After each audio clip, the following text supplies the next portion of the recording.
I'm Ashita Gupta, and it's a pleasure to welcome you all to the National Conclave on Raw Materials Securitization for Metals and Minerals, Khanij se Suraksha Tak, organized by the Metals and Minerals Committee, Phdcci. As India moves towards greater self-reliance and industrial resilience, conversations around resource security, sustainability, and strategic preparedness have become more important than ever before.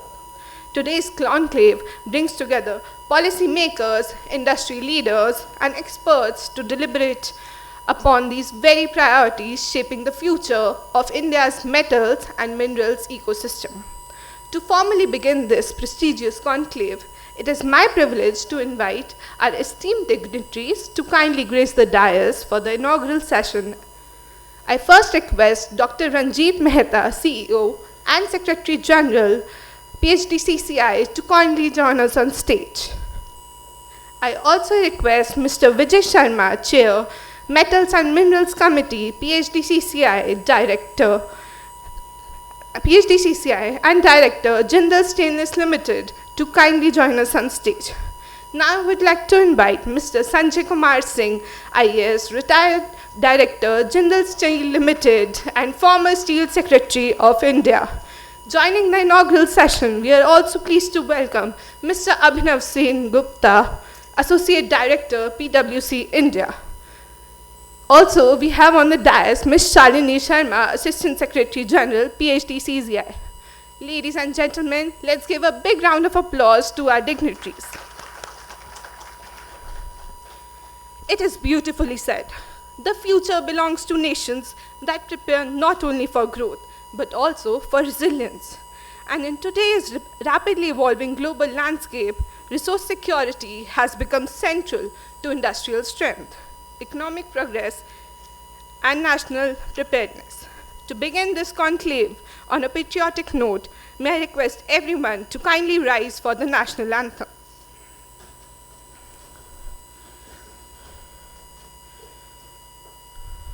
जनगण मन अधिनायक जय हे भारत भाग्य विधाता पंजाब सिंध गुजरात मराठा द्राविड उत्कल गंगा विंध्य हिमाचल यमुना गंगा उच्चल जलधि तरंगा तव शुभ नामे जागे तव शुभ आशीष मांगे गाहे तव जय गाथा जन गण मंगलदायक जय हे भारत भाग्य विधाता जय हे जय हे जय हे जय जय जय जय हे.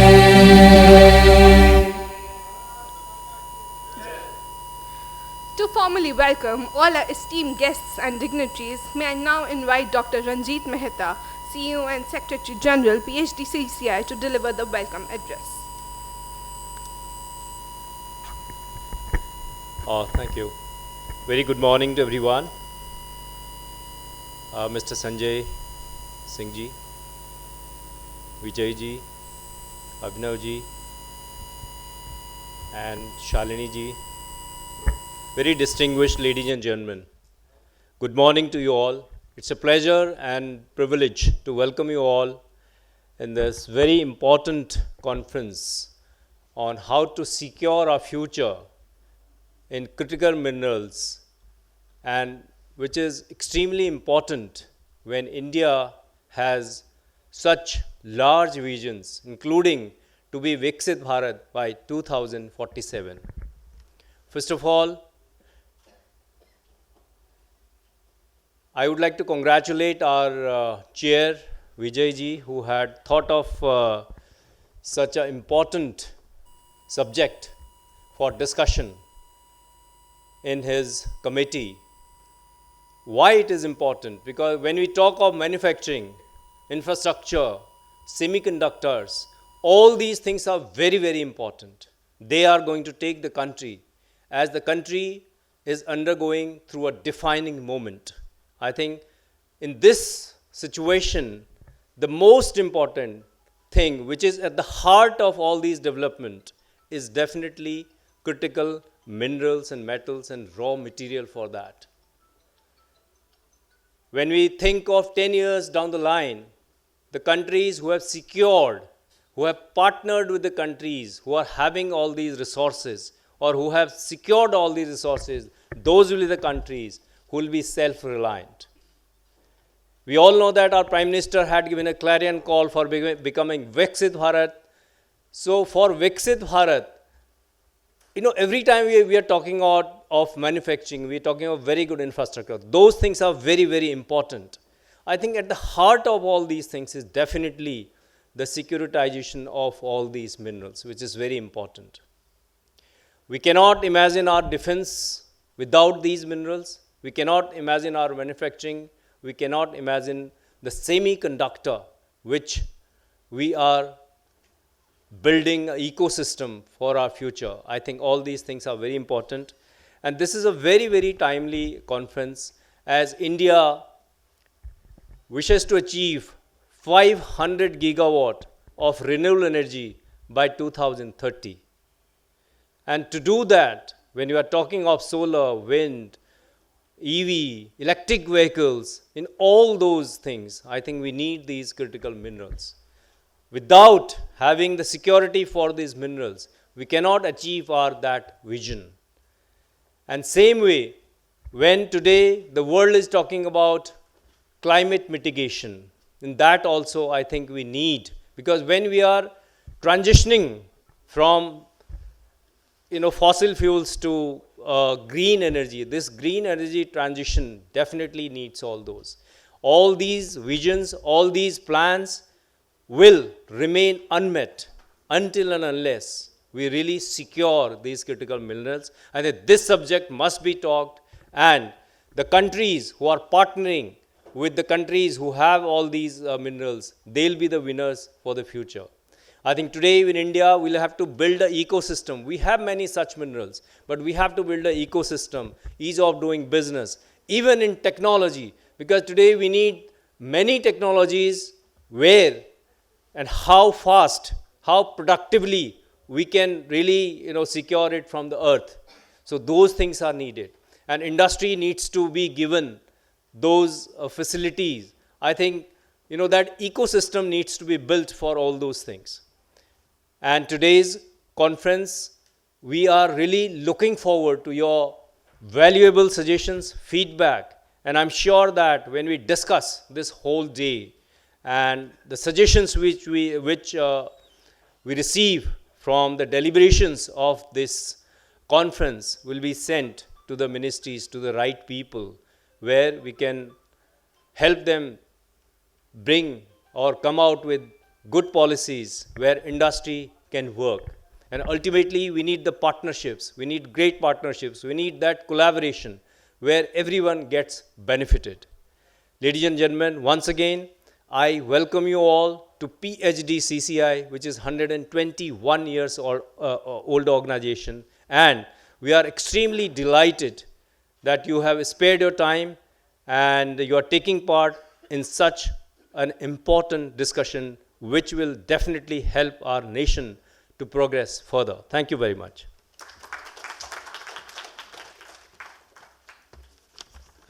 Thank you, sir, for setting the tone for today's deliberations and your insightful address. Behind every strong economy stands a strong and future-ready industrial ecosystem. To deliver the theme address, it is my privilege to invite a dignitary with over 4 decades of distinguished experience in the stainless steel and automotive sector, Mr. Vijay Sharma, Chair, Metals and Minerals Committee, Phdcci, and Director, Jindal Stainless Limited. Mr. Namaskar. Good morning. Thank you, Mehta Sahab, for the wonderful welcome address and the overview. Honorable guests, leaders, experts, members, namaste. Good morning. Privileged to be the chair of Minerals and Metals Committee and welcome you all. Khanij se Suraksha tak. I think that it is not an industry event. It is more of a strategic national dialogue. And today's theme, advancing self-reliance, resilience, and resource security, it is a very important economic imperative. And specifically, like Mehtaji said, the clarion call of Honorable Prime Minister. We are poised to cross 5 trillion, and beyond that, if we need to build world-class infrastructure, scale manufacturing, lead the energy transition, strengthen defense preparedness, and create millions of jobs, then one truth is undeniable. No nation can be industrially strong without being materially secure. Raw material securitization is not a new theme, but it has become more relevant now. Today, the supply chains are no longer judged by the efficiency or the cost. They are judged by security, resilience, reliability, and strategic control. The black swans have not rare now. They are too often. What we are seeing these days, whether geopolitical conflicts, exports restrictions, price volatility, climate disruptions, strategic competition, and global resource nationalism. That means the raw material is not just a commodity, they are strategic assets. I think we need to move from a mindset of procurement to a mindset of securitization. That includes securing domestic resources, diversifying imports, building overseas partnerships, investing in logistics and beneficiation, scaling recycling and circularity, very close to my heart, supporting technology, exploration and substitution, and of course creating predictable policy ecosystems. India is very uniquely positioned. Demand is growing, whether steel, aluminium, stainless steel, copper, specialty alloys, battery materials, rare earth, they will increase structurally for decades. It is not just a sudden or short-term process. Highways, railways, airports, parks, data centers, housing, and there are many more. They will all require enormous quantities of minerals and metals. This is not a short-term cycle. It is a multi-decade nation-building opportunity. But demand growth without the raw material preparedness can create vulnerabilities. We are seeing that. The time is to act now. I must applaud Phdcci for today's program. So well curated 4 technical sessions. I will touch upon a little bit about these. Of course, steel and stainless steel, which is the backbone of industrial steel. The first technical session, Steeling for Growth and Atmanirbharta, very apt. We are already the second largest consumer, second largest producer, but the next frontier lies in coking coal challenges, certain raw materials like nickel, chromium, green steel pathway, LCC, sustainability, and downstream value addition. Steel is not just a sector, it is a foundation of national capability. While steel is the skeleton of growth, there is another metal which gives the growth agility. This another metal is aluminium. This is a second session, a metal critical for mobility, transmission, packaging, construction, etc. Lightweight, recyclability, future ready. The experts will talk more in details regarding the reliable power, efficient mining, recycling ecosystems, and high-end downstream products. The third technical session is again the strategic priority for the nation, the critical minerals and the rare earth. Thank you for Government of India for NCMM, National Critical Minerals Mission. It is the most urgent frontier. These are essential for modern economies, but challenges on the execution. I understand that the experts will deliberate more on the pragmatic way forward related with faster exploration, commercial mining. I believe that some of the critical mines like chromite blocks, they are still non-operational. Global asset acquisition, backward integration, processing, R&D, and strategy reserves. The fourth session, in fact, this is most close to my heart. It is about the mines which are not underground. It is a mines which is above the ground, the circular metal economy. These mines, they are in our cities, factories, vehicles, appliances, construction waste, and electronic scrap. The recycling gives us 3 dividends: lower import dependence, lower carbon emissions, and also the lower energy consumption. Hence, we must modernize scrap collection systems, formalize recycling, e-waste recovery systems, and also quality standards for secondary material. To me, circularity is not the waste management, it is a resource strategy. So what industry need and how industry can contribute, my perspective. There are 5 enablers to me. The foremost is the policy stability, long-term visibility to encourage capital intensive investments, faster clearances and rapid approvals, they must go hand in hand. Infrastructure, technology innovation and collaborative ecosystem. Collaborative to me is government, industry, academia and the financial institutions. 121 years young Phdcci, very vibrant.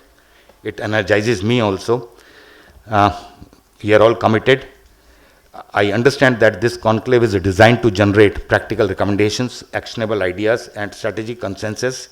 My appeal to my fellow industrialists, emotions और passions को थोड़ा सा दूर रखते हुए, government perspective को देखते हुए, let's come out with some pragmatic suggestions which can be implemented.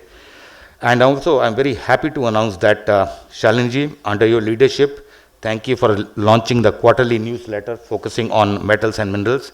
I'm also very pleased that along with the PwC, our knowledge partner, we will get more insights into their knowledge report.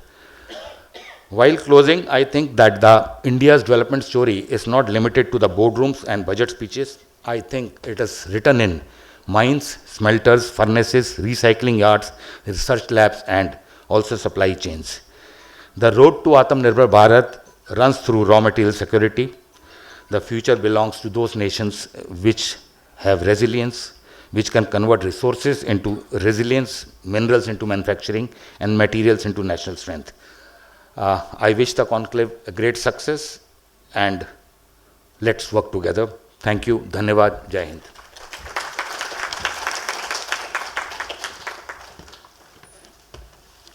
Thank you, sir, for outlining the larger vision behind today's conclave. There can be no industrial revolution without resource security. For the keynote address, we are honored to have with us a distinguished administrator and a strategic leader whose contributions have significantly shaped India's steel ecosystem. May I now invite Mr. Sanjay Kumar Singh, IAS retired, Director, Jindal Steel Limited, and former Steel Secretary of India.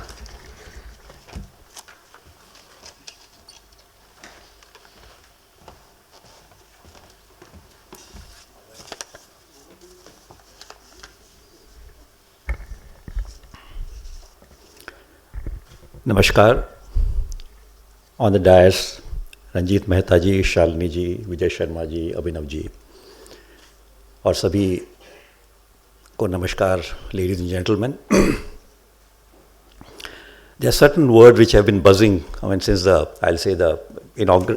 first session of the first speaker spoke about resilience, sustainability, decarbonization,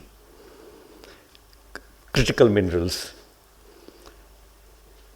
So I'll start with, let's slightly, I'll say, have a microscopic view of the scenario, the current scenario in the world. Supply chains, we have seen they are brittle. We used to source in raw material and other kind of essential material from wherever. So there is no certainty about it. About trade is becoming transactional. There are alliances which are transactional. WTO, which defines the trade rules, multilateralism, that doesn't exist, if I can say that. So, all those, and in fact, I'll say, this era is different. Initially, when the industrialization was happening, producers were few. That's why production was concentrated in certain pockets. So, what kind of principles emanated? Principle of comparative advantage. You produce those items, those things in which you have comparative advantage. So production was not happening all over. But we have to also parallelly realize and appreciate the thinking of our Honorable Prime Minister when he went in for and gave a clarion call for Make in India. That looks, I mean, just a bare kind of a slogan when it happened. But look at the strength now. With the kind of international pressures, international dynamics which are at play, I mean, we have been able to sustain that, withstand that on account of Make in India and our Atmanirbharta. One more thing which was discussed, which was talked about by the initial speakers, that was about the planning part. So because of Viksit Bharat, because of Swarnakal, meaning when the country will become 100, so plan for that.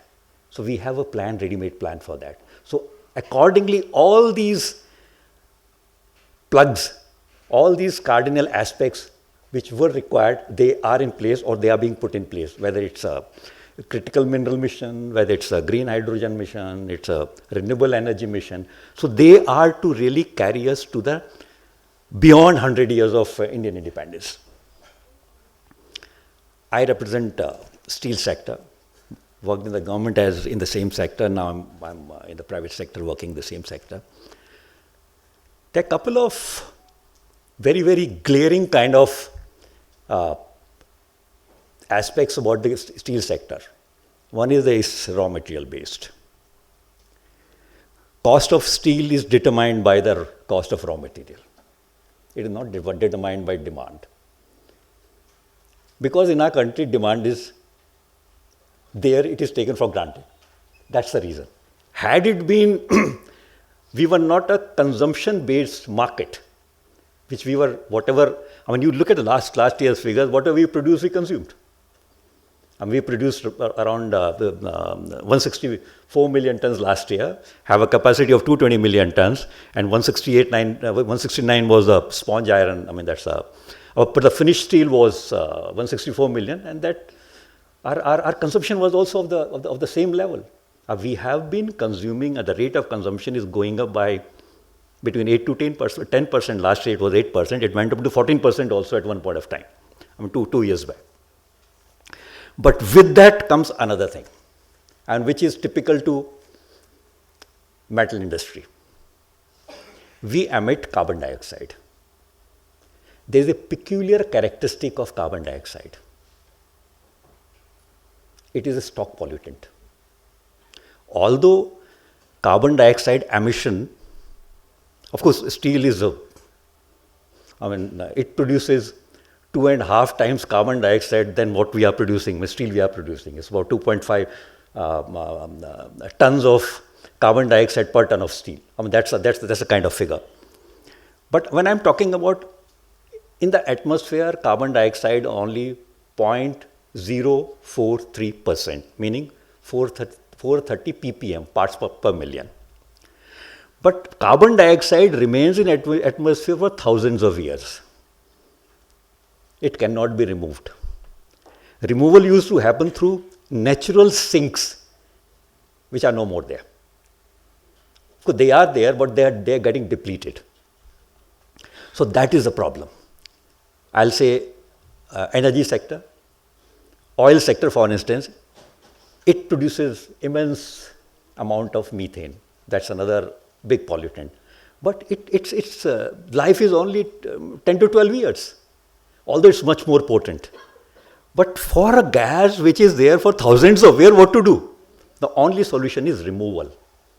So we have to have a developed technology, think about it, that how to remove the gas with the carbon dioxide. And what is the impact? Like in 1950, when a large-scale industrialization started happening,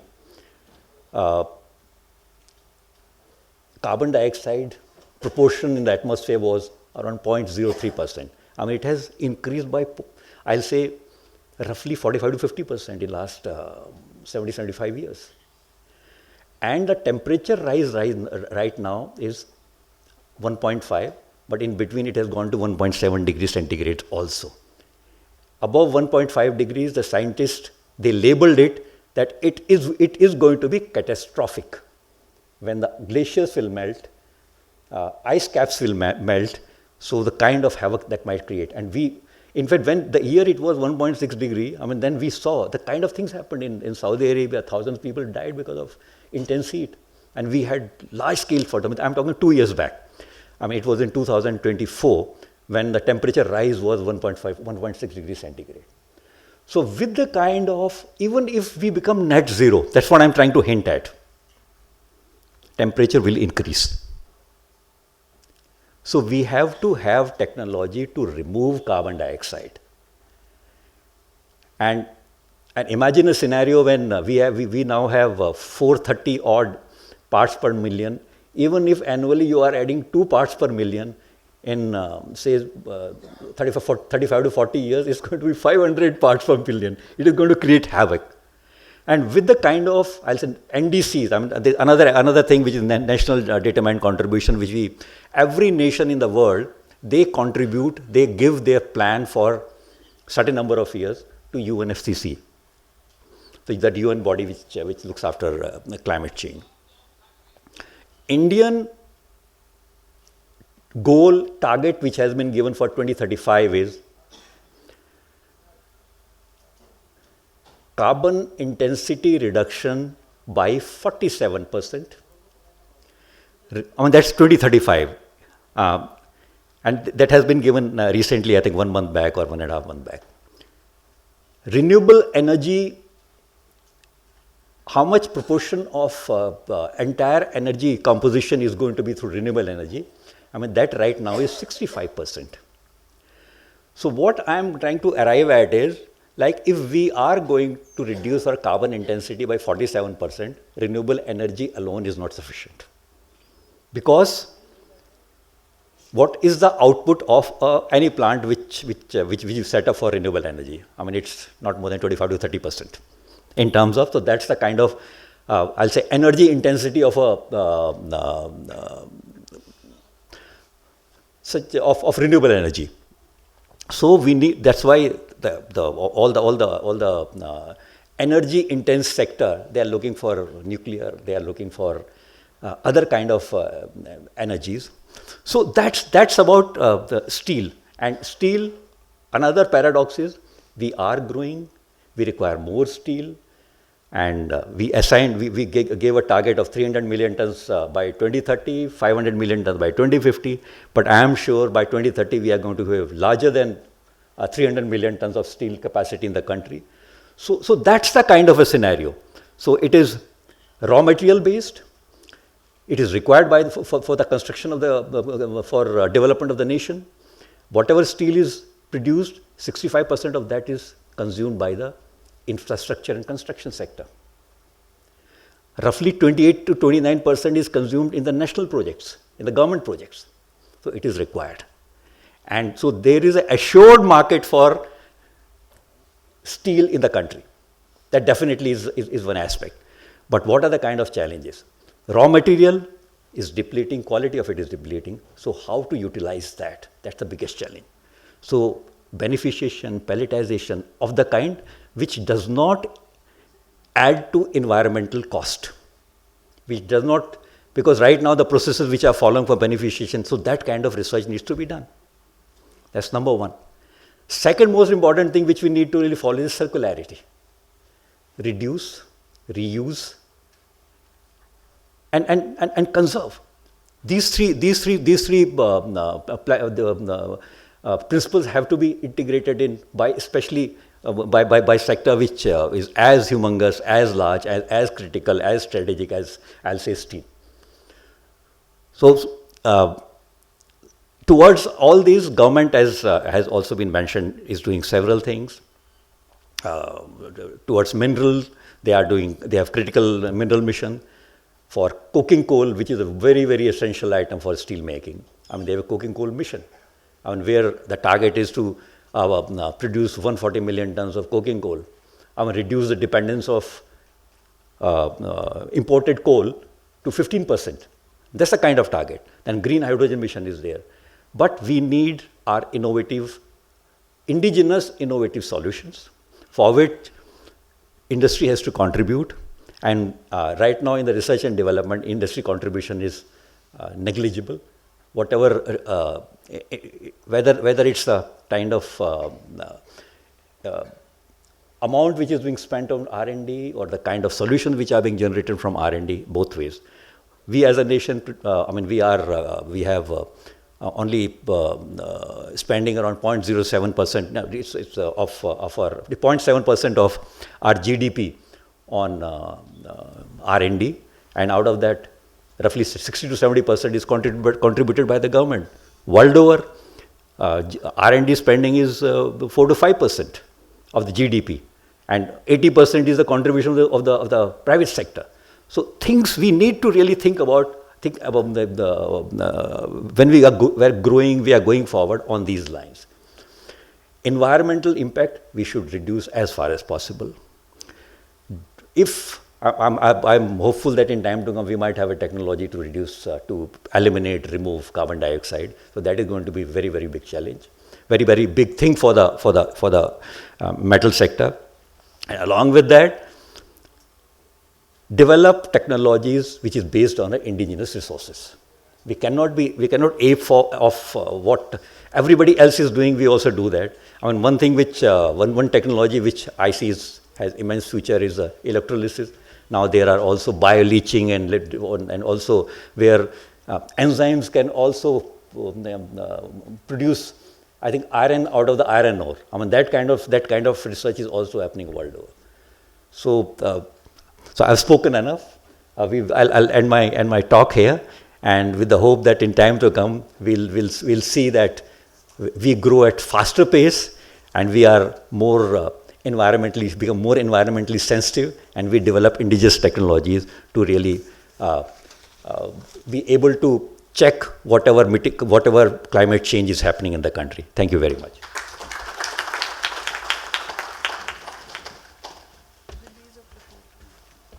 Thank you, sir, for those enriching and forward-looking perspectives. Knowledge becomes powerful when it drives transformation. May I now request the dignitaries on the dais to kindly join us for the release of the Phdcci and PwC India Knowledge Report 2026.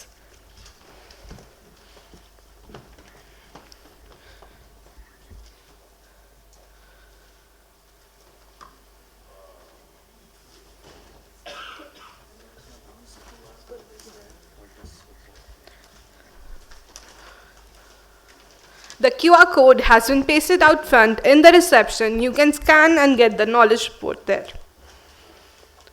Ladies and gentlemen, please give a huge round of applause.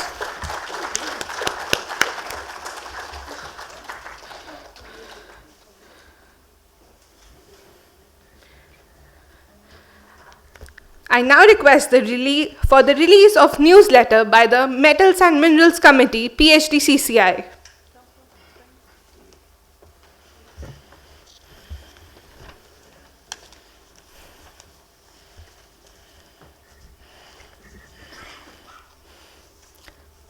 The newsletter can also be scanned by accessing the QR.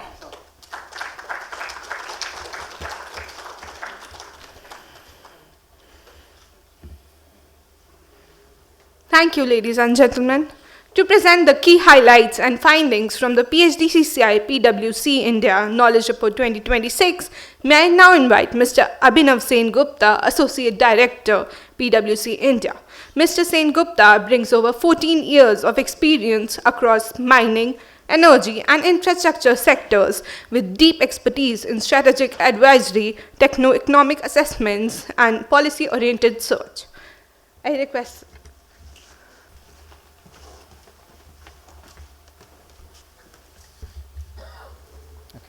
Changing.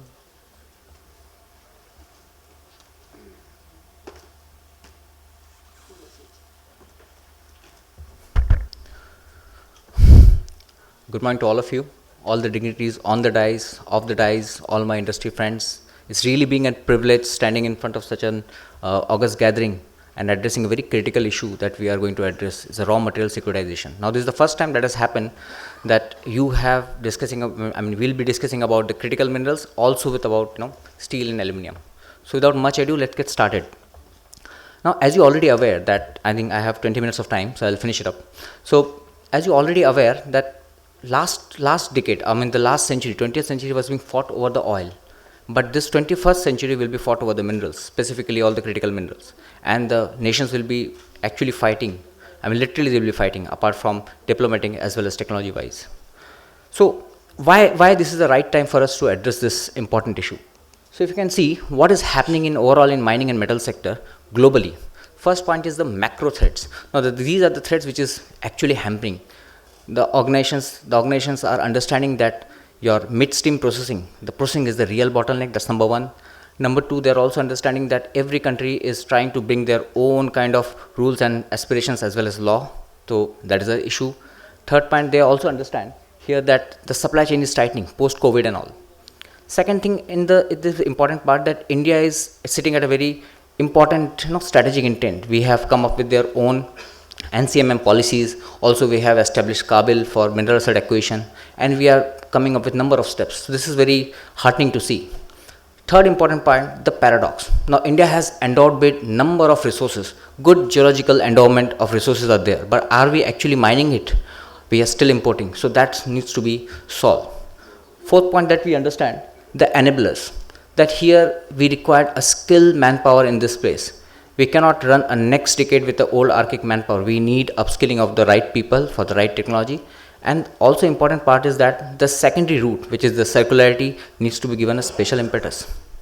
Also we understand in this thing that the demand has already been exploded. The government of India has already made number of rules on and also come up with the new policy missions like National Steel Policy, Aluminum Vision, as well as the NCMM to give us a good amount of impetus of demand. So in nutshell, if you see that India is placed at a very strategic place, that now you have all kind of imports, strategic imports. You have to move from strategic imports to a kind of maneuvering where you have your own resources. Okay. Now, if you understand that what is happening geopolitically, these are the 5 top countries which is impacting us. That's number one, US. US has started with this section 232, which clearly mandates they want to secure their own national assets, and they have mentioned and mandated that if anything, any raw material they're going to come, they want to scrutiny that where their origin and the genesis is. For example, like next time you're going to sell your steel to the US, they will check what is the nickel content you have sourced from, where it is you have sourced from, is it reasonable, is it viable, or basically is this clean or not. So this kind of control they are going to create. Second, if you see about China, China is already coming up with their own embargo of the rare earth elements extraction as well as the midstream processing. So they already have the technology, they already have the chemistry know-how, and now they are curbing their exports. Third, if you can see the European Union at the same time has also come up with their own Critical Mineral Raw Material Act, where they have mandated that they're going to do 10% of exploration, 45% of processing, and they are coming up with this law, not an aspiration. We already know about the Congo, that DRC, Democratic Republic of Congo, already has more than 70% of cobalt, and they have now put an embargo, and then they will do it on a cluster-wise basis. And lastly, nickel, which is very important in Indonesia. Indonesia has already made this kind of an embargo that they're going to come up with their own domestic refining capability rather than exporting it. So you can see these countries are now weaponizing their own assets for their own sovereignty. So this is going to be a very important game changer in coming years. Now if you see and if you devise it down that how the raw material security plays an important role, then you have to understand the few things. First of all, the geopolitics. Now geopolitics, countries are weaponizing their laws, acts. So what they are doing resource nationalism has now become a new doctrine. The countries are trying to control their own assets. That's number one. Number two, as you can see, the trade war, that US is already doing this kind of trade war. China has already coming up with this. So everybody is going to focus more on their own domestic refining, domestic exploration. Everybody is going after that. Third, there is a demand. So there has to be a demand, and there is a demand because India is growing. As sir rightly mentioned, that it's a 5 trillion economy. If we are going to be much more bigger economy by 2047, so we require all this kind of infrastructure support. So definitely there's an infrastructure development and there's a need of it. Fourth point, we understand that China hegemony. Like China is not going to be, come to a level 2 or level 3 at least by 2030-32. because they have control over all the kind of processing refineries. So they are going to control this midstream processing. And number 4, if you see that refining, and we understand that mineral refining, that rare earth, critical minerals, even for that material, coking coal, they are going to be a new asset, they are going to be new oil. So we have to understand that these countries are now looking for more towards a supply chain wise analysis to going towards more towards stockpile basis. Like every organization or every country now has to have their own kind of stockpiles so that they can manage their own interdependency. If you see the equation, so if you put it that raw material security, how we will define it. So raw material security is nothing but a function of geopolitics, trade war, technology, climate, as well as lastly the resource nationalism. So this is going to play an important role. If you understand this very, very clear, then you will appreciate that whatever changes we are making, why this concept of raw material securitization has kicked in. So you have to understand this to a 3 bucket. First is your reliable access. Reliable access, then you have affordable access and the sustainable access.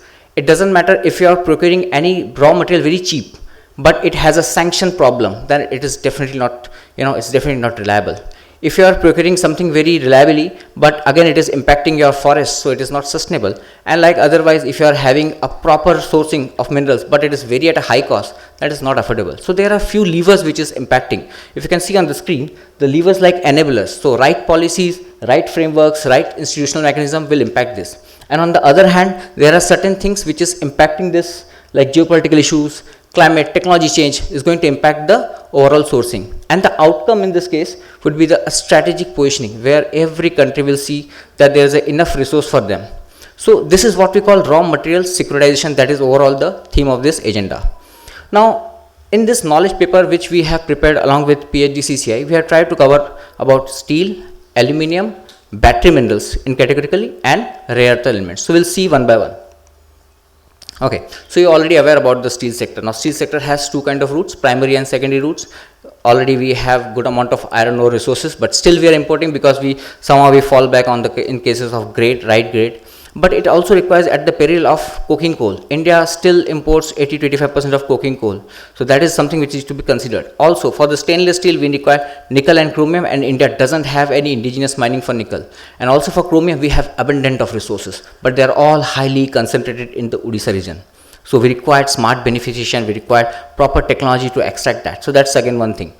If you go by the secondary route, then there is a scrap. India has largely imported a good amount of scrap last year, but we need to build this system like scrap based economy. We need to build in so that it should contribute more than at least 20% to the overall steel economy in coming years. And then there are certain drivers and levers. If you can see on the screen, government has come up with a new system like national steel policy. We also have coking coal import mechanism, nickel and chromium system. Then we have logistic bottlenecks, DFC corridors. All those things are enabler that is helping us entire ecosystem of steel to play properly. But if you see that apart from these drivers and levers, what exactly is required? So there are a few things we require. Number 1, operationalization of mines. Now iron ore mines needs to be operationalized on a very fast track basis. I was looking at the data that as of now 101 blocks were got operationalized, whatever have been auctioned from 2015 onwards. Now in this figure, if you see, all the blocks are the ML blocks, not the composite license block. So these needs to be fast track, on a fast track basis execution of mineral asset needs to be done. That's number 1. Number 2 is coking coal security. Needs to build more amount of washeries, coking coal washeries, as well as we have to diversify our coking coal sources from other countries like Australia, Indonesia, even South Africa, any other region. So we have to diversify that. Number 3, that we have to step into this, end user responsibility, where the scrap based economy needs to play in. A good amount of scrap collection, their generation, as well as the assembling is required in terms of for producing the steel through the secondary route. And lastly, we are also aware that critical minerals, that nickel is there as one of the very raw material for the steel. So indigenous nickel sourcing outside India needs to be done so that it should help our entire economy for generation of stainless steel. And lastly, you are already aware that CBAM has already kicked in. So now every ton of steel that you will be selling, it needs to be checked that how the raw material got sourced. So now decarbonization is not the life, it is almost as equal as securitization. So you have to take care of this, that if you secure your raw materials in such a manner that it should less carbon, then you are already safe somehow. So this is all about the steel. Our report talks next about the aluminum. Now, aluminum is a substantially, you can see, aluminum is a more strategic mineral. Now, Government of India has recently come up, Niti Aayog has recently come up with the National Aluminum Vision 2047. But do you know that India has a huge amount of aluminum reserves? We have close to 5,000 million ton of bauxite reserves. And if you see, these bauxite of 80% of they are metallurgical grade, still we import, because there are certain issues with respect to the actual mining operations that we don't envisage, that there are social issues like blocks are not getting operationalized, there is a corridor problem. Also, there are also like, these aluminum plant, from bauxite to alumina and alumina to aluminum, they're highly capital intensive, it requires a lot amount of power. So sourcing of coal is again a challenge in this case.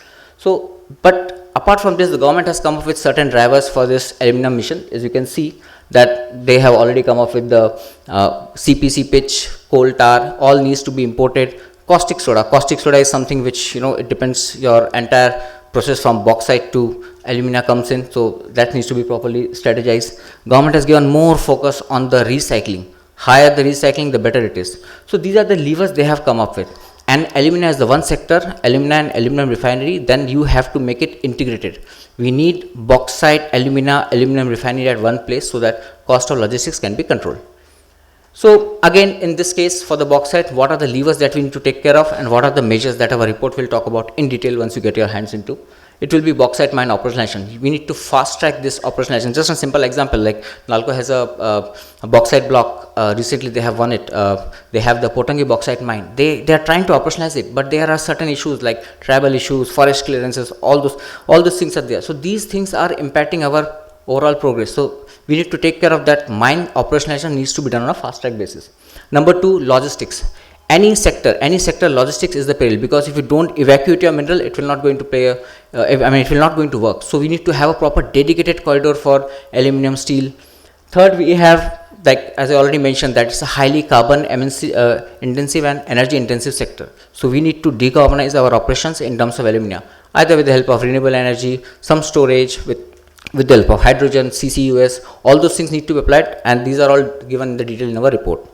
Third, if you see that a proper consensus need to be built with the community, because these are the areas where our resources are there, and we need to take people along with us. So a proper mechanism of addressing the grievances of the tribal people and the local habitants needs to be addressed.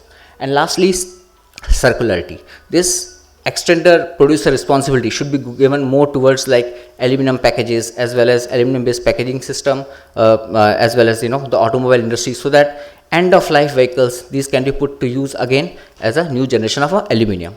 So this is all about aluminum, and steel and aluminum going to play a very important role up to 2047.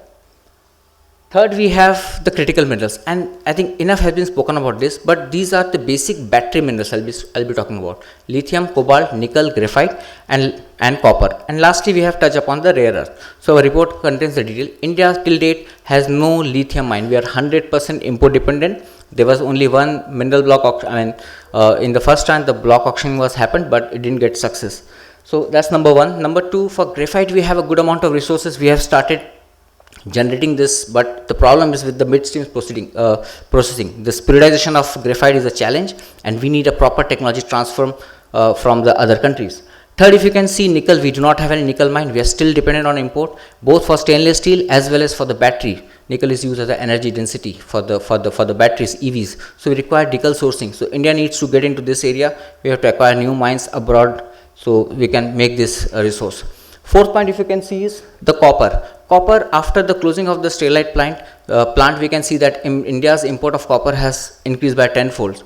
So alternate arrangement for copper needs to be done, because it's very critical in this sense. And lastly, cobalt. Cobalt, we are fully dependent on import, and now new battery technologies are coming up that can replace cobalt, and we can use other technologies. And lastly, rare earth. Now India has endowed with good amount of rare earth, but this rare earth processing, extraction, their mining is all in a different trajectory altogether. The government needs to come up, and government has already come up with a corridor, like we already spoken about. There's a rare earth corridors has been announced in the budget last year. So this is going to see a new light of the day, because India, these are very plug and play kind of solutions that you need to just put the monazite and the coastal region zones approvals, but again there are other challenges also. So this could be easy pick. Apart from that, the hard rock mining of rare earth mineral needs to be focused. But now if you see the solutions for rare earth, they are again same. We already have NCMM in place, but simple appeal is that we need a dedicated apex body for controlling this. Now under the umbrella of NCMM, you have coking coal also and you have other minerals. A proper bifurcation needs to be done so that special impetus needs to be given for the battery minerals, or perhaps the rare earth, or perhaps the food security, which we have not spoken about in this presentation, like phosphorus, potash, halite, all those things. Third is that the Kabil role needs to be improved a lot. Like, they have to acquire new mines outside India on a more fast track basis, because they are the only source as of now that India is going to look upon for a new resource, equity resource outside. And then the urban mining. The government has recently announced under this NCMM scheme, 58 vendors got empaneled. So they got a chance for the recycling. So recycling has started gaining ground, and this is going to play an important role. And lastly, stockpiling. So strategic stockpiling, recycling, these are the decision levers, because they are going to help us. India needs to build this kind of processing plants in future, so that they will help us in terms of providing the right material at the right time. But what we learned from this entire thing, so we spoke about the steel, alumina, as well as the battery minerals. So there are some 8 findings. I'll just quickly look at this. Number one in this is case that supply chain are tightening, and they are going to tighten more by 2030-31. You will see this. So this is going to be evident. That's number one. Number two, you have to understand that India has a good amount of geology, but it is significantly underutilized. As sir rightly mentioned, that very less is being spent on the R&D. So focus on R&D, bringing in new kind of extractive metallurgy, extractive technology needs to play a very important role. That's the second finding. Third is we have consistently dependent on import. India still import, and it is going to import at least for next 4-5 years strategically for all the key minerals. So that is going to cost our current account deficit. Fourth is securitization is now the individual country's goal. Every country is now going to understand that in order to have a new hegemony of other country, or perhaps their own strategic position, they need to have their own sourcing. So sourcing of raw material is something which is very important. Midstream processing, fifth point, we understand that midstream processing is a bottleneck, and a lot has been done, and the government is going on a fast track basis. NCMM also understood that it is not only about the mining, it is about the entire full stack of mineral value chain. So now their focus is right from exploration to the end user perspective. So that is the right thing, they are doing it. Also the intervention of technology is going to play a very important role. And lastly, the circularity, overseas asset acquisition, and stockpile, these are all strategic levers. So these are the 7 levers that we understood. Now the more important point you will understand, you will appreciate also, that any raw material securitization is not geological. It is basically institutional, technological, financial, diplomatic, as well as social. We have to address all this issue in order to get this done. And lastly, if you can see what we need to do. So there are, total there are almost 8 kind of recommendations that we have given in our report. So number 1 is we need to have a proper dashboard or tracker of all the critical minerals we are importing, their real-time inventory, how much, what kind of risk they are at. That dashboard, real-time dashboard is need to be done, because most of the investment in the critical minerals are done on the basis of prices. Price of lithium comes down, there is no investor. Price of lithium goes on, there are good amount of investor. So this needs to be curtailed. Number 1, this needs proper check. Number 2, if you can see the resource development, we need to acquire cluster-based mining. Like there is a mining has to be done, mining, processing, refining, all had to be at one place. So these kind of clusters we need to believe to identify certain areas where you have a land availability, and also these kind of clusters can be evolved and developed. Third, the role of Kabil needs to be expanded. They have to do more on a fast track basis, because apart from Argentina, they need to go to, they are also already scouting for assets in the Australia, as well as, now, if you can go for Indonesia or other places, then that's the one area then Kabil needs to focus. Fourth point, circularity. Now, circularity, you need to bucket all the things like steel scrap, aluminum scrap, rare earth, battery minerals, all need to bucket into one thing, and a proper impetus needs to be given. Finance has already been a problem. So yes, new innovative financing sources like alternative financing, stream financing needs to be bring in. So that will help, and that will ease out your midstream investment, because highly capital intensive. Strategic stockpile. Strategic stockpile is going to be a new game changer. Now every country is now focusing on the strategic stockpile, be it rare earth, be it, now for India perspective, it could be alumina also. You need to have a proper strategic stockpile, so that can help in terms of any kind of supply chain intervention happens, you can have your own strategic stockpile. So strategic stockpile is a very decisive lever. That is something is going to be given more impetus. And lastly is the logistics. Logistic is something mineral evacuation we require, and for logistics we have to strengthen the logistics. We have the dedicated freight corridor, but mine to port, from mine to rail, all those kind of connectivity we need to build in. And lastly is the skill. Now you would be, you would be surprised to know that India has less than 20 geologists per million population, whereas as compared to Australia, which has almost 140 geologists per million. So we need to train our manpower, and if you train them right away, then they'll get ready for at least 3 to 4 years to come up with these kind of, because all these new minerals have their, and their technology is evolving, because every mineralogy has their own technology, extractive metallurgy has their own technology. It is all evolving in context of CBAM and other rules. So we'll have to focus on this. So you can see that it's a full value stack chain approach. In this entire list, you will only see that mining is only at the one part, that you need to have a processing plant at one place. Rest all levers, or rest all drivers in this case, are basically more akin towards the other than the mining. And lastly, if I want to summarize this, that concern for the raw material security might have started as a bushfire, but now it is spreading all across the world like a forest conflagration, which we are finding difficult to extinguish. India needs to take a step on a fast track basis, at least so that we can start seeing the more results in the coming years. And I hope Phdcci with this kind of congregation and the industry stalwarts and the industry friends, they can come with the right solution, and implementation is the key. If we do the right implementation, this will definitely yield. Thank you.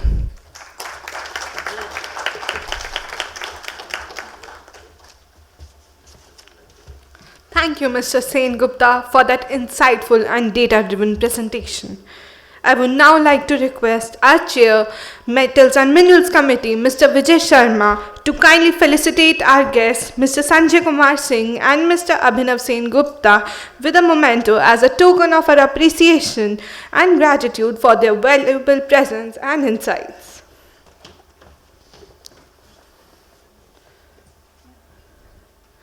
Ladies and gentlemen, please give a big round of applause.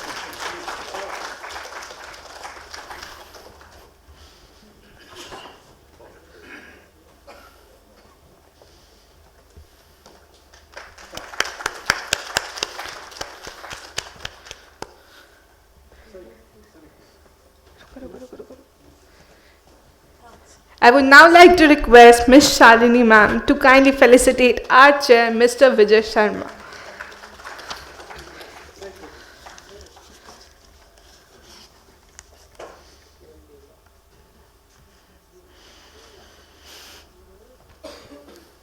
Ladies and gentlemen, with this, we come to the conclusion of the inaugural session.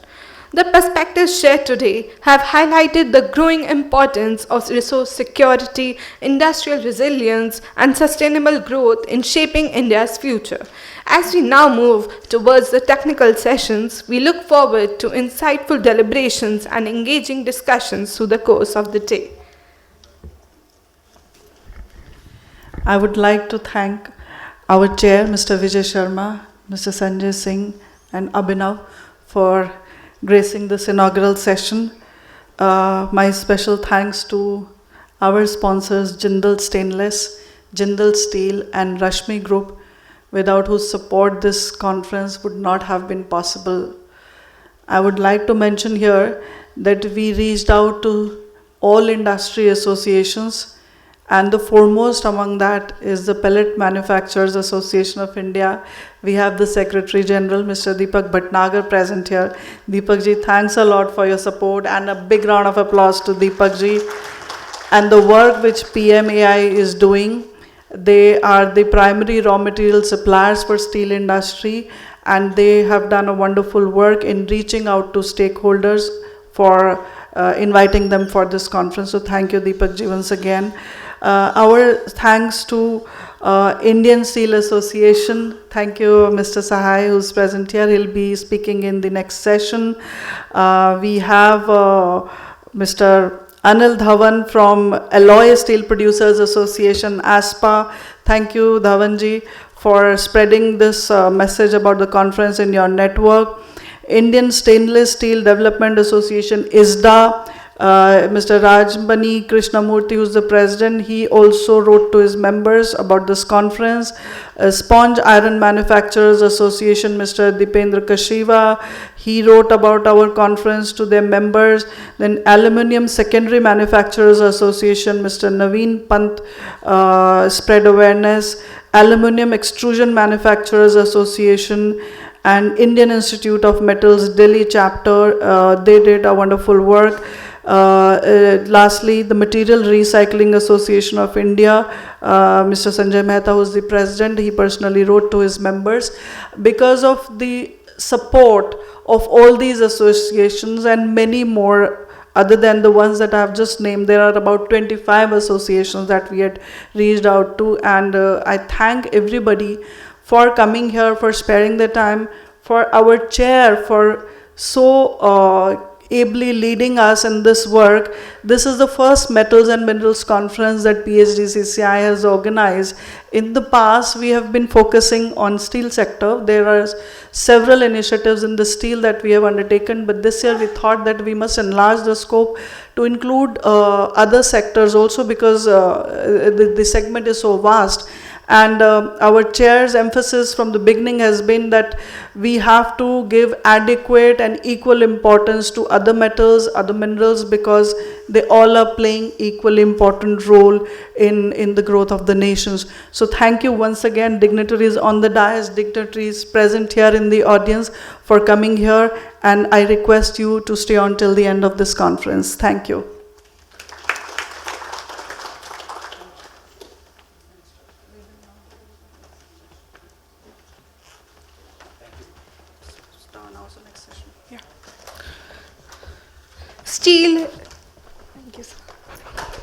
Steel is not merely an alloy of iron and carbon.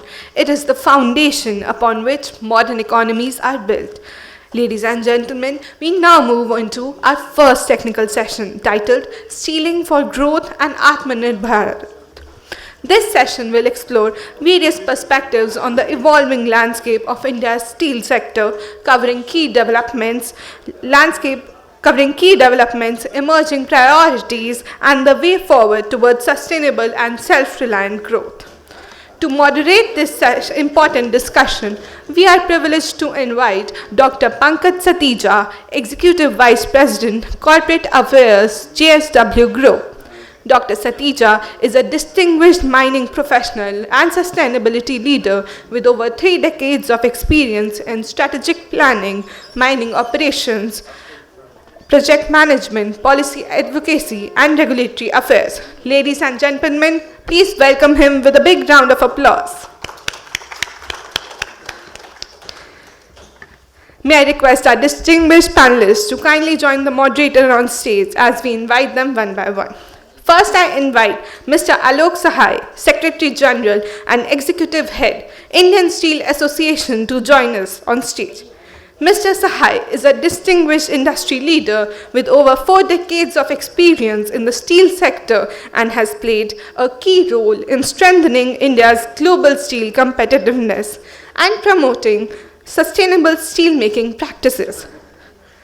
Next, I would like to invite Dr. Anil Dhawan, Director General, Alloy Steel Producers Association of India. With over 44 years of extensive experience across both public and private sectors, Dr. Dhawan has held several senior leadership positions in SAIL and is widely respected for his expertise in alloy and special steels. I now request Mr. Gaurav Chaudhary, Vice President, Corporate Affairs, Jindal Stainless Limited, to join us on stage.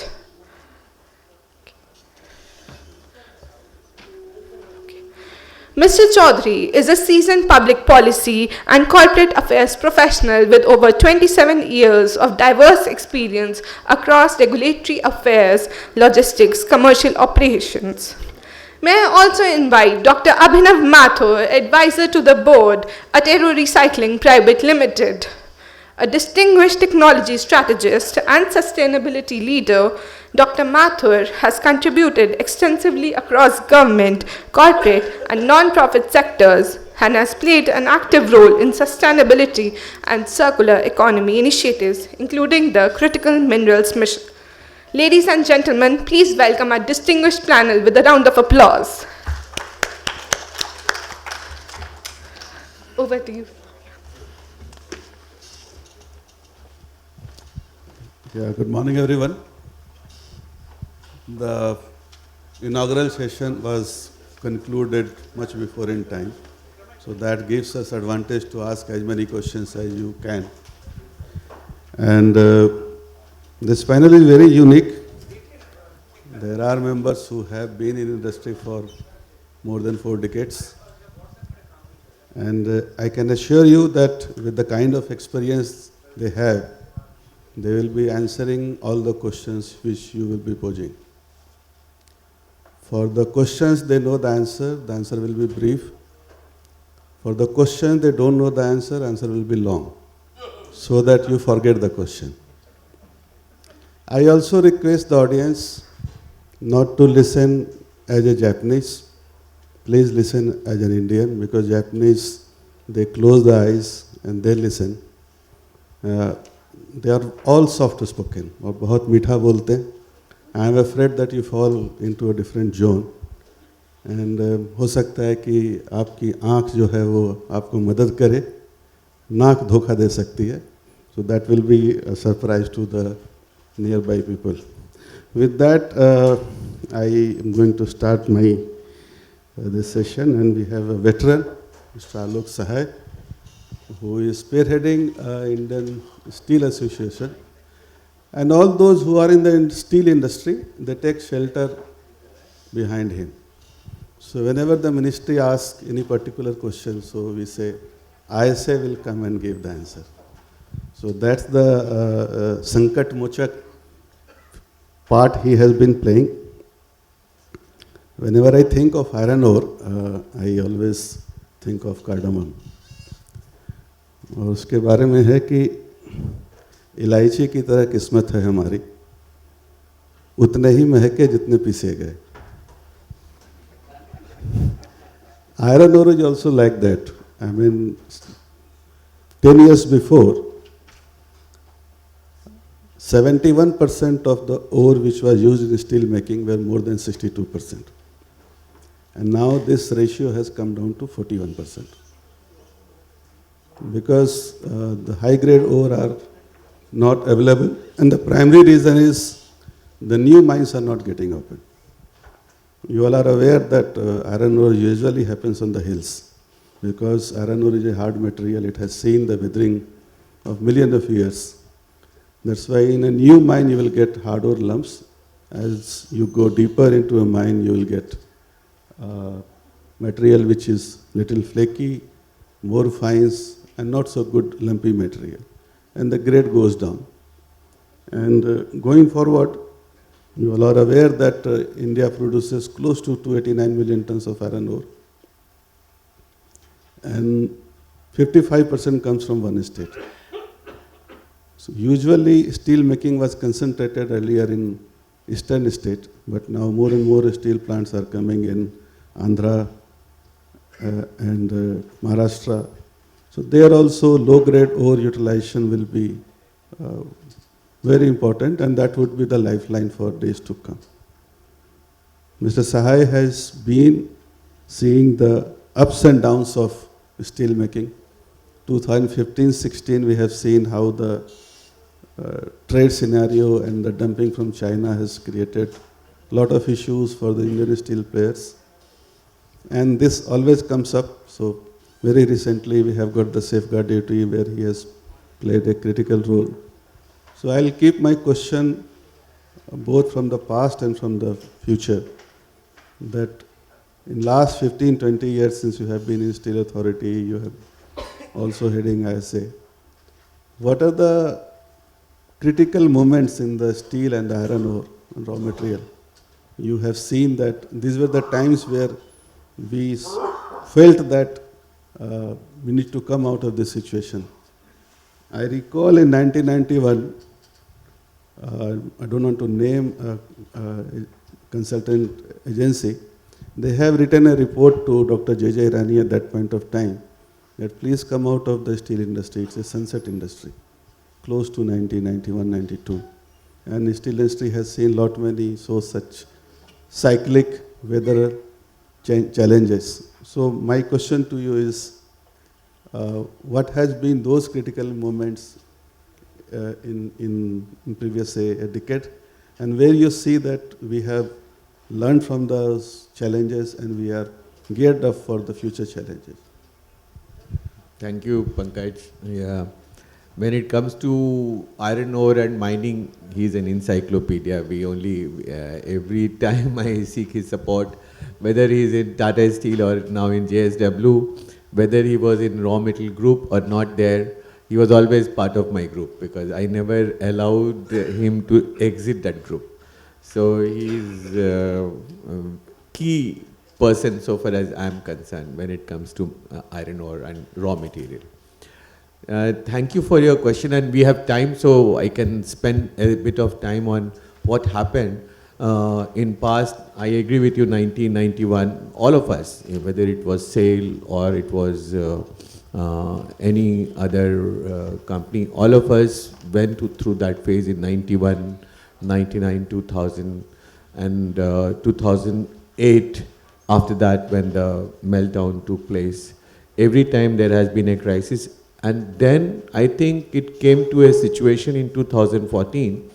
So many NPAs in steel industry. Steel industry accounted for 25% of total NPA within the manufacturing sector. That was the situation in 2015. Early 2014, there was a certain surge we started observing, and I was in SAIL at that time. And I immediately formed a team of 3 people to talk to all the other players, also engage a lawyer, Mr. Bhan, who is sitting here. He was one of the person, and then immediately bring all of them together. By the end of 2014, we were in bad situation. Then we had Secretary Steel as Mrs. Aruna Sundarajan. In 2015, she realized and she understood that NPA is going to be a serious issue. We immediately went for minimum import price. Actually, it was minimum floor price, but we recoined it by calling it minimum import price because they wanted a letter from SAIL, so we just recoined it as minimum import price. Minimum floor price is part of the WTO document, so we wanted a little bit change. From then, that journey to a stable situation, where we went for safeguard, anti-dumping, everything. And then again, prices went up and government almost withdrew all the measures. Now, what happens in steel industry, typically we have seen there is a very small cycle now when industry is able to make real profit. And then it goes down to very low level. Today also we were making a comparison between the auto sector and the steel sector. And for a particular period of time, while auto sector consistently has been making about 10%, EBITDA, in steel industry is at level of 2.5, 3%, depending on every company. Now we therefore have to be always very agile, unlike other, and we are not protected. They have so much of duty protection. They keep on increasing prices, and the consumers, the retail consumers can't react. Here there are industry, so industry can react, because they are bulk consumers, and they are not so much retail consumers, so far as we are concerned. And therefore, we have difficulty in, convincing people. So that kind of, I'm just giving you a backdrop which you wanted to understand. I don't think anything else you wanted to know. Thank you. For the future? Future, when it comes to future, and rightly PhD Chamber of Commerce has chosen raw material security as the most important issue because it's a global situation, and I was very happy to see the way this PwC made a presentation. If Indian Steel Association will be surprised, as a steel association, we spend 60 to 70% time only on raw material and iron ore. It looks, there is another association for iron ore, but we spend maximum time on our raw metal, iron ore, coking coal. Those are major, attention, which all our, CEOs, they look at raw metal security as the most important thing, and second, then comes the trade issues. So security is important, and he rightly said that less and less low grade, more and more low grade iron ore are coming now. So I don't want to tell everything now. As we proceed, we can, speak on other issues also. Thank you. Thank you, sir. I was looking at the audience and I was unable to find any Gautam Buddha. All eyes were awake. Thank you very much. There is a story of a monastery also.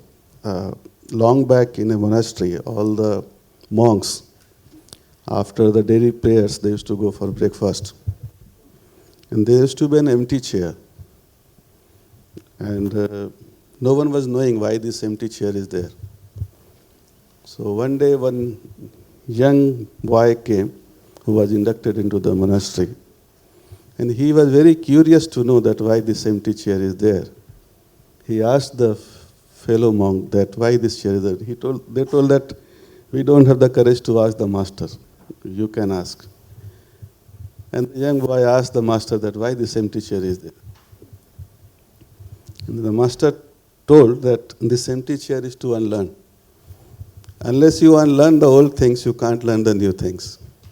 And that happens in most of the industry and happening in the steel and the iron ore industry also. Two things which Sahaj Sahab was alluding to. One was IBC, where most of the IBC success is attributed to steel players.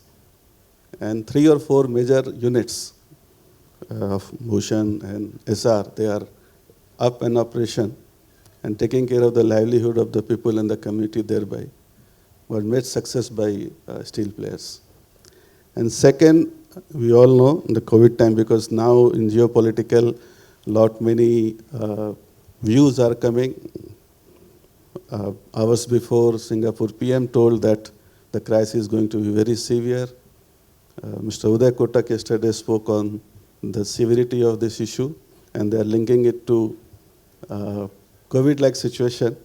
And you recall that in COVID time, it was the steel players who ensured that the liquid medical oxygen is available at all the cities. And these are some of the things which happens at the behind the scene, but also very important. So my next question will be to Dr. Anil Dhawan. And I have been seeing him from last so many years. कभी-कभी लोग जैसे एक dialogue बोलते हैं. I was looking at the Panchayat serial. You might have also seen. There was a famous dialogue between the two friends when he says that तुम्हारी जितनी salary है उतना मैं इनकम टैक्स देता हूँ. और धवन साहब ऐसे हैं, वो ऐसे ही बोलेंगे जितनी तुम्हारी उम्र है उतना मेरा एक्सपीरियंस है. So I am sitting a person like him before him, and I would like to quote one sloka Bhagavad Gita 2.41, where Satmaka Buddhi Eka Iha Kurunandana Bahushakha Hirantasya Buddhiyo Vyavasayina. It speaks about you need to be Drid Pratigya. If you divide your resources or energy or efforts into the different branches, you will not be able to get your goal. And when I see Dr. Dhawan, I am reminded of this slok because he is very focused. Whenever he comes to any meeting or any ministry, we all talk from iron ore to coal to steel, but he keeps himself very focused on alloy steel. And that also is one of learning for us, that when you come for a meeting, ask 2-3 things, because Sanjay Singh sir was there, and usually it happens that we go to a minister or a bureaucrat with 4 or 5 points. The easiest point he will do, and the top 3 points which were very difficult will remain as it is. So he knows the tricks of what to raise and how to raise. And sir, my question again is with the story of monk, that if you have to be self-reliant, what are the things you feel that we need to unlearn? And what are the things we need to learn so that we become self-reliant? Thank you, sir. I think first and foremost, we must congratulate Phdcci for this event. Excellent timing of the subject, and then I come to the question, otherwise people will think I'm avoiding the question. So we are getting lunch also, so Yeah. we owe this to appreciate. So usually there used to be a club called Mutually Admiration Club. It happens in all the society, all the clubs, that one person appreciate other and other person appreciate the other one. So we are all members of Mutually Admiration Club. I very much appreciate what Alok has mentioned just recently, and we have been in this industry for decades. I joined in '77. Fortunately, when I joined SAIL, it was in a division which was not controlled. That means alloy steel and special steels. I don't know, many of you may not be knowing that steel was in two parts. One was the controlled items and non-controlled items, and alloy steel was not controlled. That means its pricing was not decided by the government. Its distribution was not decided by the government. When you were asking what was the most critical point in the steel, there were two, honestly. One was '93 when liberalization went, Tata and SAIL got into competition, and therefore it was open field. And that's why from about 15-20 million tons, today we are almost 200 million tons. So that is the flow of events. Two very important things which really shook us and which Alok mentioned was collapsing of demand. At few points, steel is a very cyclic product. It goes through cycles. I think we were other day discussing 12 cycles I have gone through. Now the cyclic situation means even if you have sufficient raw material, you can't sell it. You can't sell the steel. The other way around today is where you have a demand, Mr. Singh was mentioning in the previous session, today there is a good demand, and we have a diametrically opposite situation, raw material security. I think raw material securitization, when we talk about, of course, iron ore you did mention. Today, if we just bisect into 3-4 things, I would be very focused on this. It is not only iron ore, even iron ore perhaps because of the percentage and the size, what is called as lump and non-lump, even that today is not fully secured, and many of the steel producers amongst us are looking at foreign sources, including JSW Tatas. So the total security of raw material, thinking that we are secured even in iron ore, I think that has changed. And besides iron ore, everything else, we have a high dependence on imports. Talk about coal. The capacities have come. The mismatch of coal with coke making and iron making, I think, is the biggest issue today. All of us are facing. Last 3 years we have been facing it. Now, we might be good in fluxes, but then still on ferroalloys and graphite, of course, this is more relevant to, there were issues, they have been resolved. So our securitization of raw materials today for all segments, whether we talk about infra or we talk about alloy steel, is more relevant than ever. And how do we do it, particularly when our import dependence has gone higher? We have been talking about coal for the last 30 years since I was there, and even when material management. Nothing seems to have changed as far as coal is concerned, even though one line answer to this is go for coke making facilities, even if you have to go for a steel plant. There are steel plants, good steel plants, CMNS, without coke making facility. That was the situation. Perhaps we were feeling secured we can import even coke. No, they have to go in for a met coke facility now. Others have to go for met coke facility now. But then, even met coke facility existing may not match with the capex that you have in future. Therefore, met coke, how do you get it? The whole scene has changed on raw material, particularly on steel making. Coal, we have to securitize. Iron ore, we are safer, but other products, still we have to do a lot. And perhaps this is the best time. And on this chamber, there are two responsibilities. One, as the president of Phdcci, it has an emphasis on smaller and medium industry. And steel industry is having, Alok will stand by me, is divided in two parts. One is the secondary sector, the other is the primary sector. Primary sector constitutes 44% right now, 42, 44. Beer fruit. And the other one is more than 50%. Fractured. 46, 54. 46, 50. Now, if 54 is a smaller which does not have captive mines or has to depend on materials other than your own mining, the situation is bad. If situation is bad, this is the right time, right chamber, right opportunity to put our minds together, to put in few good suggestions and go to the government. And as Alok also mentioned when we were coming in, we have a very responsive ministry, and perhaps the only steel ministry in the world. I don't know if anybody else has got. But this is the only ministry which does not have any control on any of the raw material. Now that is surprising.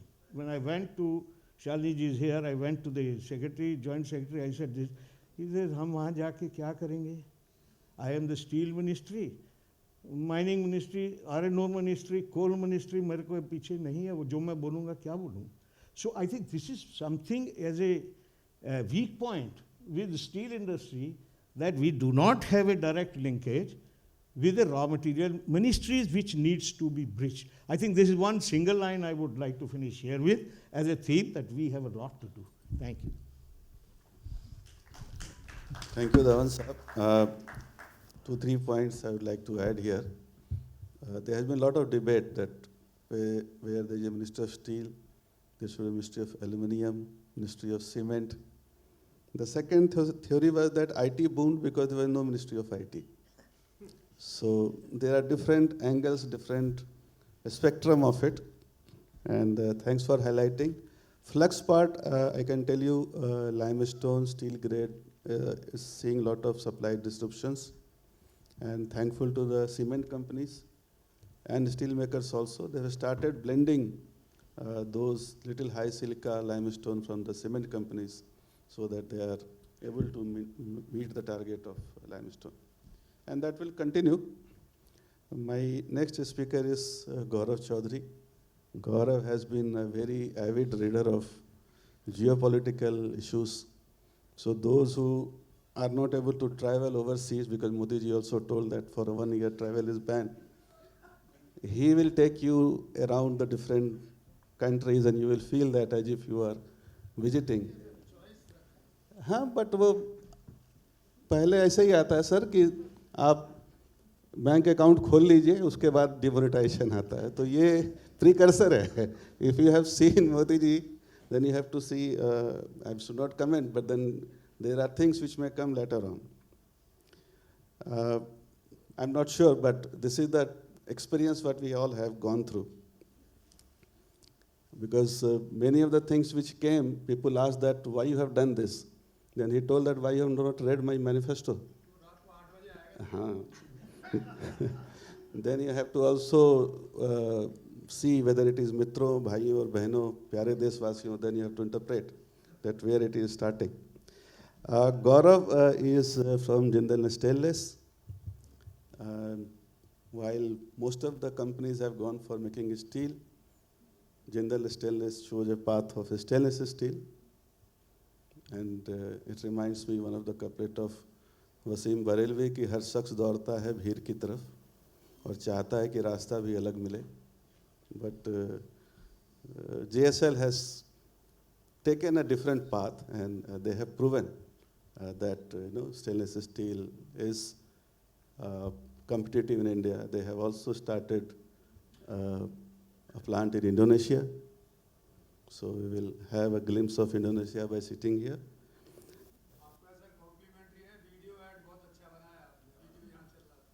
हाँ, नहीं, और भी चीज़ें जो आपको शायद नहीं पता होगी, आपने ध्यान नहीं दिया होगा. जितने मेल यहाँ पे जो रेजर यूज़ करते हैं, उसमें जो स्टेनलेस यूज़ होता है, जैसे हिटाची में, वो इन्हीं के तरफ से जाता है. तो आप नेक्स्ट टाइम जब शेविंग करें तो याद कर लेंगे गौरव को. So Gaurav, my question is again on Atmanirbhar Bharat And the raw material in your industry is nickel, chromite, and they are also very scarce.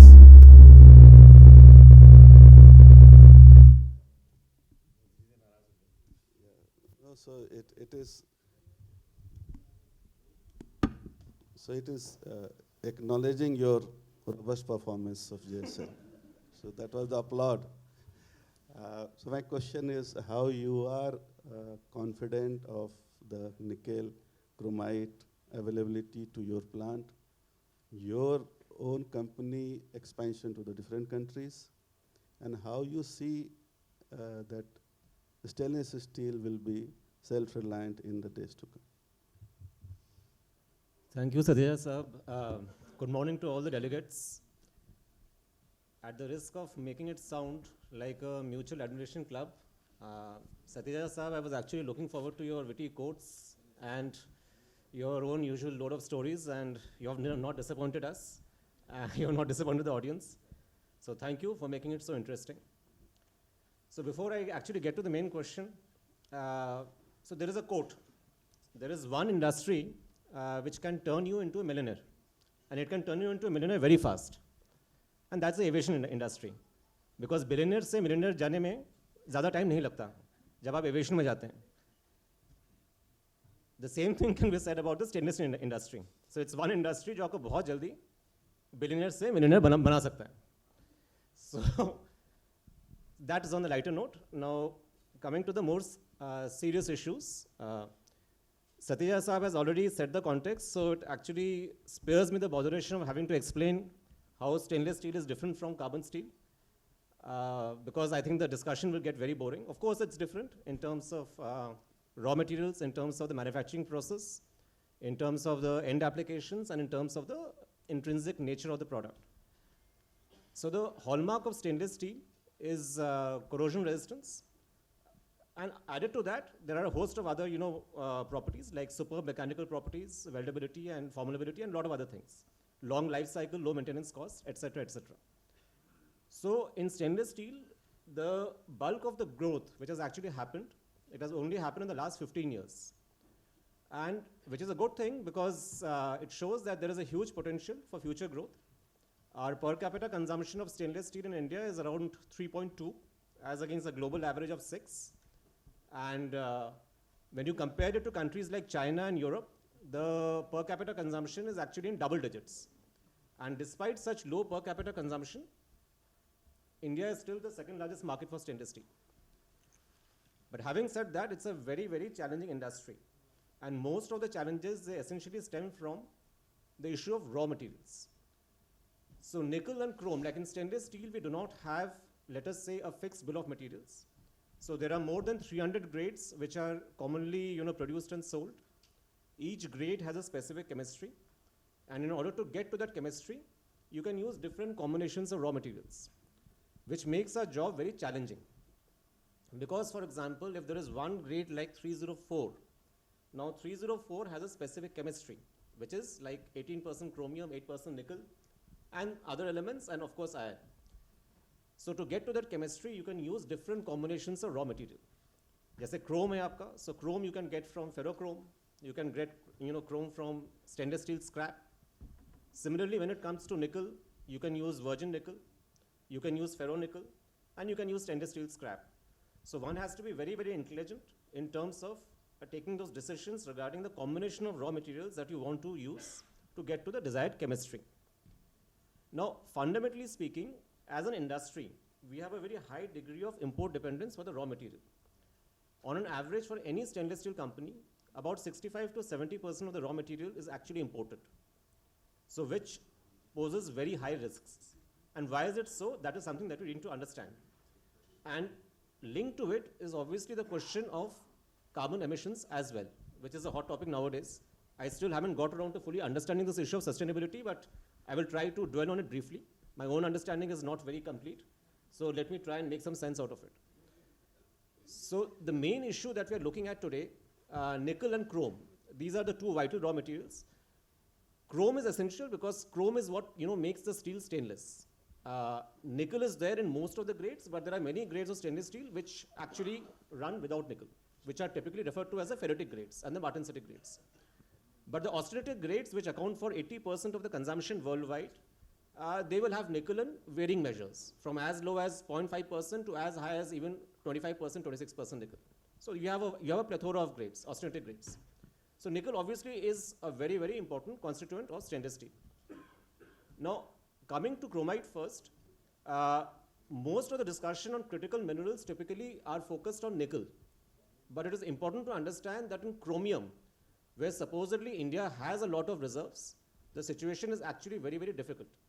Because overall, when you're looking at it in terms of mineral resources, you have 332 million tons. But out of that, only 79 million tons is in the category of reserves, and balance is all in the category of remaining resources. And even when you're looking at remaining resources, bulk of it is in the category of inferred resources, which means that is not even measured, it is not even indicated, bulk of it is inferred, which means that in geological terms, the amount that you can mine in a feasible manner, that is actually very low. And when you look at the ballpark calculations in terms of stainless steel consumption and the way it is growing and the demand for chrome ore and ferrochrome, you will probably figure out that in about 15 years from now, we would have exhausted the reserve portion. And what will be left with will only be the remaining resources. And while chrome was initially considered as a critical mineral, as a part of the National Critical Minerals Mission, subsequently it was dropped on the assumption that there are enough resources available. And which is a point where I would like to set the record straight. Enough chrome is not there. Because you're not looking at 10 years or 15 years, you have to plan for the next 100 years. So chromium is a problem. Right now the situation may be fine, but ultimately at the end of the day, we need to look for long-term solutions. The second part is nickel, where of course we have a huge problem. India really doesn't have any nickel, significant nickel. Whatever is there by way of nickel resources, it is all in the category of remaining resources, which is about 189 million tons, but 189 कहने के लिए है, actually, even when you try to extract it, you will find that it's not so feasible to extract it. So for nickel, what do we do? The main issue here is that as a company, we have tried to de-risk the supply chain in nickel. So we have gone to Indonesia, we have set up facilities for ferronickel, and we have also set up facilities for stainless steel melting there in Indonesia. But you see, the problem is that when you look at securing the supply chain in critical minerals like nickel and chromium, it requires an integrated strategy. Something similar to what China had by way of the cornerstone strategy, something similar to what Japan had by way of the JOGMEC strategy. So JOGMEC, as you know, is the Japanese body which promotes raw material security. So a multi-pronged approach is required. What we have done is not even 10% of what is needed to be done. And if you really need to secure the nickel supply chain, all stainless steel companies and all alloy steel companies as well, Dhawan sir, so we need to look abroad. And when you are acquiring assets abroad, right, for example, mining assets, it entails a huge degree of risk. And the risk is there, number one, because there is often lack of policy continuity. Indonesia, for example, they had something like a on-off policy. So 2014, Indonesia imposed a ban on the export of nickel ore because they wanted to, promote valuation within the country. 2017, they lifted that ban partially for certain grades of nickel ore. And in 2020, they again imposed a complete ban. So it makes things difficult because today, for example, if we have set up a ferronickel facility, tomorrow they might impose a ban on the exports of ferronickel. So there's a huge risk.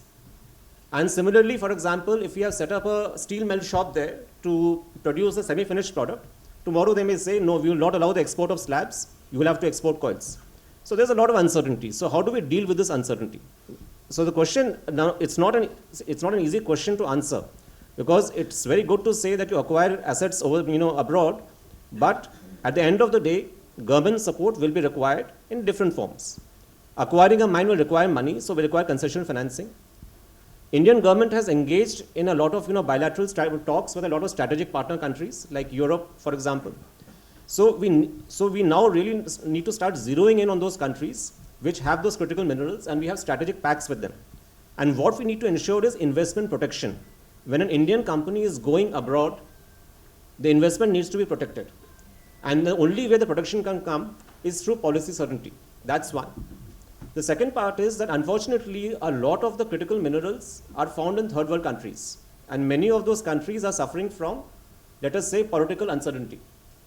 So there may be a case where the regime changes and the policy changes, in which case you need to have adequate risk sharing measures. For example, insurance to protect your investments.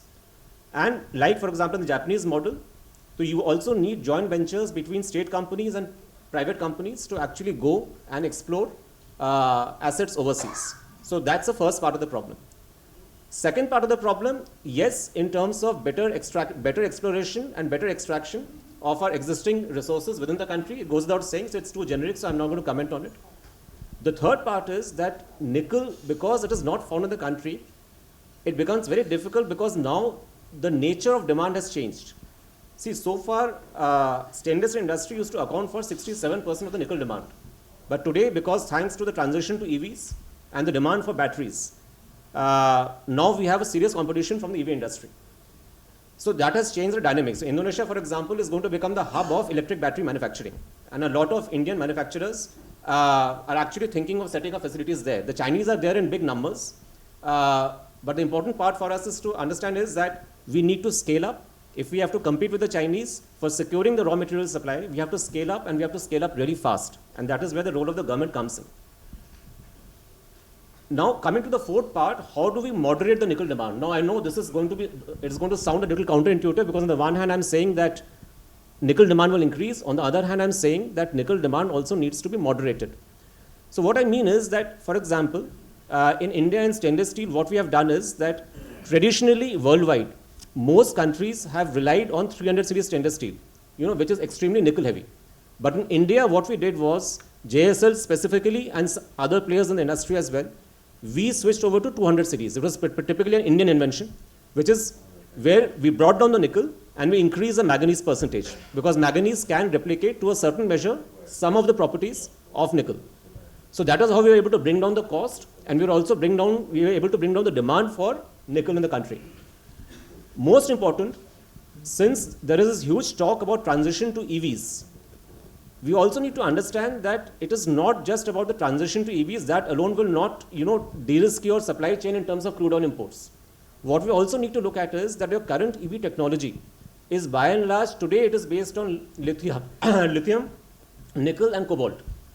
And we have a serious issue both with respect to lithium and nickel. So there is a serious issue. So it still doesn't fully take care of the raw material security problem. So my advice is to the government would be that when you are looking at the transition to EVs, and even if you want to make EVs mandatory at a certain future cutoff date, we need to experiment with alternate battery technologies. So instead of lithium ion batteries alone, so there are other technologies available. For example, there is lithium ion phosphate batteries, sodium ion batteries. There are solid state batteries which can work without nickel. So there are so many alternate technologies which are available. And that is what we need to look at so that we can moderate the demand for these critical minerals. And last but not the least, everyone talks of scrap, the circular economy and increased use of scrap. So coming back to the original question, raw material usage and emissions are linked. So the more of scrap that you use in the furnace, the lesser your emissions will be, and therefore to that extent you are more sustainable. But the problem for a country like India is that both with reference to MS scrap and SS scrap, because the bulk of the consumption growth has happened only in the last 15-20 years. And for SS scrap specifically, which has SS has a long life, so the scrap generation cycle has yet not set in. And therefore, India is deficient in scrap. We import about 1.3 million tons of SS scrap every year. We import about 9 to 10 million tons of MS scrap, which is a problem because while it is good to recycle, but end of the day, those countries which are surplus in scrap, they are now imposing restrictions, like the European Union regulation of 2024, which seeks to impose various kinds of restrictions on the exports of scrap. They don't call it a restriction, they call it a procedural requirement, but end of the day, it is a restriction. So increasing scrap uses is important. So we already have a scrap policy, and Ministry of State is doing a lot. So I don't need to. So I'm not going to elaborate on that. That's well known to everyone. But end of the day, reliance on scrap alone is not going to help. So you will still need the metal element, and that is where we need to work. And last but not the least, in terms of circularity, let us not just look at the scrap thing. See, nickel is, for example, used in batteries. So there is a lot of battery scrap. And there are ways of extracting nickel from that. And a lot of work has already been done by National Metallurgical Laboratory. CSIR has already done a lot of work. And some of the technologies are actually at the level of TRL4, which is Technology Readiness Level 4. So those are technologies that we can work on to improve the nickel availability in the country and for other critical minerals as well. Thank you.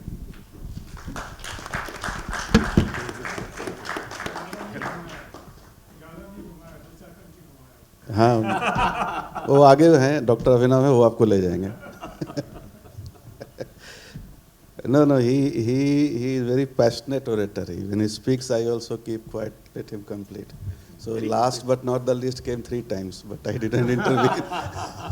I'm sorry, I think I took more than my allotted share of time. No, but you see, out of other 2 speakers, no one got so much of applaud. The clappings were there in your this one. Yeah. So he touched upon 2 points, nickel and chromite. And very recently, actually, government has taken initiative of how to extract nickel from the chromite overburden. Many companies have done this work, and they have been very positive also, both from the hydrometallurgical as well as the pyrometallurgical, both processes wise, and I'm sure that this will see its own light. But chromite discovery is very, very interesting. How chromite mining started in India. It was in 1951.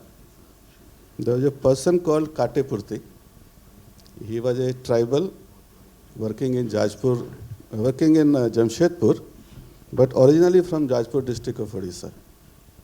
So in his holiday time, he came to his native place and was roaming in the jungle, spending time with his colleagues, friends and families. Then he got a shiny piece of a stone. And thankful to him that he has the curiosity to ask what it is. And he took that stone to R&D lab of Jamshedpur. And there it was observed that it is chromite. And then Tata Steel made the application to the king. And 1953, chromite mining started in India. So as we are sitting in an auditorium, in Sukinda mine of Tata Steel, there is an auditorium which is named after him, Katepurti Auditorium. So while we have GSI, MECL, many government agencies for exploration of different minerals, but we always hear ek banda kafi hai, and that he has shown at that point of time. So thank you, Gaurav. Our next speaker is Dr. Abhinav Mathur. कल मैं इनकी profile पढ़ रहा था, पुनीत जी ने मुझे भेजा, तो I was very amused. एक निदा फाजली का एक शेर है कि हर आदमी में होते हैं 10-20 आदमी, जिसको भी देखना कई बार देखना. बिल्कुल. And why I am saying so, because I must read out 1 or 2, 3 lines. He has previously served as senior advisor to the vice chairman of Niti Aayog, where he contributed to shaping national initiatives across technology, sustainability, healthcare, education, artificial intelligence and circular economy. कोई field छूटा नहीं है. छूट गए, मैंने सारे लिखे नहीं थे. ठीक है. And he has also leadership roles in Spice Group, founded Lotus Interworks, a deep tech incubator focused on scaling technology-driven startups, and founder of Million Sparks Foundation, non-profit initiative supporting teacher empowerment and education access for millions of children across India. तो multifaceted बोलते हैं, हिंदी में बोलते हैं बहुआयामी प्रतिभा के धनी. So you are, and we are honoured to have you with us. In his field there is a famous shloka अंतःहस्ति प्रारंभ, and it means that end of anything is actually a beginning of a new thing. There is nothing which ends. Anything which is ending, it is giving way to beginning of a new thing. And that's why when he is in the recycling, he sees that as a resource. And there have been various processes which have been developed. And I see copper companies, when they are going for pyrometallurgical, some are going for hydrometallurgical, and they have their own ESG challenges For hydro, it is more on water. For pyro, it is more on air and other aspects. And their ESG compliance is also needed. Then there are issues which are related primarily to sorting, because that's the basic and primary thing. Unless you sort out the sorting issue, the other issues will be difficult to handle. Ji. And skilling is one part which always needed, not only from the ESG part, but from the beginning to the end. And particularly for the word urban, we call it urban, but if you see the data, more than 1,000 million mobile users, 550 odd is from urban side, and equally 450 is from the rural side. So the urban-rural divide, and when we say that urban mining, because we believe and we have a perception that most of the appliances or e-waste will be in the urban area, but if you see the data, it is not actually only limited to urban, and rural area is equally as rich and in rural area also will get similar number of mobiles in the household. 20 years back, there used to be one car in a village. Now, if you go to any village, you will see at least 10, 20 cars. And the evil side is also there. So the village used to be earlier very pristine, but you will see the plastic waste in the village also, and the drainage issue in the village also. So the rural-urban divide is not there. So with that background, where do you see your recycling part going on, and how you are tapping from both from the urban side or from the rural side? And if you have to build a scalable system, because again, getting the e-waste and then taking to a scale as well as skilling, where do you see the industry as of now? Sure, sir. So in the tradition of the house, I'd like to first start by thanking the chamber for inviting us, and of course complimenting Mr. Satija for a very, very brilliant conduction and moderation. I've been taking notes of all what you have said. आपका शेर मैंने लिखे हैं, आपके श्लोक मैंने लिखे हैं. मेरे को पता है मैंने कौन से concept note में पहला वाला शेर डालना है और दूसरा वाला शेर नहीं मतलब श्लोक डालना है और दूसरा वाला श्लोक आपका किस concept note में डालना है और मैंने अपनी टीम को एडवाइस भी कर दिया, भेज भी चुका हूँ. So really it was very interesting to be on this panel. But coming back to the topic, I think Satija ji has set up a lot of questions for me to try to answer. Recycling has been there forever, right? And I think it's very much in the tradition of India that we continue to use, reuse, and maybe make use of whatever is there so that we can reproduce that, thing like he said, end of anything is the beginning of something new, right? So from that perspective, we have been always doing recycling, but formal recycling has started probably after the government of India came up with a regulation of extended producer responsibility. And I think, I don't know how many people in the room understand that, but what the government of India has done, they have said that if there is a producer which is producing a product and making economic benefit out of it, if there is any waste getting generated, subsequently to that waste collection, recycling, extraction of whatever products have gone over there into that particular product, and finally reuse of that product back into manufacturing has to be done, and the primary responsibility lies with the producer. So if there is a bottle of plastic, this has to be collected once it is used by the producer and ensured that the plastic is recycled and put back into use. And similarly, if there is a refrigerator, air conditioner, etc., the same thing has to be done. Now, when it comes to electronic waste, which is the core area that we possibly work in, there is, of course, multitude of elements which are there inside of that, and the complexity is immense. So let's understand, there are close to 1,000 odd products which have been identified, out of which only 106 today are mandated to be recycled under the EPR regime. And the 106 would have close to 60 elements of the periodic table inside of that. So it's a very, very rich resource for whatever the industry needs, and specifically the steel industry as well in the context of the room, right? So we have spoken about nickel, we produce nickel. We have spoken about chromite, we produce chromite.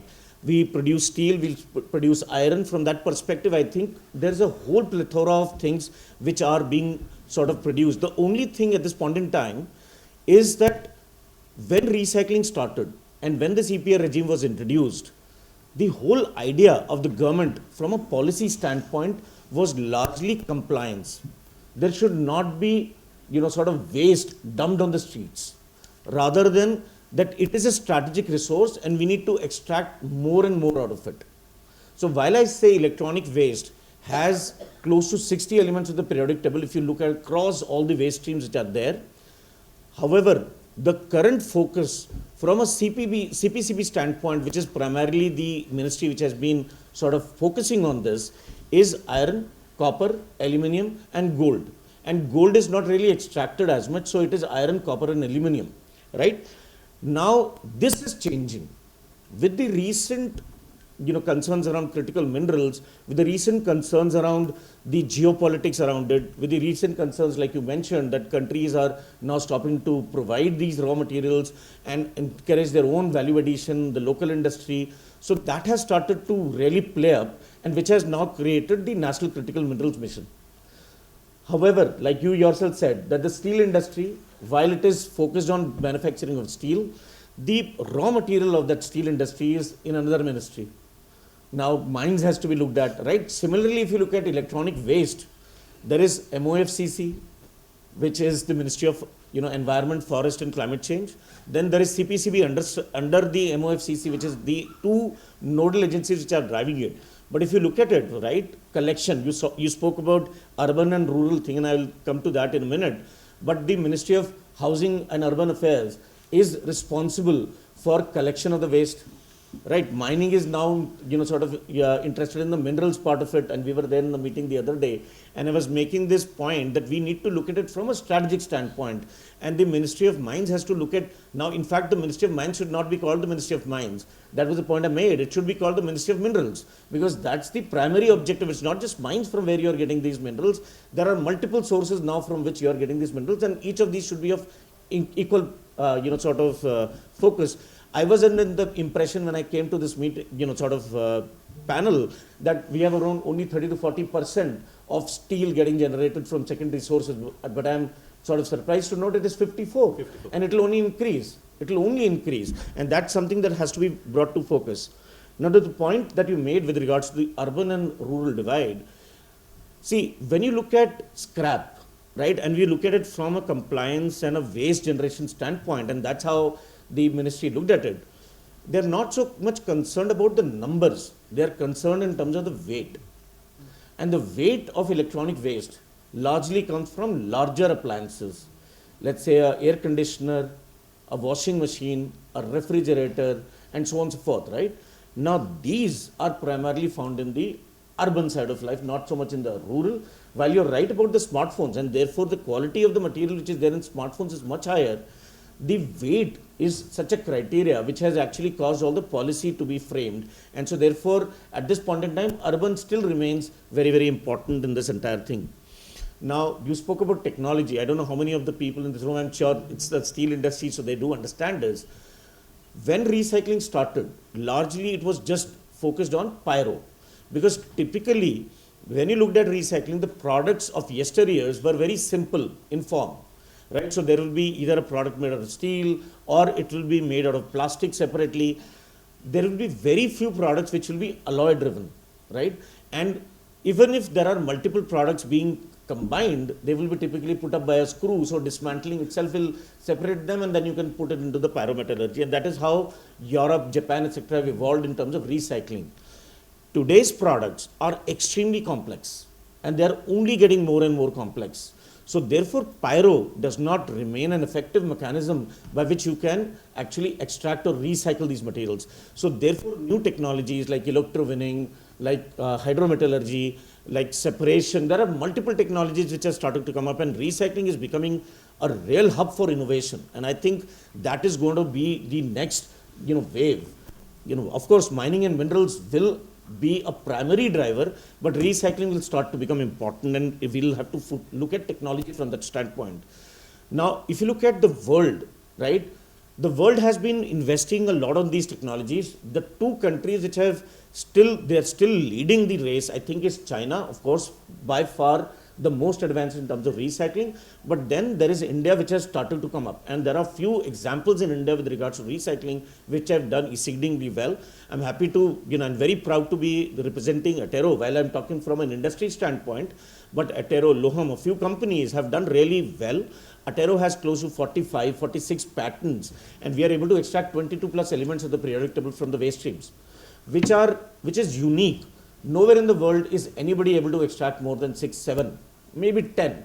We are able to extract 22, which is unique, and I think the government of India should stand up, take note, and the industry. And the industry should start to also support such players and start to take material from them. So that's the another thing which I wanted to sort of put on the table. One more thing which I want to say, and from an industry standpoint, and I think you also give this feedback to recyclers, is that the quality of the product is not good enough to be put back into the fresh sources, combined with them. So I think one thing which is required from a technology standpoint, from a policy making standpoint, is that there should be a proper gradation and audit of recyclers. So one should know which recyclers are extracting more metals. How much of the material are they able to extract? At what purity are they able to extract? What is the scale? We can't be talking about, lab scale, bench scale any longer. We have to talk in millions and millions of tons, right? That is very important. And finally, what is the environmental impact?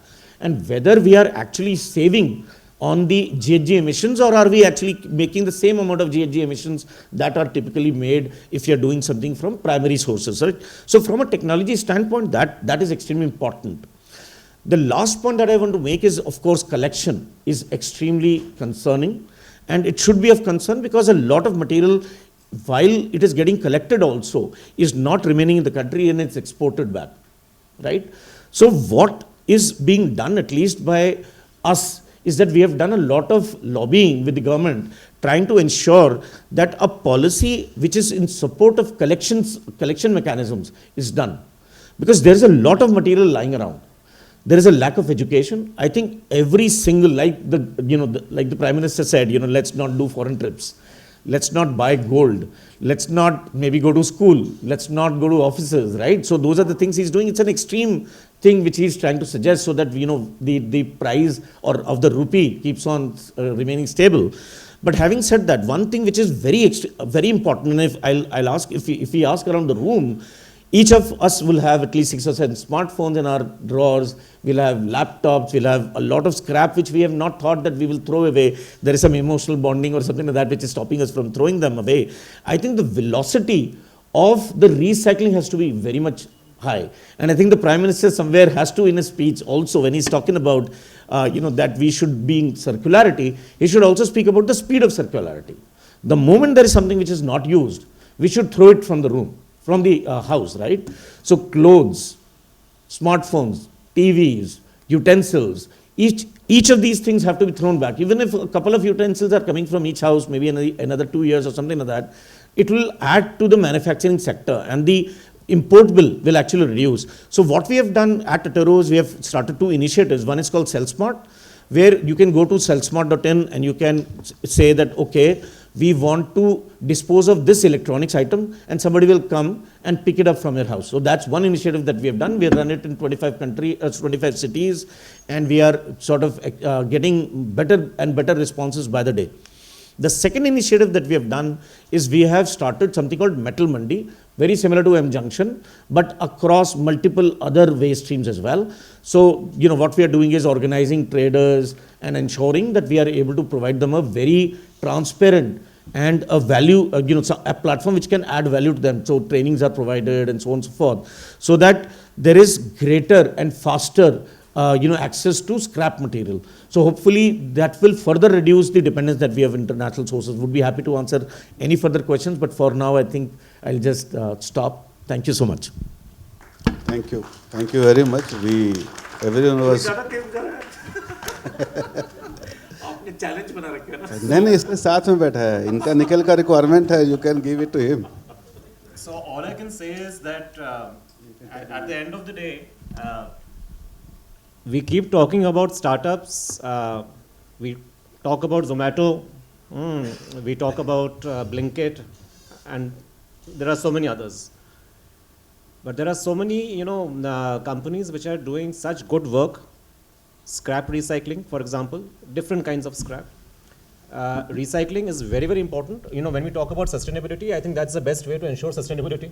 And these are the kind of industries which actually need more focus, and the public also needs to be made aware of the kind of work which is going on. Because, for example, in Delhi, we have got a huge garbage dump, which is called Gazipur. Gazipur ka mountain jo hai, it's a mountain. It's an absolute blot on the landscape. So I'm saying that these are the kind of industries which need more publicity as well. Because जब तक awareness and publicity नहीं आएगी, तब तक इन सब चीज़ों का प्रचलन अपना बढ़ेगा नहीं. So that's it. I think very well said, and I must appreciate the very important point which I thought we will take it up later. And that is basically on the recycling, sustainability, scrap management. See, all of you must have read in the last 2-3 days. I personally feel Tata model for backward integration with the scrap is the ideal, which I had personally talked about it 6-7 years ago in a meeting. Now, having done that, I think that is a good example for others to emulate. That is point number, that should be done. That is for recycling and collection. Even the stakeholder which needs it must invest in it to collect it. Because we keep on talking about formalizing the scrap sector, organizing the scrap sector, keep on blaming the scrap sector that it is unorganized, the GST issues, challenges. But I think first thing that steel makers will have to do is, if they need the steel, the backward integration as taken up by is must. 2. Is scrap collection an issue because of the big gap between the GST 18% and the GST which should be there at 5%, and that is why the whole thing is unorganized? I think this is an identified, accepted issue. If that be so, it has to be built up in any recycling sustainability policy, which must be put in as a thrust to formalize the steel sector. And that is all. And lastly, scrap today is, I think what my friend mentioned, only on the steel requirement coming from auto sector. Auto sector has failed in accumulating the scrap. Yesterday's newspaper, all the automakers have failed to reach the target of their collecting or integrating with the scrap by 70%. That means the scrappage policy is falling short. The very policy which was perhaps designed only to collect the scrap and supplement the steel sector. Steel sector is deficient by 12 million tons last year, even after contribution of 25 million tons by the domestic sector. And if I have gone by the report, which you must also be having, by 2030, your demand is 50 million tons. Now, unless this policy, scrappage policy, is scaled and also supplemented by the stakeholders by backward integration, it's not going to come. Therefore, it is the responsibility not only by the government, it is also the responsibility with the stakeholders and private entrepreneurs to pull in. Government will give support. PLI scheme has come. Tomorrow, people may ask for investment in scrap, this one, collection as a PLI scheme.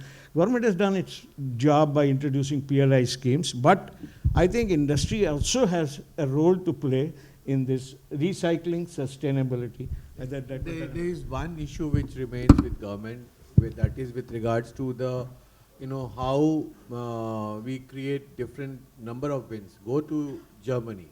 I think it's one of the most advanced system of scrap collection. And that's why they say almost 90% plus they process the wastage. So that's where any country's barometer, you measure their success in terms of how much they, the scrap they use. And India is really lagging behind, because today also this MCD has not been, making it so mandatory that, there are number of segregation is more than 4 or 5. Just 2 they have talked about. Satija जी के लिए भी है sir, एक दो आपको श्लोक बनाने पड़ेंगे गवर्नमेंट को सुनाने के लिए, वो सुनना शुरू करें.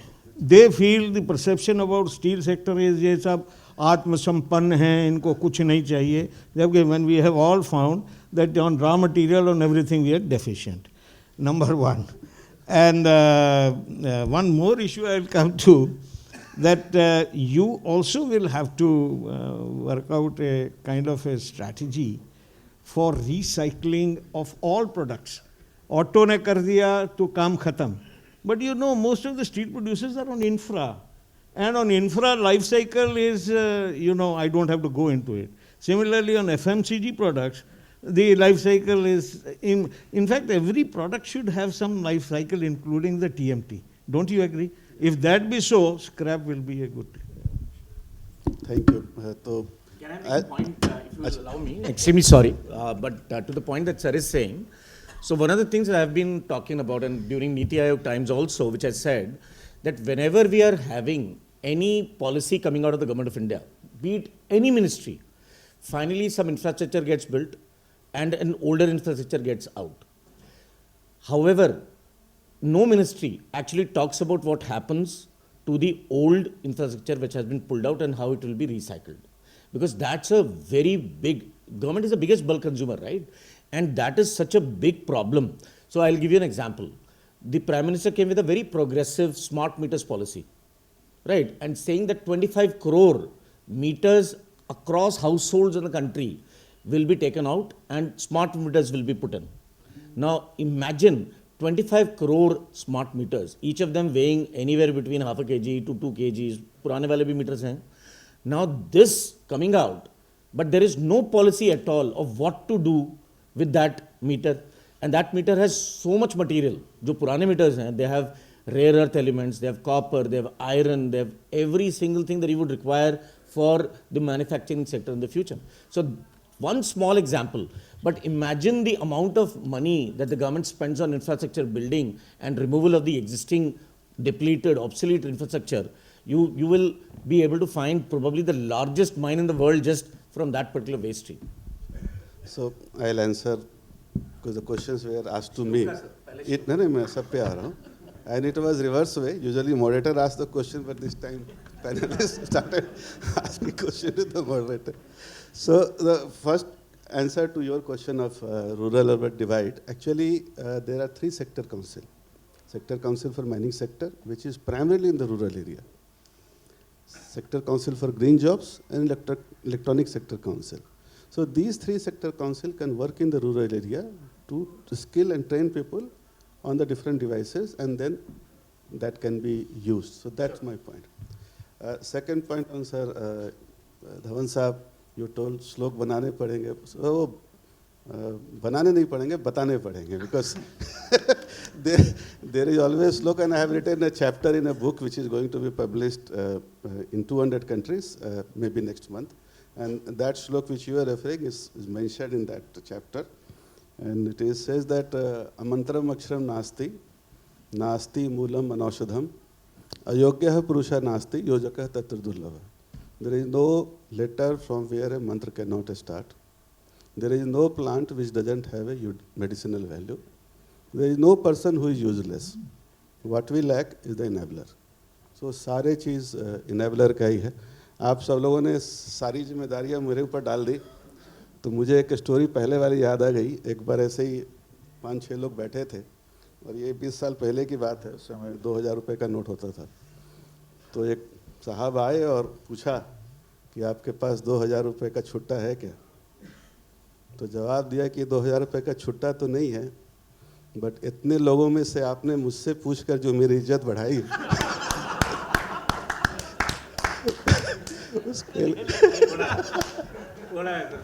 So whether I am competent or not, I don't know, but all of you have confidence in me that I should take up this matter with the government. So, thank you very much for that. Before I go for the second round, because the time is also running out, if anyone having any question, yes sir. Things have been discussed and talked about regarding the government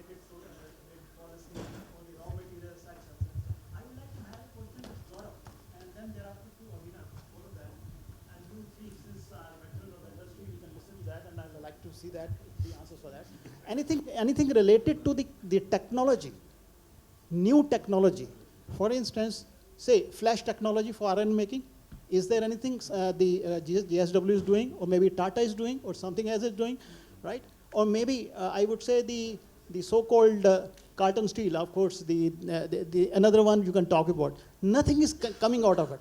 Every industry, all the steel manufacturers in India, they are using the 60 years old technology. Nothing new is coming from them. That is also one of the points. Are the industries looking forward to that or not? This is for the Gaurav. And of course for the Abhinav, the technology for recycling is emulating every day, every hour in the industry, all over the world. The recyclers in India, they're not aware of what is happening internationally. And they do not know about the industry's R&D is going up. There is a lot of things going up, and it will never come unless the industry people themselves are interested to emulate these technology from other countries, or otherwise they make their own. So these are the two questions. I would like to have an answer from Gaurav, and then thereafter from you. I'm possibly not the best person to answer this question, but all that I can say is that as an industry, R&D spends certainly need to go up. As a company, we are spending a lot on R&D. A lot of the R&D spends are, so a lot of the R&D spends actually go into development of new products, but at the same time, we are also looking at ways of improving resource efficiency and energy efficiency. That is one way of, better utilizing the raw materials. We have also experimented with different types of raw materials in our mix. So, for example, when you're looking at tires, now tires, for example, discarded tires, there's a lot of wealth lying there. So we have actually done a lot of work on that, right? So we keep experimenting, but we have a long way to go. So you're absolutely right. So we have a long way to go. But having said that, efforts are still on. Can I just answer the point you mentioned that Indian steel industry is still having 60-year-old technology. Now let me come to you. Today, and we should all take pride, India is not only the second largest consumer and producer of steel, it has the best technology available, which is available anywhere in the world. There is let me just complete. Now, you look at technology when we are talking about, using scrap. Now, in an integrated steel plant, it is very important that you utilize all the wastage and convert into wealth. And you will be surprised that best available technology is deployed not only by one, but almost all the major players in India in terms of using gases, burning them and converting them into electricity, using, some steam, converting the mechanical energy into, for rotating turbines. Now that way, we have used all our waste gases, waste, steam, any kind of waste is recycled. The water which is used in steel plants are processed, and they also, in some of the steel plant locations, people drink that water. So that kind of processing is done by our steel plants. Coming to technology, other than cold roll non-grain oriented electrical steel sheet, which is used very little quantity, out of the 269 million ton, 270 million ton India produced last year, we are able to meet 99% of our steel in India. In 2007-8, India was totally dependent on Russia for making warship grade steel. And within 5 to 6 years, 96% of steel was made in India. There is no problem so far as technology is concerned. There is no problem so far as process availability is concerned. Some of the material, the problem lies in terms of quantity. So minimum quantity, very small quantity usage are there. So, there is a requirement, say we make minimum 100 tons of steel. And the total requirement in the country after accumulation, or maybe the whole year, it will be only 100 tons. At a particular time, it will be only 2 tons, 1 ton. So that kind of steel is not made. And I made an analysis, I'm not getting into that. Somebody asked me this question, rather I was presenting to the parliamentary committee, and this was a typical question asked by me, that are you able, like what you said, that question came to me, and exact numbers I gave. Luckily, I had those numbers that time. Now, I don't want to repeat that. The point which I'm trying to make is, and I salute to the Indian steel producers, the kind of, they have silently worked for the country. You see, unlike automobile industry, all of you are thinking India has the best automobile. No, you don't have. But in steel you have. In steel you have. They are highly protected. We are not protected for a long time. In 91, when India deregulated the steel industry, everyone was out in open and competed. In 2014, when so much of import came, they all competed with Chinese. They had to dump steel in India. But we competed with everyone, and we survived. Can I supplement you? I think yes, the point which you made is very pertinent, and in the sense that perhaps there are perceptions around, clarified by him, and I must thank him. There are few segments which are so highly critical for quality, where 60-year-old technology cannot work, number one. Number two, I think I must share with you, particularly for stainless steel and alloy steels, which are catering to auto. He may be talking about the quality of the car. The entire steel used, alloy steel, which is the critical, used in vehicles, commercial vehicles today is totally localized to the extent of 98-99%, which was 60% 5 years ago. Second, yes, the technology needed lot of changes in the last 5-7 years because of the requirements of the customers, environmental issues.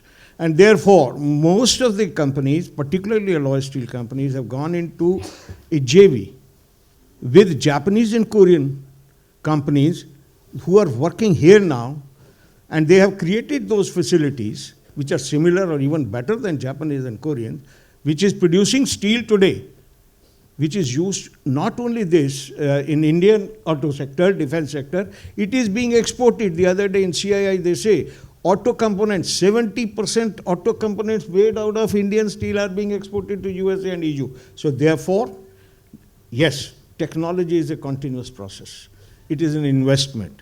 It is even beyond R&D. Technology and R&D are two, I think, separate issues. In technology, your product will not stand in case you don't adopt the latest technology which is being done by the Indian steel producers, may it be carbon steel, alloy steel or stainless steel. Like, otherwise, we cannot survive in the country. In auto grade, Indian steel industry is going to produce now 2000 MPa steel. You normally use 900 MPa steel. So such thin material can be made available in India. So 2000 MPa. We are making the coated steel with more than 900 MPa, strength. You just can't imagine the kind of work which Indian steel industry is doing is phenomenal. And I talked about CRGO. Even there, already the work has started. We will be self-sufficient. Satija साहब के लिए, सतीजा साहब ये जो technology अब India में आ चुकी है, उसमें रॉ मटेरियल की quality sometimes is wanting or not. Sometimes, for example, ash content for a blast furnace which you have now created, electric arc furnace is the scrap. So I think raw material linkage to the technology is very important. No, Dr. Dhawan, I have one thing. The blast furnace is being used by the Indian steel industry right now, and the same blast furnace technology which is used by the Chinese company, if you compare it, you'll find a difference altogether, because the output from the Chinese blast furnace is much higher than the Indian blast furnace. No, that's what he was referring. Dr. Dhawan was mentioning the same thing which you asked. Chinese steel producers, they use iron ore from Brazil, Australia, where the alumina is less than 1%. Indian steel producers use iron ore where alumina is more than 3%. So the more is the alumina, your coal consumption will go high, your slag rate will. So in spite of all those things, if Indian steel makers are competitive with Chinese steel players at the plant gate, there is a report of Niti Aayog, you can go through that, and it says that Indian steel players are competitive at the plant gate with any other steel players in the world. The only disability factor is $90, which the logistics part take major chunk into. Logistics about 40. It's overall about overall $80 to $100. So from the stainless steel perspective, see, when you look at it from the demand side, a lot of work has been done. The very fact that we have greatly managed to reduce the demand for nickel by successfully developing and commercializing 200 series, which has now found worldwide acceptance. Now that is typically an Indian invention. The Chinese have copied from us. So 200 series is an example that our product mix is continuously evolving, and that is only possible if the technology evolves. Now coming to the second part, there are certain perceptions, right? So the perceptions are based around some historical facts. The issue is that in the auto segment, for a very long time, we actually struggled because stainless steel goes into exhaust systems and it goes into disc brakes. So for a long time, there was this perception that quality steel, stainless steel for auto can only come from Korea and Japan. But today, after years and years of effort, I'm happy to tell you, one of my regional sales head is here. We are the leaders in the auto segment. And we have put everyone far behind. So a lot of things depend on perception, which is again derived from historical facts. But the Indian industry is continuously investing in technology. But having said that, I will just quote the French philosopher Voltaire. He just said, the more I read, the more I acquire knowledge. And the more I acquire knowledge, I become even more certain that I know very less. So it's an evolving process, and that's the way I would like to put it. Sir, अब आप बोल दीजिए understood. नहीं तो ये 2 बजे तक आपको समझाते रहेंगे. और हम लोग बोलते हैं ना क्लास में छोड़ दीजिए सर हो गया.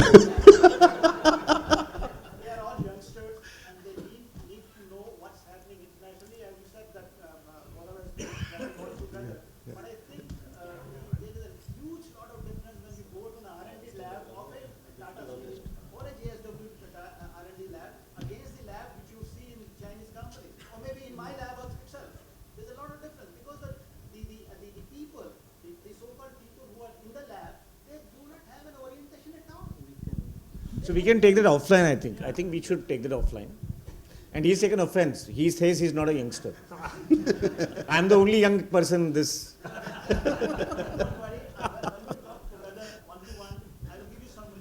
No, absolutely, absolutely. But very quickly, if I can answer on the recycling part. No, इसको छोड़ देते हैं. क्योंकि we are running short of time. I have only quick round, 30 seconds only, and should be only 2 words. ये जैसे कि आपके सामने भी कोई भगवान पहुंच गए और बोले मांगो क्या मांगते हो. So what thing you will ask to him? Straight forward. कि ये बस 2 शब्द में बोलना है. क्या पॉलिसी चेंज चाहिए आपको?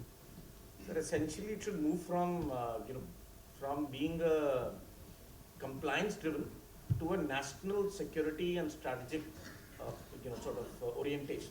Okay. Gaurav? I can only talk about one word, which is intent. Because with intent comes change, and the intent केवल government के side से नहीं हो सकता, industry के side से भी है, and public के side से भी है. It has to be shared intent. Okay. Dhawan sir. One line, if you had warned us also that you will ask a question which has to be answered in one line. And that one line is, if the national policy is for 300 million tons of steel, which is required by the country, then it has a backup of raw material for which entire government kainat has to be with us to produce that. Simple. That was Shahrukh Khan style. Thank you.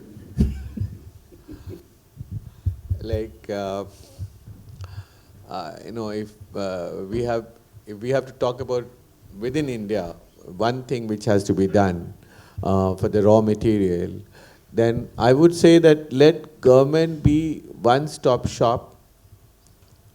When a mine is allocated, everything should be done by government, including land.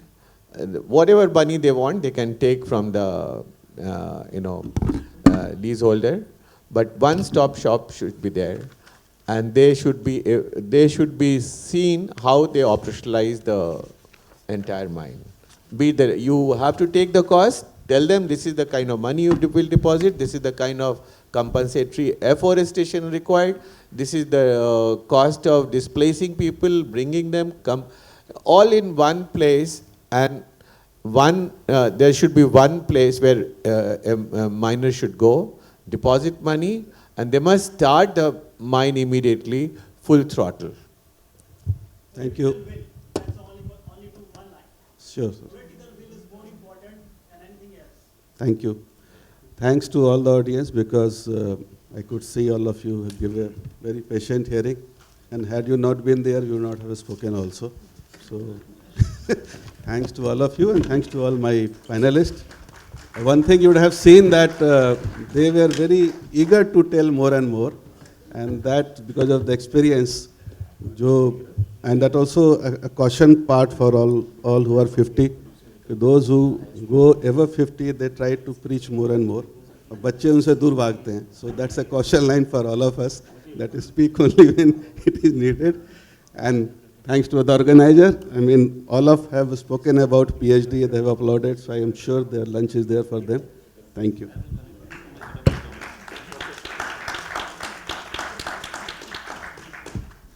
I would now like to invite Ms. Shalini to join us on stage and felicitate our guests on the dais with a memento as a token of our appreciation.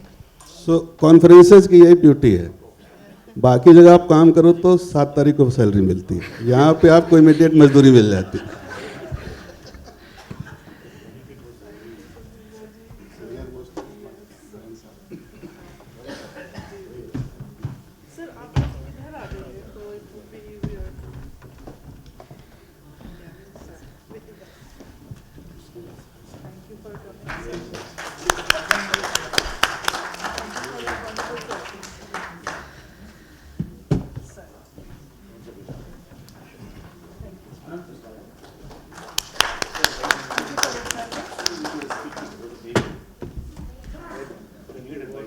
Between you two, who is younger?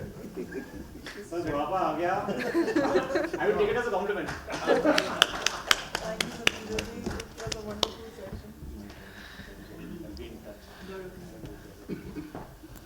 Thank you.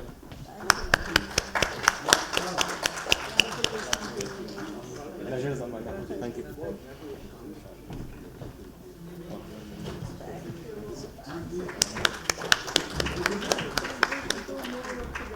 The perspectives shared to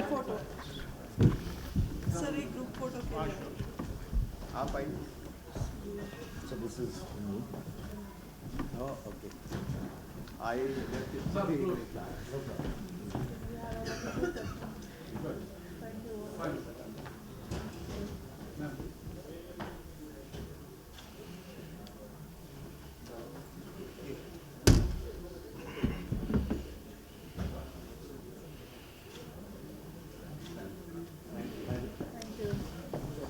You can get it.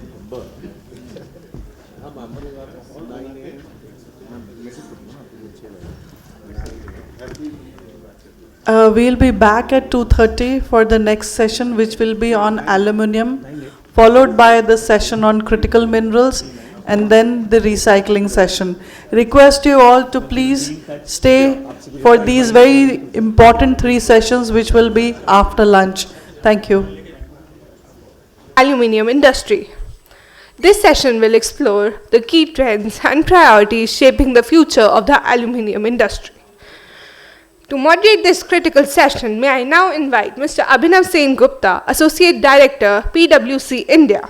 Having earlier shared valuable insights through the presentation of the Phdcci PwC Knowledge Report, we now look forward to Mr. Sen Gupta's perspective as moderator for this important discussion on the aluminium industry ecosystem. I now request our esteemed panelists to kindly join the moderator on the stage. First, I would like to invite Mr. Vijay Chauhan, Vice President, Hindalco Industries Limited, With over 32 years of extensive experience in the bauxite mining industry, he brings deep expertise in mining operations, mine management, safety, and statutory compliance. Now, we have Mr. Asim Roy, President, Mining and Metals Group, LSI Engineering and Consultants Limited. Mr. Roy is a seasoned geoscientist and global mining executive with over 38 years of distinguished experiences across India, Africa, Australia, and South America. Welcome, sir. Joining the panel, we have Mr. Ankur Agarwal, General Secretary, Aluminium Extrusion Manufacturers Association of India. Mr. Agarwal has been actively associated with strengthening India's aluminium extrusion ecosystem through policy advocacy, industry collaboration, innovation, and sustainability initiatives. I would also like to invite Ms. Suvita K., geologist, Hindalco Industries Limited. She brings valuable expertise in applied geology, mine planning, and sustainable mining operations with experience in bauxite mining. Over to you, sir.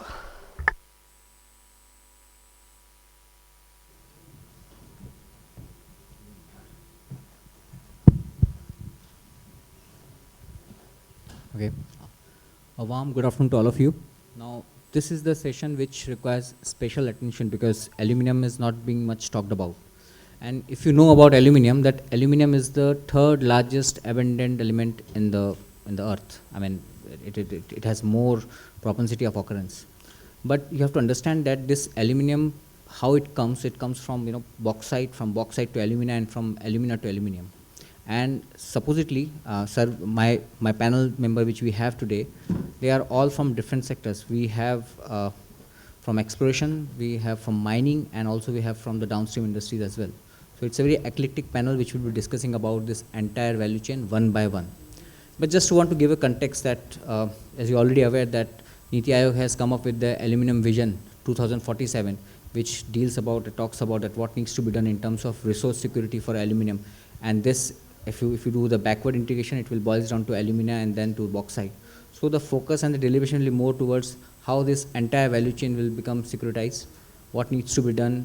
First, for that securitization matter, you need to understand what is the geology, what is the mineralogy, how things are there at the ground level, and then perhaps we will be coming up with a concrete, I would say, suggestions and some interjections that will definitely help Government of India to make an informed decision in the future. So without much ado, we have a very eclectic panel. So what I'll do, we'll have presentation one by one, and then we'll start with the question answer followed by that. So to start with, I will request Asim sir to first give a presentation, and then we'll move on to Vijay sir, and then lastly Ankur, just on the basis of geology, mining, and metallurgy. Thank you. Sir, allocated time would be 10 to 15 minutes, so you can finish.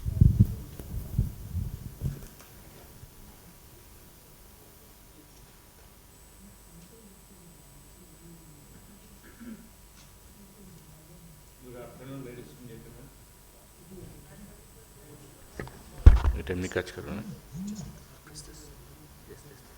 This one. Okay, thank you. As we heard today many times, aluminium is no longer just an industrial metal. It has become I would say that the strategic material driving a lot of things: electrical mobility, renewable energy, transmission infrastructure, aerospace, and defense.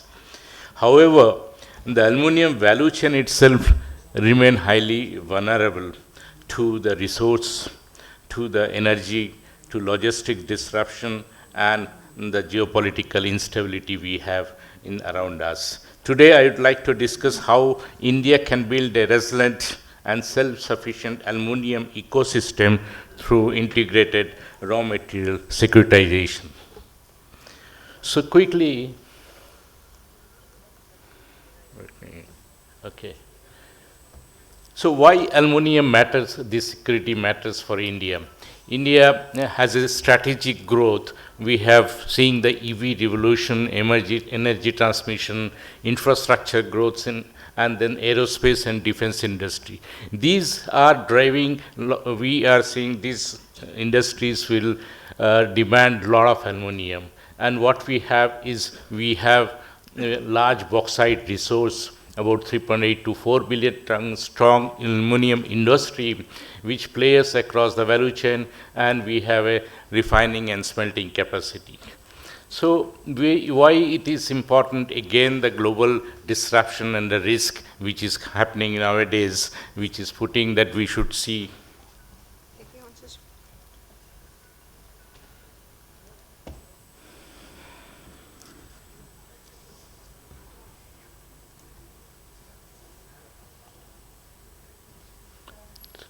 Okay.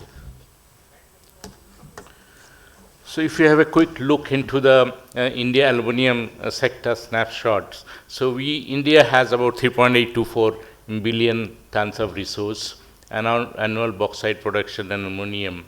India has the largest, one of the strongest geological resource build-up. So here, this is required to develop our key industries, and there are challenges. We see how one by one how it is there. So as we see Indian bauxite resource and the exploration landscape, you see most of our eastern coast belt is very rich in aluminum, right from Odisha to Tamil Nadu, and this is the map showing the locations of the various plants into this. And we have a very strong exploration agencies, but there is a large gaps in building this exploration to mining, to the refining and the processing industry. So real issue today is not aluminum production, the aluminum security, and it's the value chain.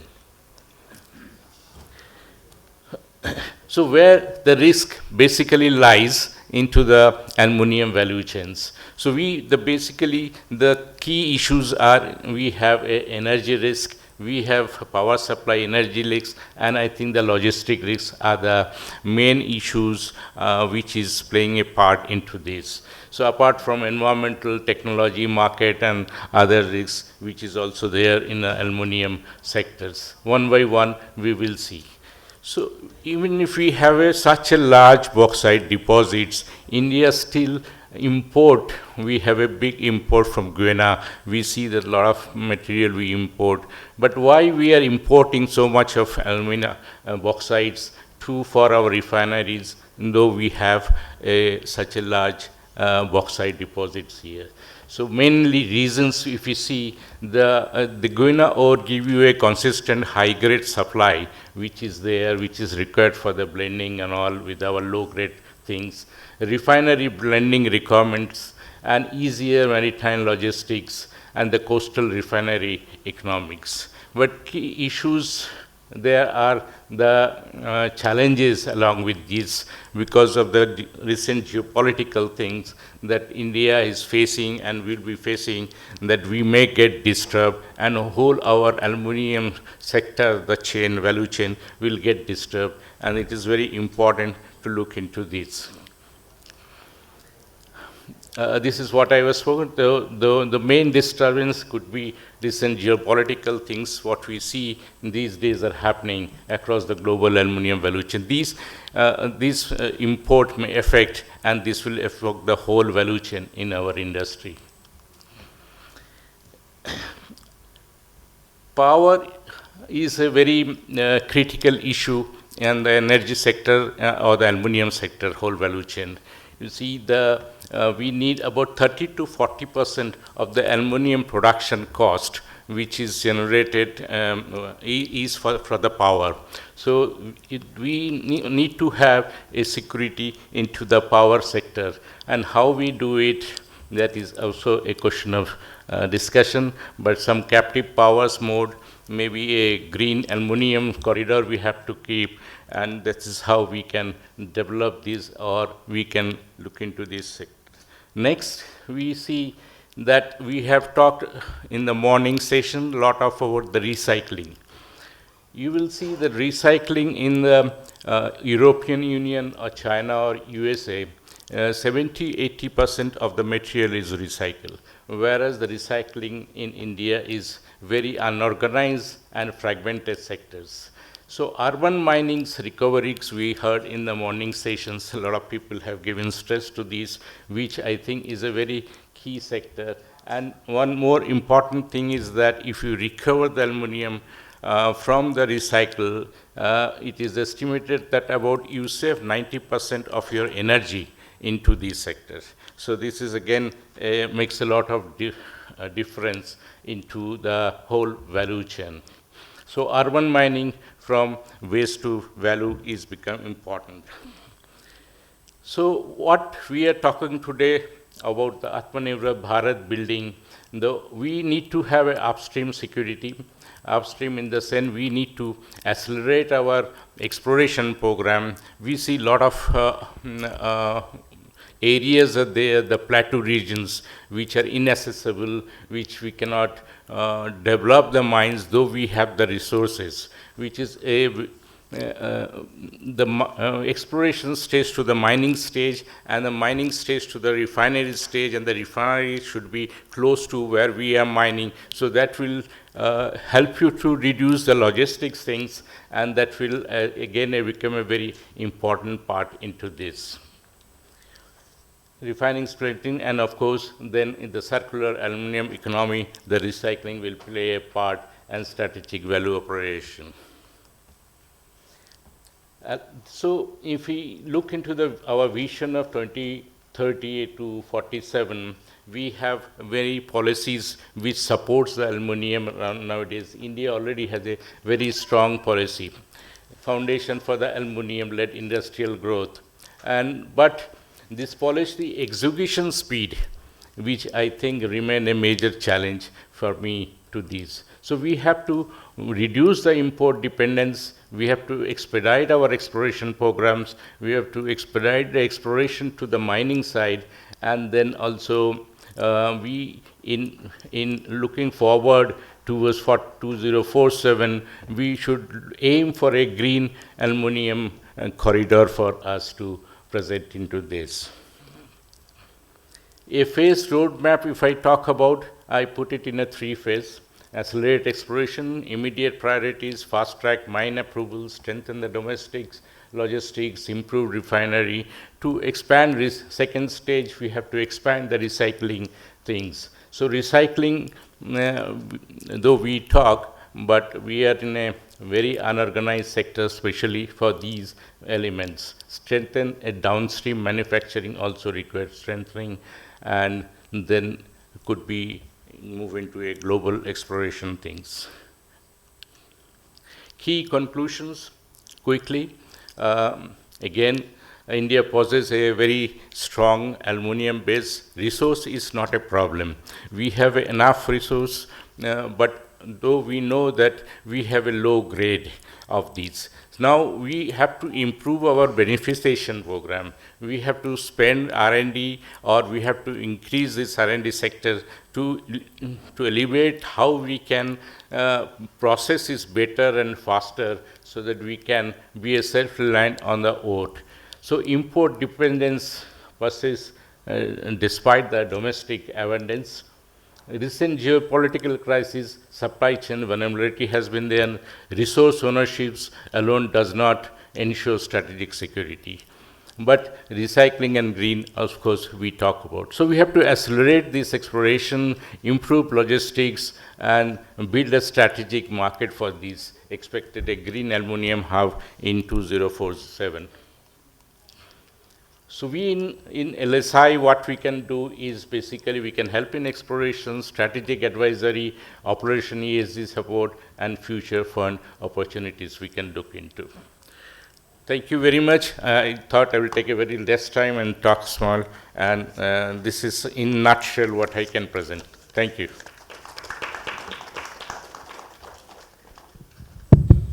Thank you, sir. That was indeed covering the entire value chain. So just for all of your information, now let's understand this.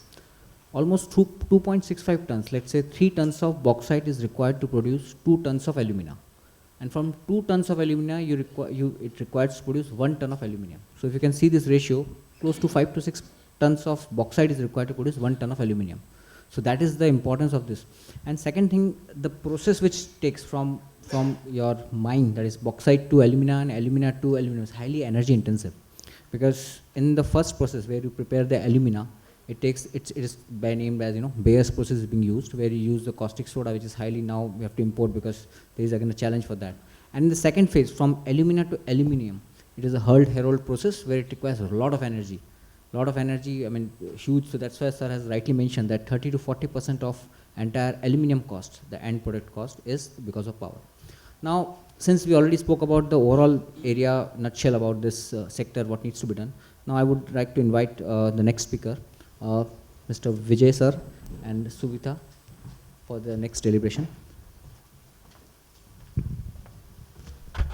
So good afternoon, everyone. I think after lunch session will be boring. So I think Abhinav and Mr. Ashim Roy cover everything.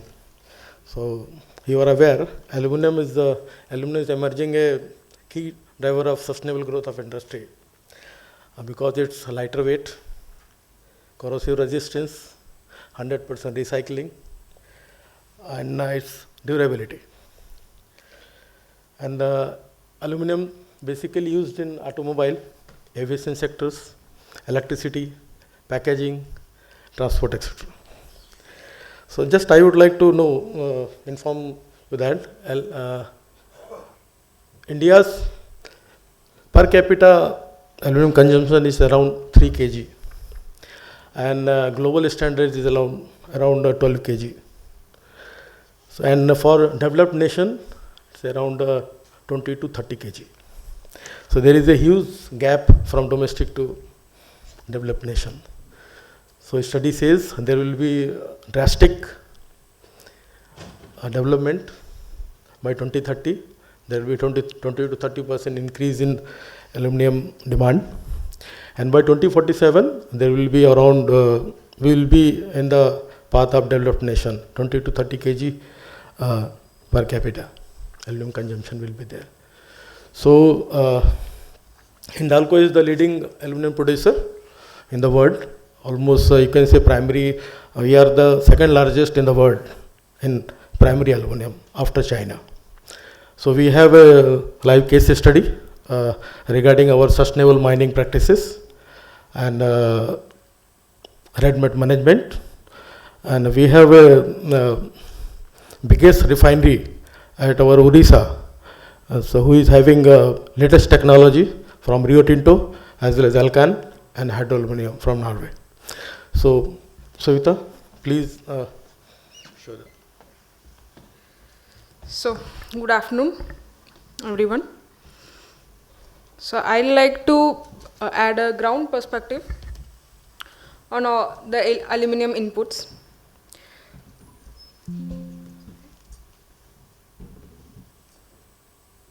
So as Chauhan sir has earlier mentioned, like our global per capita is around 12 kgs, but when you look at India, it is still around 4.5 million ton.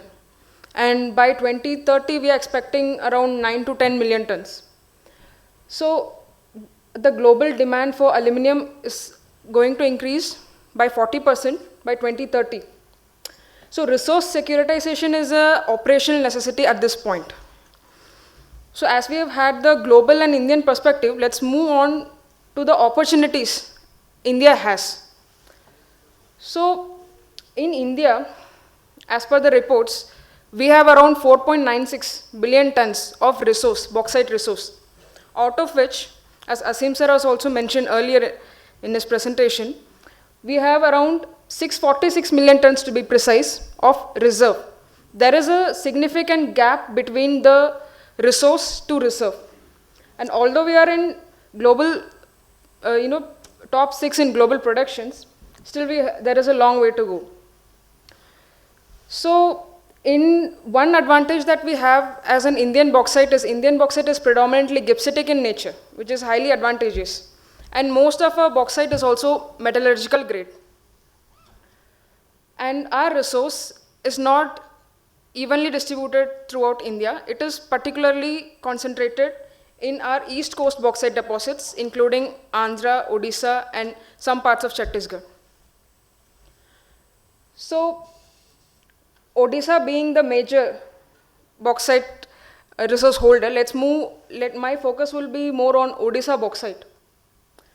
So when you look at Odisha bauxite, it has around 1.6 to 2.4 billion tons, of which key resources are located in Koraput, Raigada and Kalahandi regions, and other regions include, Kenjur, Sundargarh and other districts of Odisha. One of the main advantages, as I told earlier, is one is the gibbsitic nature, and also it is low silica, so which is highly beneficial for us. When you look at the China, it has mostly of diasporic ore, and also they don't have a high amount of gibbsitic ores. And even the other countries which has bauxite deposits, they are like Guinea has a good amount of gibbsitic deposits, but when you see as a China as a large producer, they are actually using diasporic ores. When you see the Odisha resources, there are nearly like lot of blocks that are unexplored, which can be a huge potential for us to increase our reserve. So this is an image which I want to discuss. This gives a whole perspective of what is the potential that we have as of now. So out of the 4.96 billion tons, only 1.5 billion tons falls on the inferred category, in which no drill hole has been done. It is only explored till G4, not even G4. So when you look at the Odisha especially, it has around 63% of the total reserves, and out of 41 total reserve. At least in Odisha you can see it has at least converted into 41 reserves has been converted into 63% of them are proven into reserves. But when you look at Andhra Pradesh and Chhattisgarh, you can see the total resource they have is 12%, and none of the resource has been converted into reserve. And when you look at Chhattisgarh, it's 20%, but only 4% has been transferred, transformed into reserve category. So the point is that it's not like we don't have a resource. We have resource, but we have not converted it into a reserve actually. So coming up to the key challenges of bauxites. Bauxite in India is more of a tropical origin, and it occurs mainly in plateaus. So it has a complex mining. It also includes, haul road designs and complexities in plateau minings. But it is not a deep-seated deposits. Most of our Indian deposits, which basically gibbsitic in nature, it has a depth of around 30 meters. And another challenge is most of our deposit is located in the forest or tribal regions, which is a concern for us, because it increases our time to, regulatory clearances, be it public consultation. It's a time-intensive process. So as I've earlier mentioned, the resource to reserve gap, one of the major challenge. And also, lot of tribal communities, they lack the awareness of what mining actually is, especially bauxite mining. So we have to make them aware that it is not how sustainably we are mining, and we have to make them aware of it. So that is one of the major challenge. So I would give a perspective of Hindalco. So Hindalco has its operating bauxite mines in Samri, Lohardaga and Bapli-Mali. Bapli-Mali being one of the largest. Hindalco annually produces around 11 million tons of bauxite. So now I'll focus on one of our largest mine, which is Bapli-Mali, which alone gives us 8 million tons per annum. And I'll just give a short video of how Hindalco transforms, how Hindalco sustainably transforms, and also its perspective of producing aluminium in a more sustainable, with including safety and the best technologies.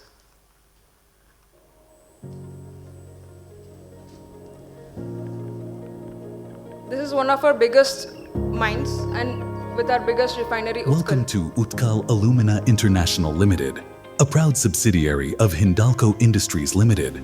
and a leading alumina refinery situated in the scenic Rayagada district of Odisha.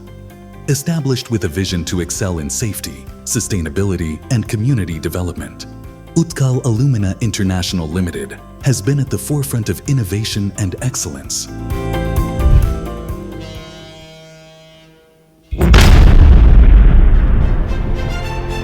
One of our key strengths lies in our captive bauxite mines, ensuring a consistent and reliable supply of raw material for our operations. Our mining operations are characterized by efficient practices, from excavation to reclamation.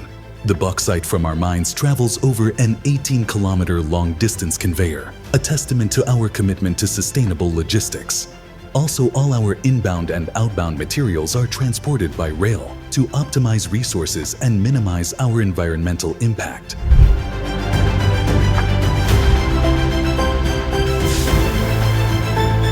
Safety is our top priority at Utkal.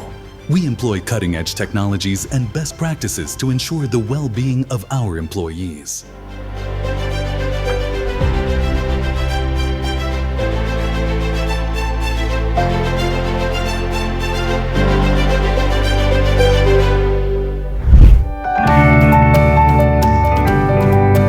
At Utkal Alumina International Limited, our commitment to depth of learning and capability building is evident in every aspect of our operations. Through comprehensive training programs, we ensure that our workforce is equipped with the knowledge and skills necessary to excel in their roles.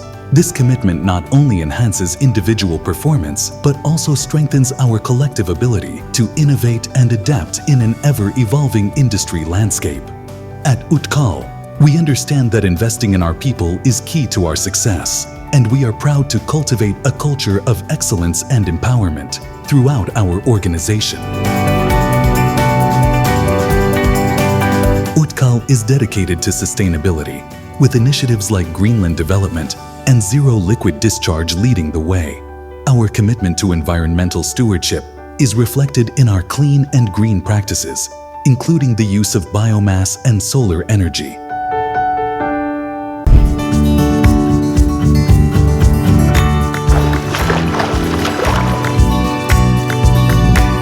We are committed to enhancing the quality of life for our employees and the surrounding community. Our Aditya Birla Public School not only serves the children of our employees, but also includes 70% of its students from the local areas and communities. The NABH accredited Utkal Hospital, equipped with the latest healthcare facilities, receives a daily footfall of 600 to 700 patients from the nearby communities.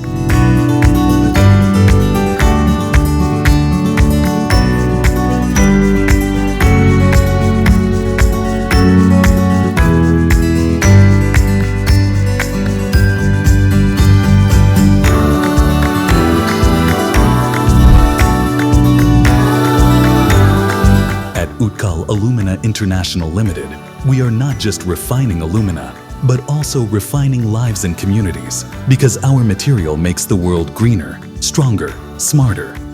Thank you for joining us on this journey of excellence. Together, let's continue to innovate, inspire, and make a positive impact.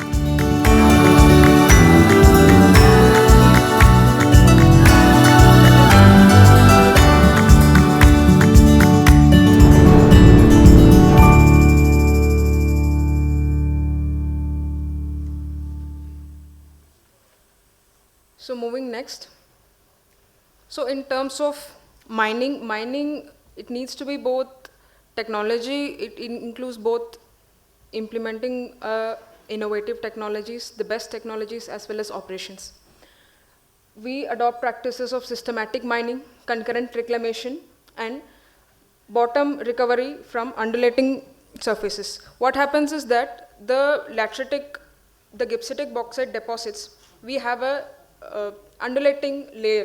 The deposit it's layered, but it's not layered as in coal seams. It has a lot of undulations, and the transition zone in the bottom, it has a high silica percentage, nearly around 20%. So excavation of that becomes very critical. So we use laser scanner to precisely, calculate the surfaces, and we use our, advanced technologies and do drill hole samplings to ensure that we use the resource to its fullest. And in terms of reducing our carbon footprints, we have implemented our EV dumpers at our mine locations. One of the important and cost reduction as well as reducing our carbon footprint, one of the best steps is that the long distance conveyor at Baplimali mines and as well as our ropeway at Bagru mines at Lohardaga, which not only reduces cost but also our carbon footprints. Moving on to the environmental impacts that we have. So environmental impacts in bauxite mine, it is typically localized in a plateau top ecosystems. We have to mine in a sustainable way, taking into consideration of both land use changes, water and biodiversity. So in Hindalco, this picture gives a glance of how the before mining and after mining looks like. So the before mining, you can see there are not many trees, because this is due to the bauxite deposit in itself, because there is a lateritic cap on the top, and the topsoil is nearly hardly 30 centimeters at locations like this. And due to the lateritic cap, we don't have any tall trees because the roots can't reach to the depths. And after mining, what happens, we transform due to blasting, the lateritic cap gets fragmented, and due to which the plants can grow, even the tall trees can be grown. So this is the before mining and after mining transformation in a bauxite mine. So as you know, in mining we have a safety barrier of 7.5 meter, but at Baplimali mines we have a safety barrier of around 15 meters. We are not mining on the slopes to keep the mining very safe. We also have organic waste converters, which converts all the organic waste. We have an expansion of 200 kg per day. Some of the other environmental initiatives like ambient air quality monitoring stations and dust suppression initiatives of haul roads and EV at mines and fog cannons for dust suppressions. So sustainability at the core of Hindalco. I am proud to say that Hindalco is world's most sustainable aluminum company, and it has been ranked as a best aluminum company for the 5 consecutive years. Hindalco's journey is guided by its sustainable mining charter, and we work on 7 thematic areas, as you can see: sustainability, wastewater, water stewardship, waste management, etc. So putting our sustainable mining charter into practice, we have ecotourism at Bagru developed on a reclaimed land after mining. Also the pisciculture in all our reclaimed land at Bagru and Samri mines. We have eco parks and bioparks, and this is one of its kind of VR dome in our reclaimed area, bauxite mines. Sustainability. In sustainability, we also have our gravity-based rainwater harvestings. We also have our coffee plantation at our Baplimali mines in our reclaimed lands, and other in-house nursery and a lot of other plants. And we also have biodiversity strategy aligned with our IUCN guidelines, and we have received ISO certifications at different mines. And Baplimali has been recommended as an ASI certification for this year. Sustainability is not only about in mining operations, it is also about developing the society in and around the mines. So as you can see, these are our sustainability initiatives in the nearby areas of our mines. Be it giving the world-class medical facilities, schools, and sanitary napkins projects, and Gramya Shakti, empowering the farmers in and around the areas of mines. So let's come to the important topic of the byproduct of alumina, red mud. So red mud, people think it is actually a hazard, but there is also an opportunity in it.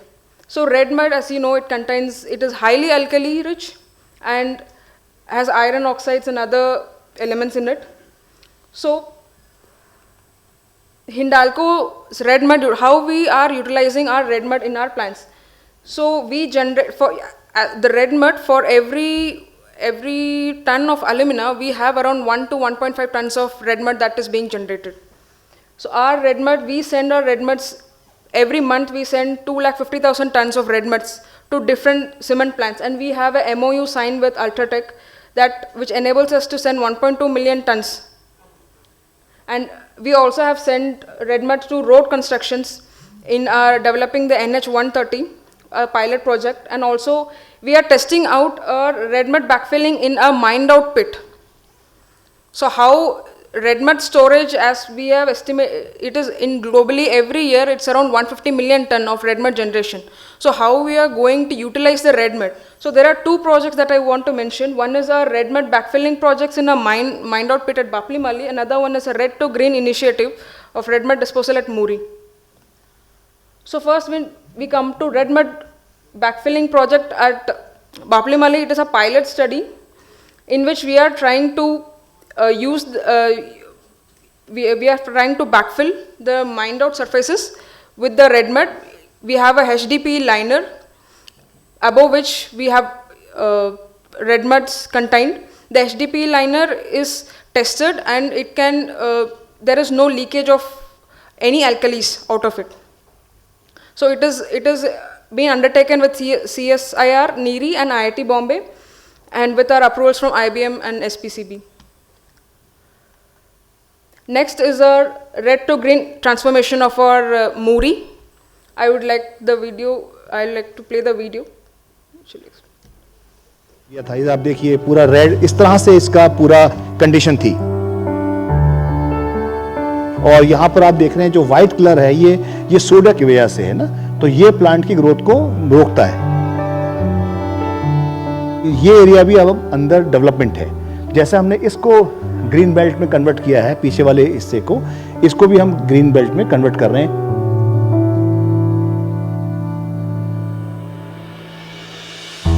पीछे हमारा जो है Hindalco industries limited है। Basically यहाँ पर alumina बनता है, bauxite ओर का इस्तेमाल होता है। तो बॉक्साइड को जब एल्युमिनियम निकाला जाता है तो रेड मड जो है इसका बाई प्रोडक्ट है, ये वेस्ट मटेरियल है। इसका इस्तेमाल जो है वो आजकल थोड़ा बहुत सीमेंट इंडस्ट्री में होने लगा है। जितना इस्तेमाल होता है उतना चले जाता है, लेकिन बाकी जो है वेस्ट यहाँ पर डंप है। तो इसको ही जो है ग्रीन बेल्ट में कन्वर्ट करने के लिए हिंडाल्को ने टेरी के सहयोग से इस काम को आगे बढ़ाया। टेरी ने एक टेक्नोलॉजी डेवलप करी है, उसमें डिफरेंट टाइप के अमेंडर्स यूज़ करते हैं। अमेंडर्स में सबसे इम्पॉर्टेंट रोल जो है वो जिप्सम का है। ये आपका जिप्सम है और इसके साथ साथ हम फ्लाई ऐश का इस्तेमाल करते हैं, और फ्लाई ऐश के साथ साथ हम लोग करते हैं वर्मी कंपोस्ट। और दूसरा हमारा है माइक्रोराइजा।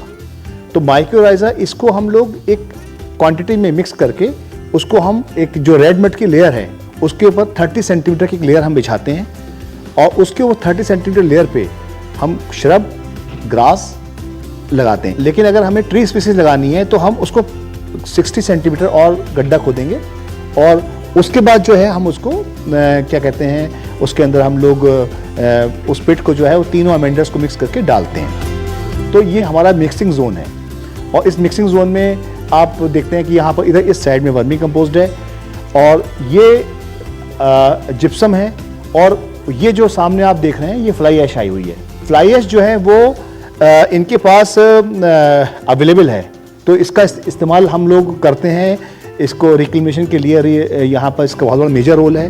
तो ऐसा हमने नहीं किया कि बाहर से हम किसी को मिट्टी मंगा रहे हैं या किसी और कोई चीज़ का इस्तेमाल कर रहे हैं। जो इनके पास अवेलेबल सोर्स हैं उसी के इस्तेमाल को करते हुए हम इसका एक मिक्सचर बना रहे हैं, और उस मिक्सचर को हम लोग रेड टू ग्रीन कर रहे हैं इस प्रोजेक्ट को।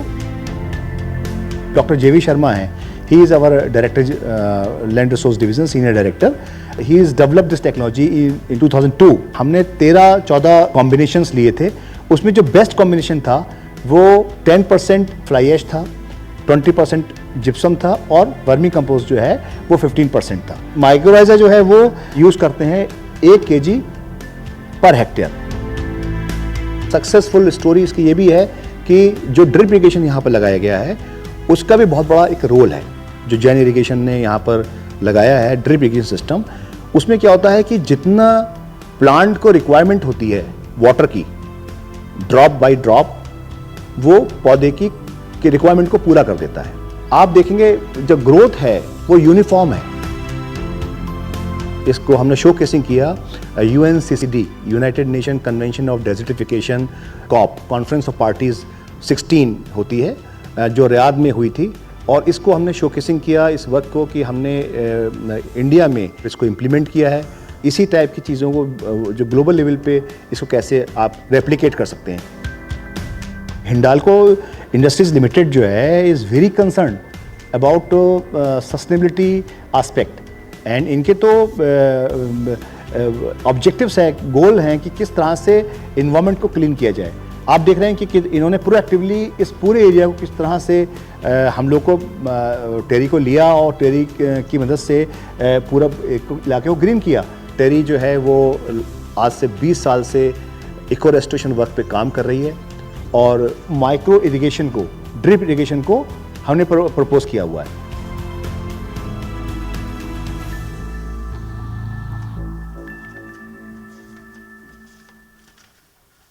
Thank you all.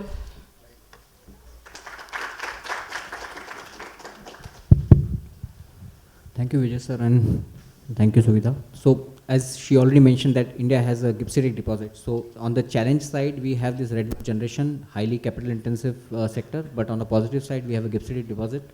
What happens when it reacts with the caustic soda, it consumes it less. So, that's a strategic advantage which we have in India.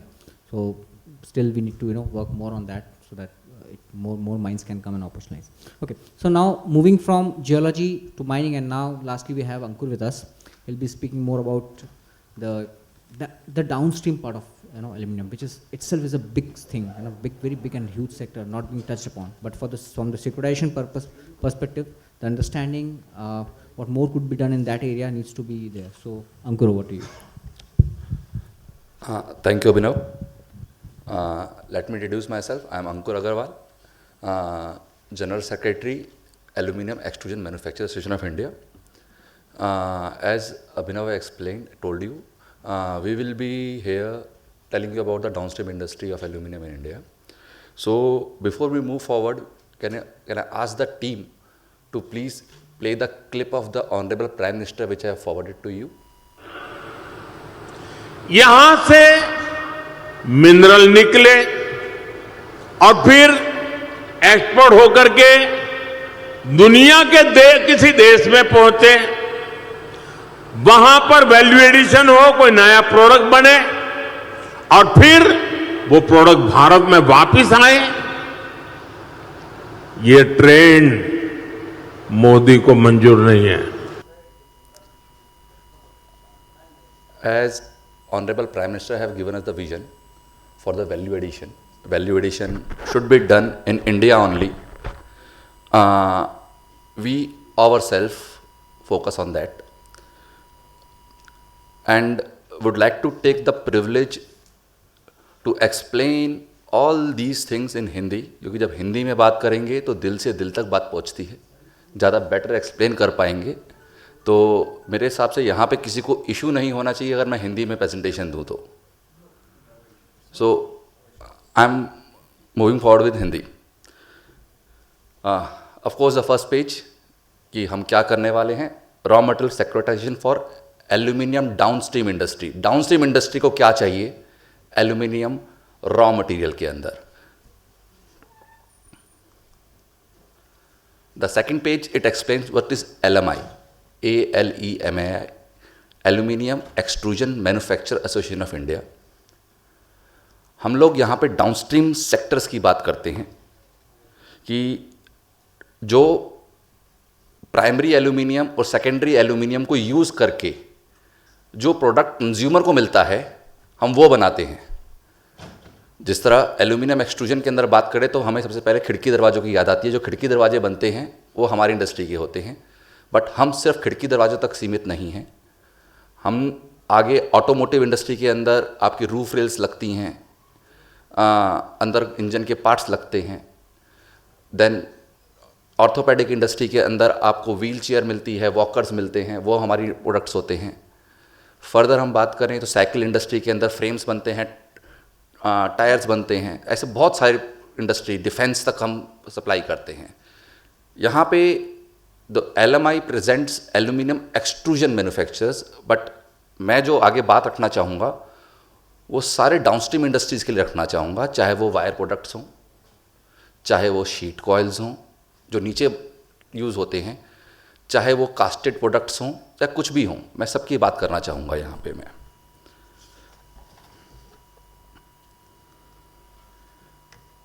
हमारे जिस तरह से बताया गया 2 रॉ मटेरियल होते हैं, इस कॉन्क्लेव में रॉ मटेरियल की बात चल रही है, तो हमारा पहला रॉ मटेरियल है प्राइमरी, और हमारे प्राइमरी रॉ मटेरियल के ऊपर एक ड्यूटी है 7.5% की। तो हमें जो मटेरियल मिलता है, चाहे हम इंपोर्ट करें प्राइमरी रॉ मटेरियल या डोमेस्टिक सप्लायर से लें, तो डोमेस्टिक सप्लायर भी इंपोर्ट पैरिटी रेट के ऊपर हमें मटेरियल देता है, जो वो गलत नहीं करता है। कोई भी धंधा करने वाला आदमी यही करता है, हम भी, हमारे प्रोडक्ट के ऊपर भी होता तो हम भी यही करते। बट ये 7.5% की ड्यूटी जो लगती है हमारे प्रोडक्ट के ऊपर, इससे हमारा रॉ मटेरियल महंगा होता है, हमारा डाउनस्ट्रीम मटेरियल महंगा होता है। हम जो यहाँ पे रॉ मटेरियल यूज़ करते हैं इंडिया के अंदर, हमारे काउंटर पार्ट्स जो दूसरी कंट्री के अंदर रॉ मटेरियल यूज़ करते हैं, हमारा मटेरियल उनसे 7.5% महंगा होता है। तो इस कारण से हमारा फिनिश प्रोडक्ट भी महंगा होता है। This is one of the pain point which aluminium downstream industry has. Further हमारा दूसरा रॉ मटेरियल है, वो रॉ मटेरियल है स्क्रैप, सेकेंडरी। जहां दूसरी कंट्रियों के अंदर स्क्रैप को रखा जाता है, एक्सपोर्ट ड्यूटी लगती है। यस, एक्सपोर्ट ड्यूटी लगती है। जितने भी गल्फ नेशंस हैं, सऊदी है स्टार्टेड, उनने लाए हैं, कहते हैं कि ये हमारा धरोहर है, हम इसको बाहर जाने नहीं देंगे। यही वो चीज़ है जो सस्टेनेबिलिटी, क्योंकि जिस तरह मिस्टर अनुभव ने बताया कि 30 to 40% कॉस्ट होती है जब एल्यूमिनियम बनता है बॉक्साइट से, तो एनर्जी कॉस्ट होती है। मैं इसको विज़ रखना चाहूँगा कि 1 टन ऑफ एल्यूमिनियम बॉक्साइट से बनने के लिए जो मोटा मोटी 100 यूनिट ऑफ इलेक्ट्रिसिटी यूज़ होती है, वहीं 1 टन एल्यूमिनियम स्क्रैप से बनने के लिए सिर्फ 5 यूनिट की ऑफ इलेक्ट्रिसिटी यूज़ होती है, 1/20th। और electricity is not green in India. तो सबसे बड़ा factor electricity consumption of scrap. But यहाँ पे एक्सपोर्ट ड्यूटी तो अलग, इंडिया के अंदर एल्यूमिनियम के ऊपर 2.5% की इंपोर्ट ड्यूटी है, और वो तब है जब बाकी सब फेरस, नॉन स्क्रैप के और नॉन फेरस के ऊपर किसी के ऊपर कोई ड्यूटी नहीं है, 0 ड्यूटी है। हमें नहीं मालूम कि ये एल्यूमिनियम के साथ सौतेला व्यवहार क्यों, लेकिन एल्यूमिनियम स्क्रैप पे 2.5% ड्यूटी है सिर्फ, जो हमारे रॉ मटेरियल है। फर्दर मैं दिखाना चाहूँगा कि ये 2 ड्यूटी होने के कारण से, हमारा रॉ मटेरियल महंगा होने के कारण से, हम किस विशियस सर्कल में फंसते हैं downstream industry, every downstream player. मैं इसको एक एग्जाम्पल के साथ बताना चाहूँगा। हमने पहले लिखा हाई रॉ मटेरियल कॉस्ट। मेरा प्लांट, कोई एक प्लांट आसियान कंट्री में है या यूएई में है, और एक प्लांट इंडिया में है। अगर इंडिया में, अगर यूएई के अंदर और आसियान कंट्री के अंदर 100 रुपये का रॉ मटेरियल है, इंडिया में 108 रुपये का रॉ मटेरियल है। आसियान कंट्री 0 FTA है, वहाँ से 0% के ऊपर फिनिश प्रोडक्ट इंडिया आता है। यूएई में अगले 2 साल के अंदर 0% के ऊपर मटेरियल आ जाएगा इंडिया के अंदर। हर साल 1.5% की ड्यूटी कम हो रही है, आज की डेट में 3% के ऊपर है। अब यूएई और आसियान कंट्री और इंडिया, अगर हमारा कन्वर्जन कॉस्ट फाइनल प्रोडक्ट बनाने के लिए एक ही है, मैं उदाहरण लेता हूं 20 रुपये, तो आसियान कंट्री और यूएई के अंदर जो फिनिश प्रोडक्ट बनता है वो 100 + 20 120 रुपए का बनता है। इंडिया में 108 + 20 128 रुपए का बनता है। यूएई और आसियान कंट्री, क्योंकि यूएई 2 साल में 0% पे आने वाला है, आसियान बहुत टाइम से 0% के ऊपर है, वो 2 रुपए का भाड़ा लगा के 120 के ऊपर 122, 3-4 रुपए का प्रॉफिट जोड़ के मैं 3 रुपए समझता हूँ, 125 रुपए में इंडिया लैंडिंग कर देते हैं माल फाइनल प्रोडक्ट की, और हम डाउनस्ट्रीम इंडस्ट्री इंडिया के अंदर 128 की कॉस्ट लेके बैठे हैं। तो cheap import from FTA, this is the second point, मैंने एग्जांपल के थ्रू बताया। Now the third point, sub standard input and poor quality. जब वहां से 125 रुपए में माल आ रहा है और हमारा माल 128 रुपए का पड़ रहा है, धंधा तो करना है, माल तो बनाना है, फैक्ट्री तो खाली नहीं रह सकती है, हमें 125 का मटेरियल देना बनाना पड़ेगा। अब 125 का मटेरियल कैसे बनेगा? कोई प्रोसेस चोरी करके, कोई रॉ मटेरियल के अंदर 19-21 करके, इंडियन मैन्युफैक्चरर्स को वो करना पड़ता है। तब इंडियन मैन्युफैक्चरर्स सब स्टैंडर्ड इनपुट्स और पुअर क्वालिटी बनाता है, जो बहुत बड़ा ठप्पा है उसके ऊपर कि इंडियन मैन्युफैक्चरर अच्छी क्वालिटी नहीं बनाते हैं। रूट कॉज समझा रहा हूँ मैं, बनाना जानते हैं, क्यों नहीं बनाना पाते हैं वो बता रहा हूँ मैं। देन हमारा इंपोर्ट तो बाहर आ ही रहा है, हम एक्सपोर्ट भी नहीं कर पाते हैं। भाई जब सामने वाले के पास 120 रुपए का फिनिश प्रोडक्ट है, मेरे पास 128 रुपए का फिनिश प्रोडक्ट है, यूरोप माल मांग रहा है, यूएस माल मांग रहा है, तो किसका माल बिकेगा? इंडिया का या यूएई का या आसियान कंट्री का? और जब इंडिया उस कम्पिटिटिव रेट पे जाने की कोशिश करता है तो सब स्टैंडर्ड प्रोडक्ट पहुंचता है, क्योंकि उसको यूएई की कॉस्ट मैच करनी पड़ती है, उसको आसियान कंट्री की कॉस्ट मैच करनी पड़ती है। तब बाहर क्या बात फैलती है? इंडिया इज ए सब standard quality product country. This is the vicious circle.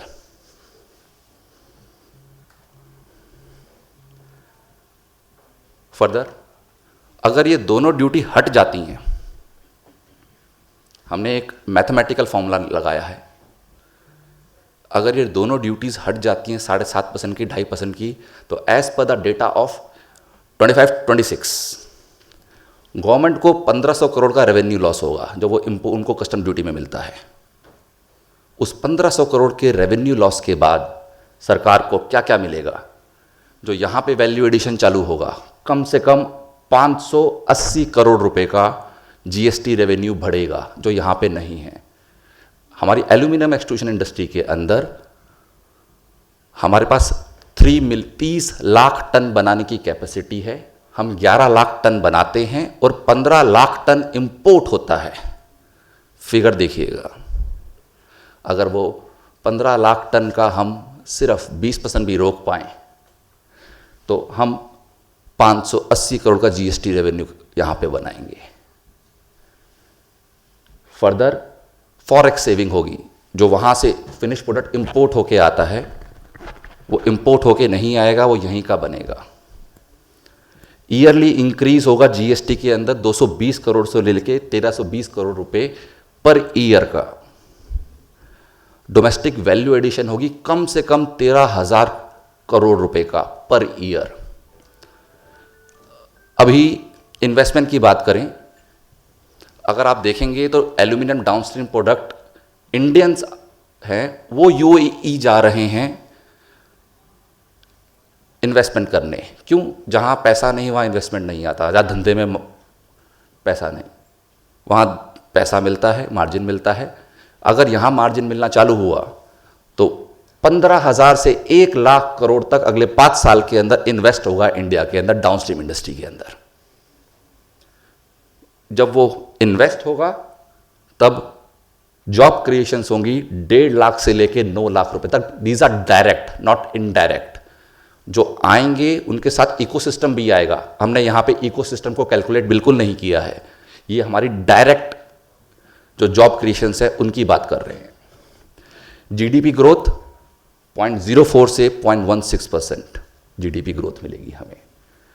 Of course कमाई होगी तो personal income tax, corporate tax वो भी बढ़ेगा अपने साथ में। एंड जो इससे पहले वाले स्लाइड पे मैंने दिखाया था, जब वो विशियस सर्कल टूटेगा, हमारा एक्सपोर्ट में हम कंपटीटिव होंगे, क्वालिटी प्रोडक्ट दे पाएंगे। एंड मैंने अभी इस फिगर में डाला नहीं है शॉर्ट रखने के लिए, हमारे पास सिर्फ एल्यूमिनियम एक्सट्रूजन की बात करूं, $65 बिलियन की मार्केट है वर्ल्ड की, $65 बिलियन की मार्केट है वर्ल्ड की। India currently export only $2.3 billion और चाइना $38 बिलियन करता है। हमारे पास कितना मैदान है कवर करने के लिए। मैं कहता हूं उस 65 में से 10% ही ले आए हम, तो तभी हम 4 गुना हो जाएंगे।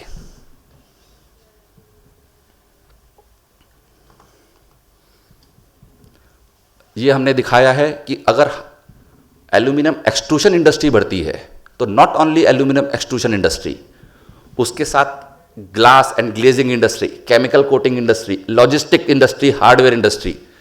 आप खिड़की दरवाजे बनाते हैं तो उसके अंदर रबड़ भी लगता है, ग्लास भी लगता है, हार्डवेयर भी लगता है, पेच भी लगता है, सब कुछ लगता है।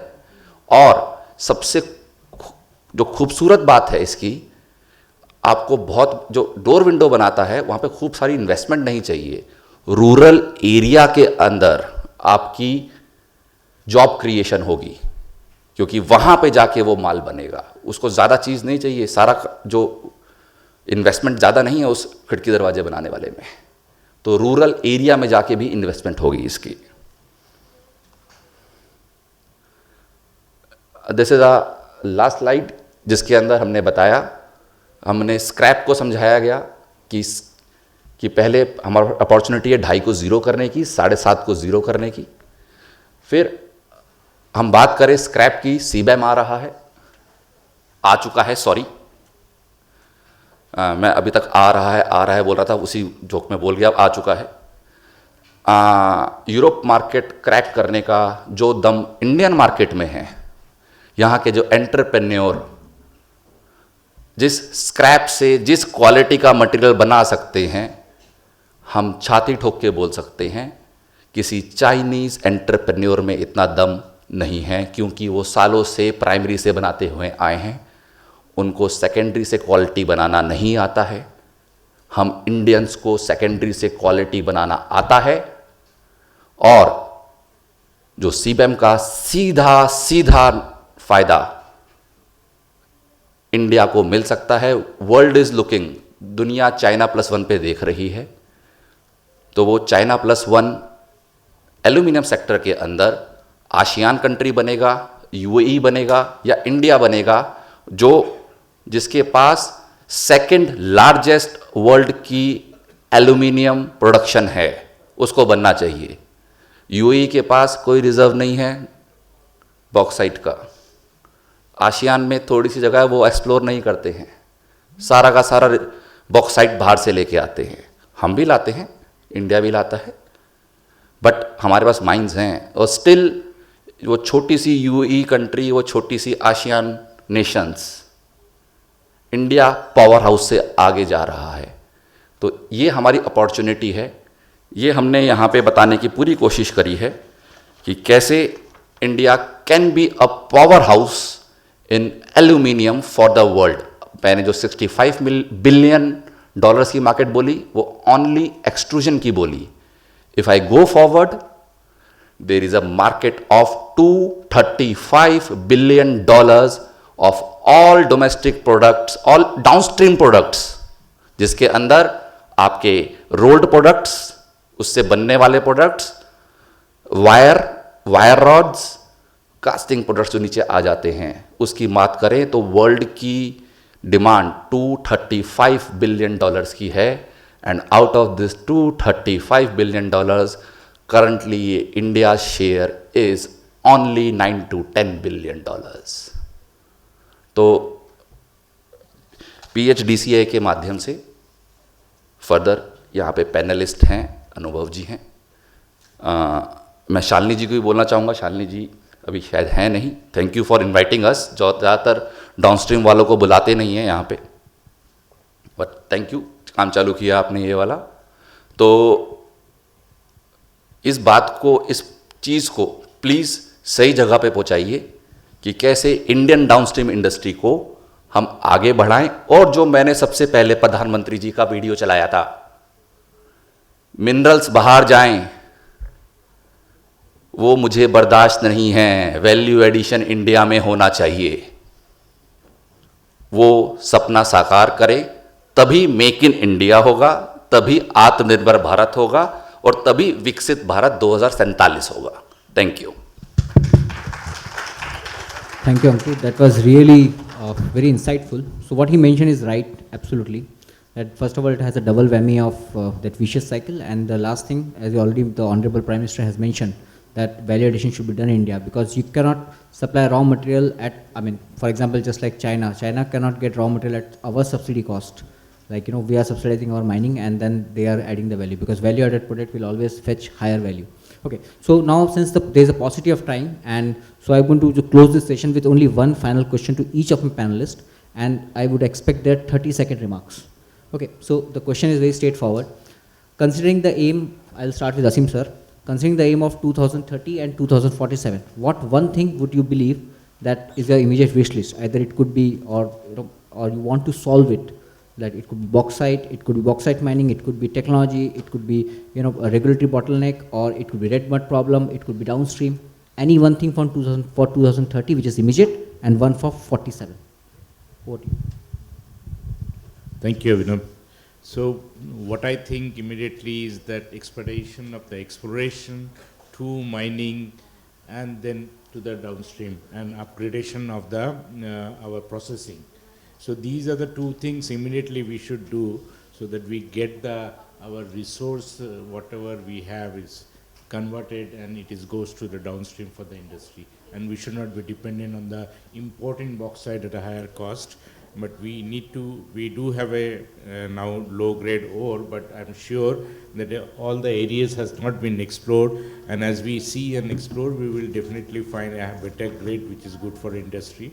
But the process of this exploration to mining to aluminum refinery has to be expedited. This is in very conclusion I'd like to say. Ankur. Thank you, Abhinav. As I showed in the presentation, what has been done, what I feel, that primary producers and downstream and midstream producers, they have been put on the loggerhead by the policy makers. It should not be there. There should be an inclusive environment. Why should primary producer should not make profit? They should. Why should downstream should not make profit? They should also. And they should, both should contribute for the growth of Indian story. This is where I think is missing. And this is the immediate thing which should be done. That primary, midstream, upstream, put them on one table and tell them, look, this is for India, for the India's growth. You decide among yourself what you want. So this should be the thing. Recently only there is a big embarrassment on the dyed cone aluminum can.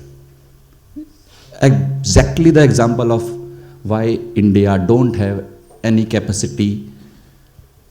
Sorry, India have capacity, but India is not making dyed coke cans, aluminum cans. They have capacity. So this is the exact example of downstream industry why they are not going up. So there should be dialogue, and that dialogue should be facilitated by either a chamber like PhD, CSEI or a government. Then only a result will come. Both upstream, downstream, they should not be in the loggerhead. This is my submission. Thank you, Ankur. Vijay sir. Yeah, I think we have covered most of the thing. There is a huge demand of aluminium, and there will be huge demand of aluminium. So we need more blocks to be auctioned, and there should be single window clearance because there is a lot of challenge area in land acquisition, forest clearances, statutory clearances. So there should be single window clearance, and if single window clearance will be there, then 2047 will be we will be the leader in green bauxite and aluminum. So I would like to concentrate on, as earlier I said, so one thing that we have to focus is like how to convert our whole resource into a reserve. That is one thing that we have to focus on. And for a long run, as in 27 we are aspiring to be a 30 trillion Indian economy, I think we have to also focus on how to increase our circular economy. Like when you look at the global demand of recycling in terms of aluminum, it is the global demand is the global average is 35%, but India is only at 25% still. So we have to make the whole recycling part more efficient for a longer run, and we have to focus more on sustainable production of aluminum. We have to incorporate more sustainable waste and reduce our carbon footprint. In the long term, India should move from just innovating in technology rather to a more in a sustainability part, either using this new technologies like green hydrogen and stuff. We have to move towards technology to a more sustainability angle. Yeah, thank you. Thank you, Smita. So basically we come to the conclusion of this session, and over to the organizers. Thank you, ma'am.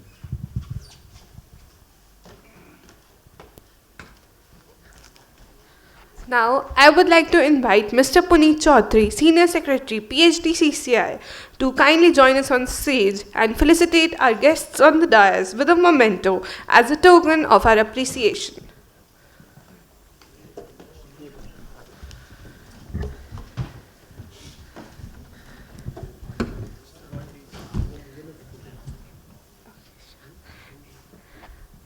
Mr. Asim Roy. Ladies and gentlemen, please give a big round of applause.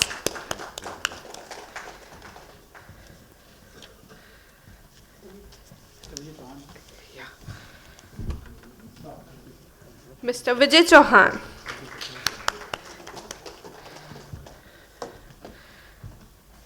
Miss Suvita K.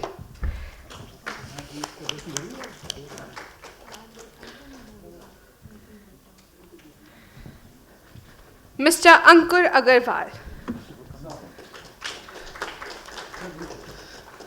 Moderator. Achha, okay. Yeah.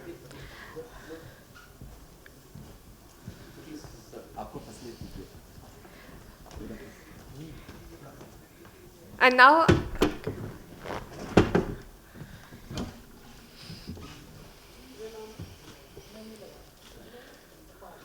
thank you to all our distinguished speakers for sharing such valuable perspectives and meaningful insights.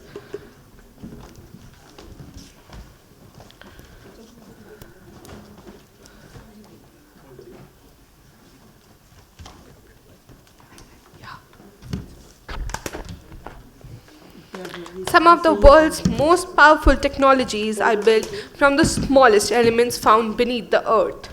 Ladies and gentlemen, we now move on to our technical session number 3, critical role of minerals and rare earths in industry. This session will explore the role of critical minerals and rare earths in supporting future technologies, industrial growth, and India's journey towards greater resource security and self-reliance. To share this important conversation, it is my privilege to invite our distinguished moderator, Mr. Subhajit Chatterjee, PwC India. Mr. Chatterjee brings over 14 years of experience in mining and metals and has worked extensively on strategic and operational transformation initiatives across complex industrial environments. Welcome, sir. Now I would like to request our panelists to join us on stage. First, I would like to invite Dr. Sukanya Chakrabarti, Chief Technical Officer, Kabil. Dr. Chakrabarti is a distinguished geologist and geotechnical expert with over 25 years of experience across academia, mining projects, and international exploration initiatives spanning critical and strategic minerals. Next, I invite Dr. Debajit Palit, Head, Center for Climate Change and Energy Transition, Chintan Research Foundation. Welcome, sir. Dr. Palit is a renowned researcher, author, and policy expert with over 28 years of experience in renewable energy. Let's welcome our guests with a huge round of applause. Next, we have Mr. Aditya Menon, Head, Public Policy and Strategy, Vedanta Limited, Sterlite Copper. Mr. Menon has been actively working at the intersection of industry, policy, and geopolitics to strengthen India's critical mineral value chains. Finally, I invite Dr. Twasha Majumder, Senior Project Manager, GeoWhale Services Private Limited. Dr. Twasha has been actively associated with mining and exploration projects and brings valuable expertise within the critical minerals ecosystem. Over to you, sir.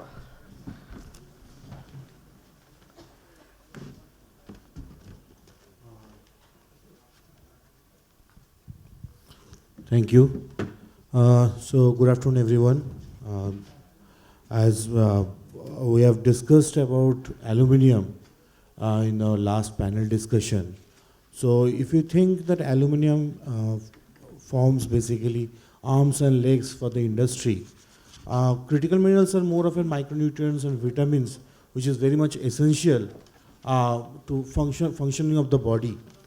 And the age we are presently in, it's very much crucial to discuss on the role of critical minerals and rare earths. So we talk about electronics, energy transition, semiconductor, defense. Everywhere the role of critical minerals plays a big role in it. There was a say that Stone Age didn't end because there was a scarcity of stones, right? So any industrial revolution happened because of access to strategic reserves and resources. So we need to ask ourselves where we are standing. Yes, there's a lot of discussion going on these critical minerals and rare earths. Government of India has also identified and has identified a number of critical minerals, and they have started taking steps. But the question is lying with how scalable it is, where we are standing, and how we can take it forward while competing, while we are in this critical juncture where this tariff war and geopolitical issues are playing a big role. So we have an excellent panel here who will bring their perspective from industry, policy, energy transition, upstream exploration. So I would like to basically start with the kind of a, I'll say, one question to all the panelists, a quick answer, just so to kickstart the whole session. Then I'll go for one-on-one questionnaire. That if you had to identify one critical bottleneck, which is holding India back, what that is? Is it geology? Is it technology? Is it policy or something else? Shugunda ma'am.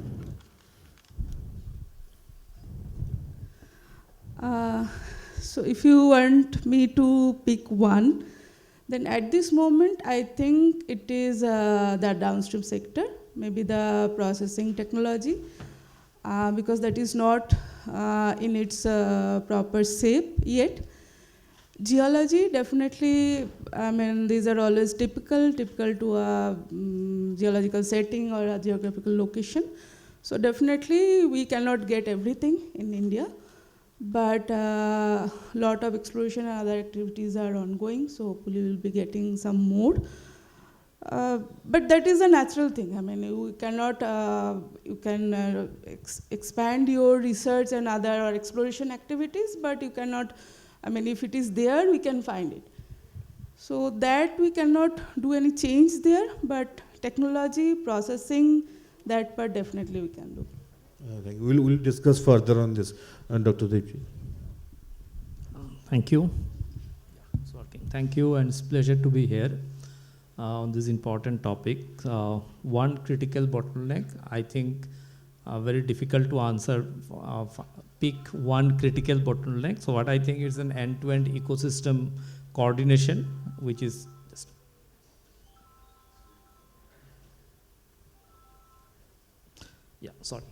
is end-to-end coordination that is lacking in India. But if we are to really pick up one issue priority-wise, I think is the execution capability across the different streams. So that's extremely important, what we are trying to execute. Decision making is another thing where we have to take quick decisions. We are competing with countries where decisions which are not democratic, decisions are very autocratic. So you have to take quick decisions to address that problem. So I think these are some of the issues we really need to pick up. Okay, Mr. Aditya. So I think to answer your question, two problems. One is absence of upfront capital. So we've been in the sector for 3 years now. That is one challenge that needs immediate redressal. The second challenge is risk of dumping once units start producing.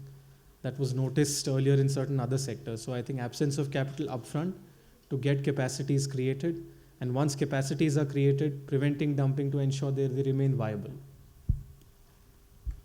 So to answer your question, all the points, as because the critical mineral is new in the market, all the points are important, including geology, technology, research work, downstream beneficiation, all of the things.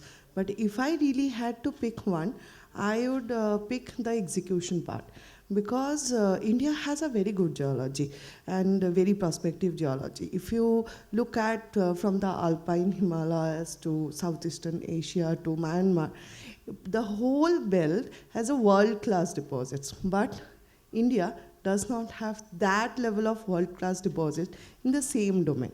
Another example, during Gondwana land, the Australia and India was connected together.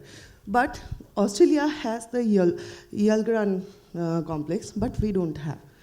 This is not the case. I think we are what we are doing for in a conventional method, like for other iron, aluminium, bauxites, the conventional method will not go with the critical minerals. We need to think in a different way to explore, to execute the exploration programs for these critical minerals. And more other countries, like mature countries like Canada, Australia, are going through the mineral system analysis framework, where we look for the source, the pathway, the fluid which is carrying the minerals, and the trap site. So if we look at the geology and analysis it through an MSA framework, I think in that way we will be able to find more scalable geological deposits or source to go through next steps. Thank you. Okay, thank you. It was I thought of a quick wrap up, but didn't wrap up that quick. But anyway, the topic is such that no one can crisp it and maybe finish it in 20 seconds or 10 seconds. There is no right answer, I'll say. So one thing, Mr. Menon, actually, I've got certain assignments, so I'd like to start with Mr. Menon. And although I wanted to drive in a different way, but I'd like to start from the private sector perspective and the policy perspective and to that. So if I will do the first question, that private sector participation is often seen as essential for the growth for industry or ecosystem, right? So from industry perspective, what is the biggest barrier for investment today? So that's a good question. And in 2021, we had acquired our first critical mineral producing asset from the NCLT. And today we are one of the largest, at least in terms of India, refiners of nickel. We have a capacity of about 7,000 tons per annum. Now, as far as the Indian industry is concerned, the focus is on creating the processing part of the value chain. So while the discourse in the traditional mineral segment has been first on getting extraction started and then setting up processing, in critical minerals you have to go in the exact opposite direction. Where you set up processing facilities, they take about 3 years to get running right from the time of plant commencement till cold start. So it takes just 3 years. And what we've noticed is once you start processing, immediately acquisition of assets outside is a behavior that manifests almost logically as the next step. So in order to getting a processing value chain started, the challenge is not technical. I think a lot of people misconstrue that challenge in critical minerals is of access to technology. It isn't there. The role of a technology provider in the mineral sector, unlike in sectors like pharmacy, is essentially to design equipment to achieve a certain outcome.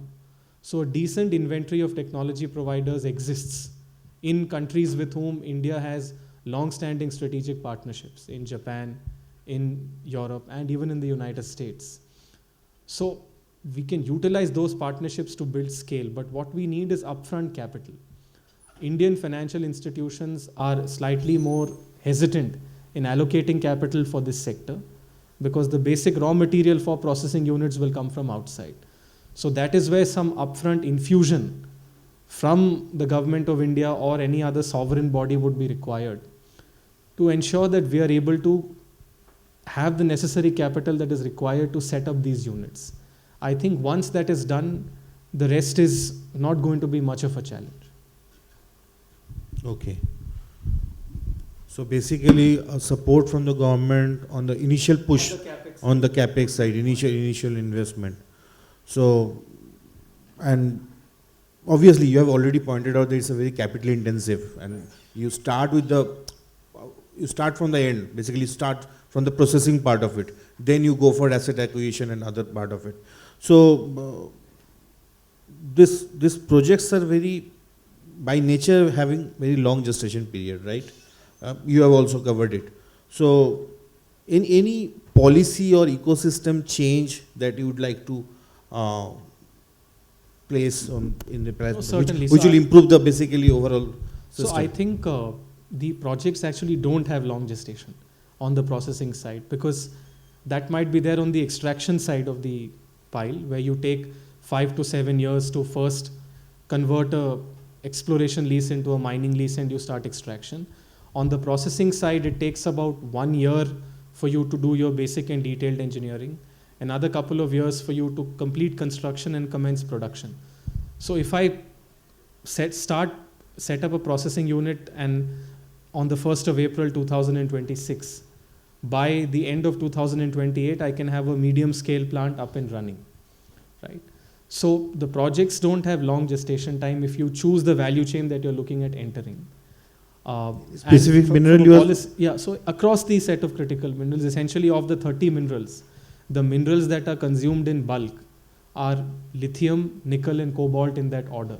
The other minerals are largely consumed in very niche quantities, largely for defense applications. So these 3 bulk minerals are the minerals where the industry is likely to enter, because you have scale and you have viability. So to set up that, I think, and I think those are conversations the industry has had with the National Critical Minerals Mission as well, on the need for a specific scheme to incentivize processing in India. So our personal view is you need 2 things. You would need an upfront capex subsidy. That is something that has been granted in the industrial policies of both Australia as well as France. Then on the OPEX side, the risk is once you start production, there is going to be significant dumping pressures from countries that export these minerals to you today. So I gave the example of penicillin in my remarks slightly earlier, because when India started producing penicillin, a certain country on our eastern periphery began exporting that product at 50% its market price immediately once the first Indian unit rolled out production. So you are likely to see dumping of refined nickel, of refined lithium, once Indian refiners commence production. So to set up the project, maybe a capex infusion. I think anything between 20 to 30% of the project cost should be sufficient, and the remaining we can acquire from private sector financiers. Then on the OPEX side, the policy should have clauses to account for risk of dumping and clauses to combat predatory pricing. So I think through a combination of these two trade policy interventions, these projects should be viable with minimal government intervention. So that is my view on the processing side.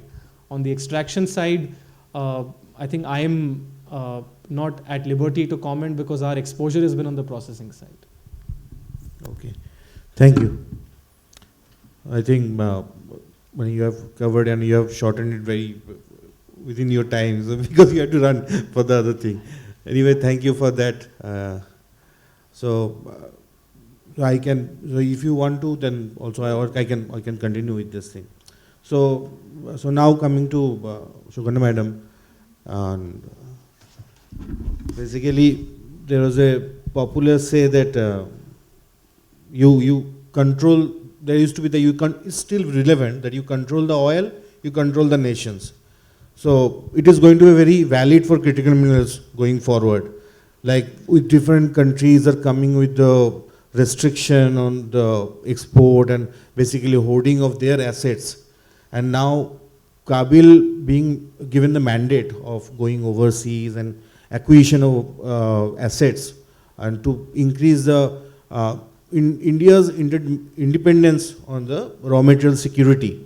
So as India is increasingly, as well as Kabil is increasingly looking for overseas partnership and acquisitions, from your perspective, what are the key challenges in building this resilient overseas supplies and partnerships?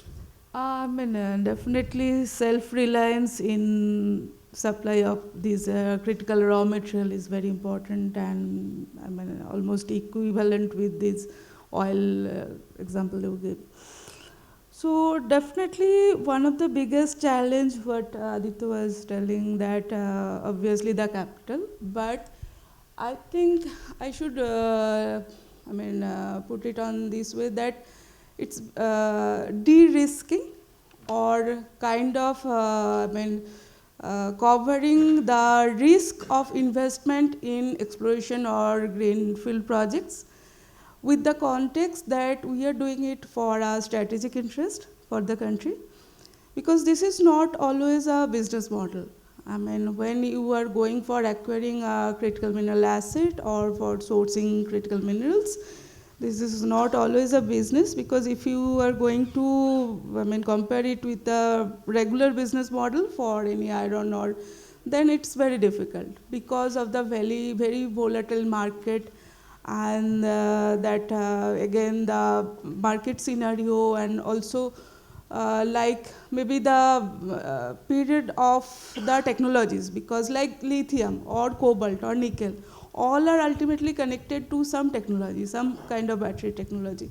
So if there is a change, there will be a huge fall of demand for these minerals. So with that, it's very difficult to plan your business. A long-term mining project is always, we have seen that in many literature, that it has written that for starting from exploration to production, it may take about 16, 17 years as well. So for that period, you have to take that risk. And also, while you were talking about challenges for Kabil, like there are projects, there are some brownfield projects which are under operation that need huge investment. Then, but it has relatively less risk.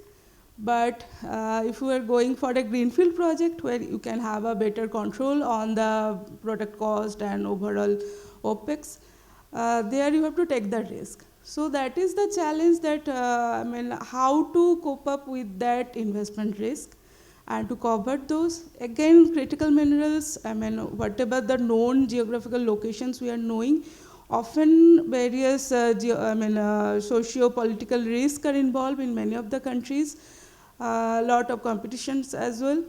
So covering those as well, that is another challenges when you are going to invest in a country, in say a Latin American country or in African country, then you have to also cover these aspects in your financial model or in your investment offer. So, and then also being a government company, dealing with these factors is always very difficult. So I think these are the biggest challenge we are facing. Okay.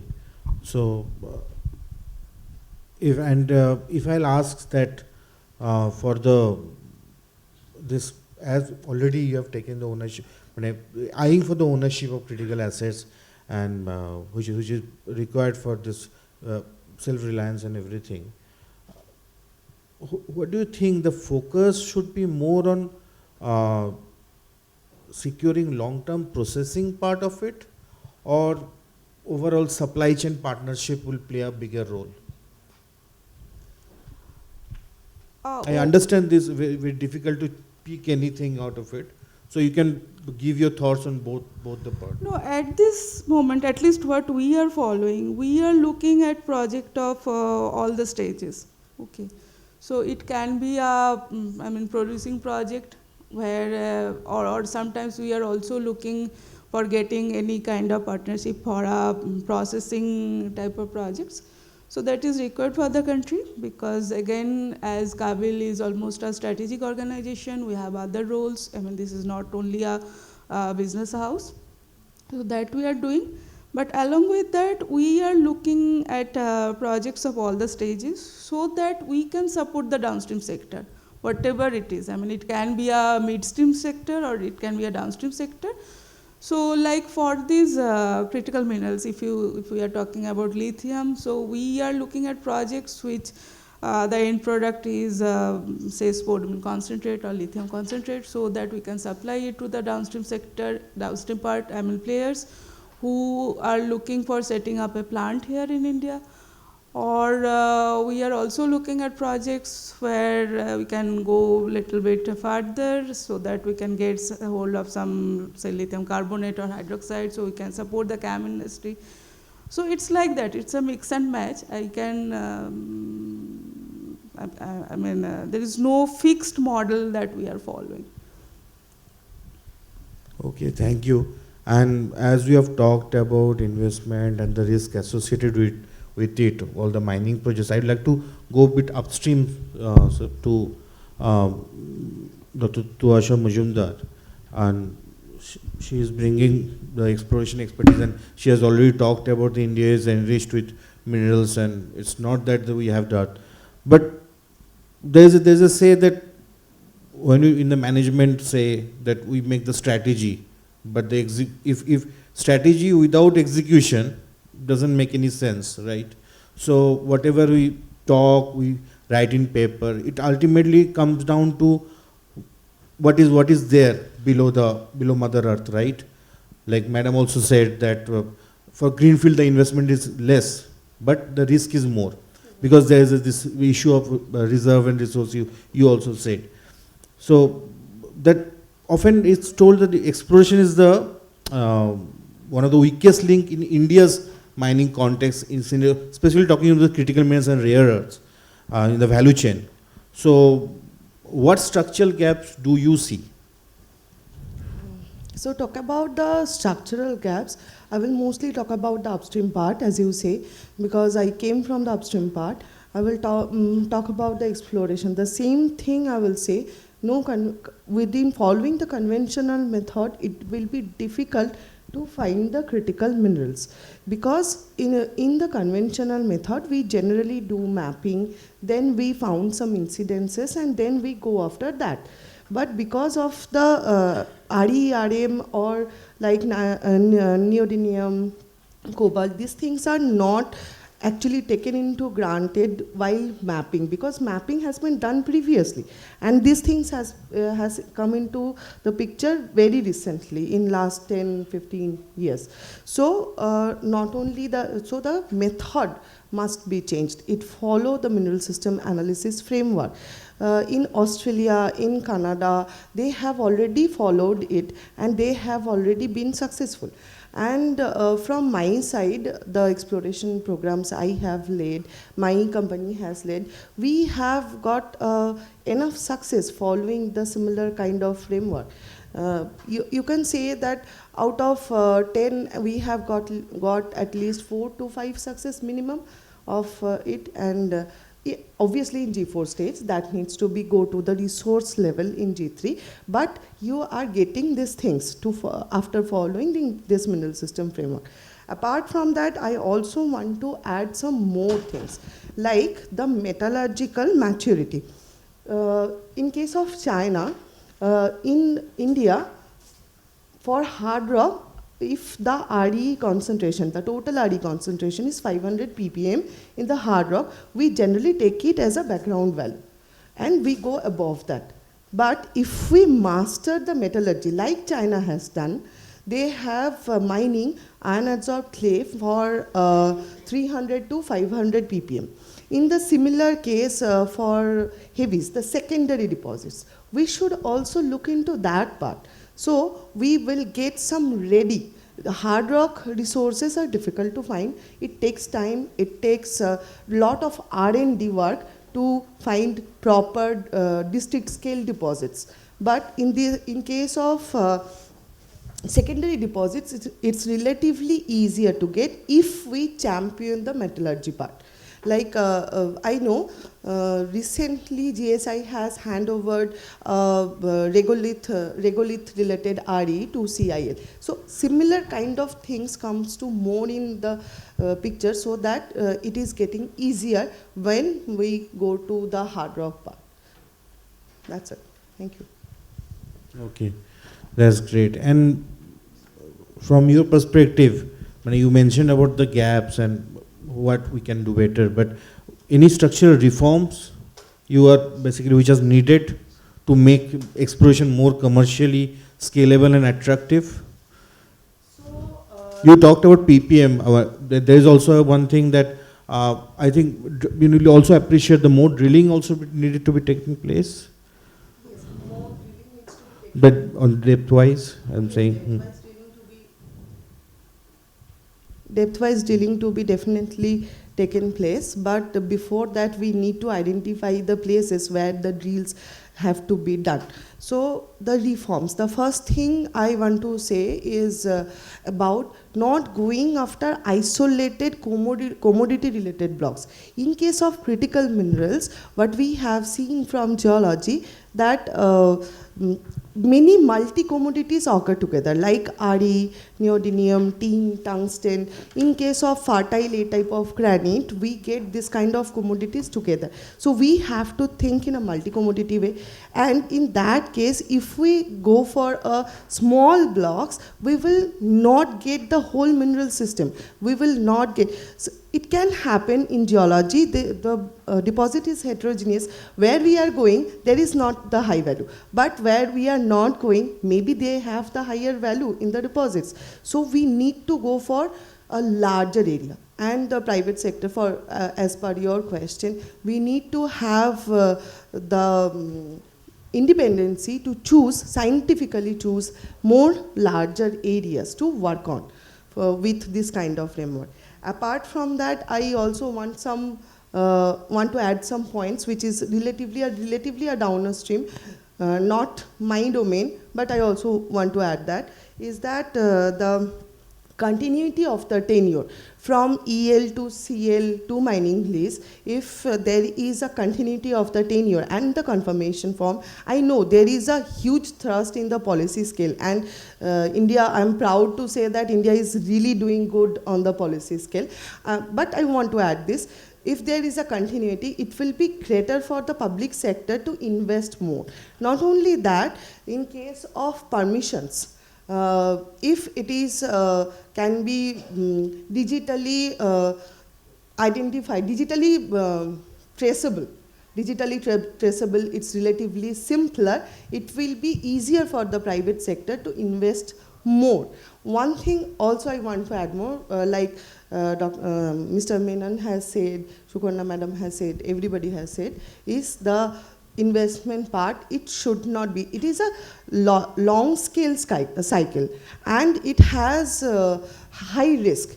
If we can think of something where there is a private and government or private and PSU sectors joint reformed risk sharing on the investment scale, that will be, I think, promote or encourage the private sectors to come to these critical mineral parts.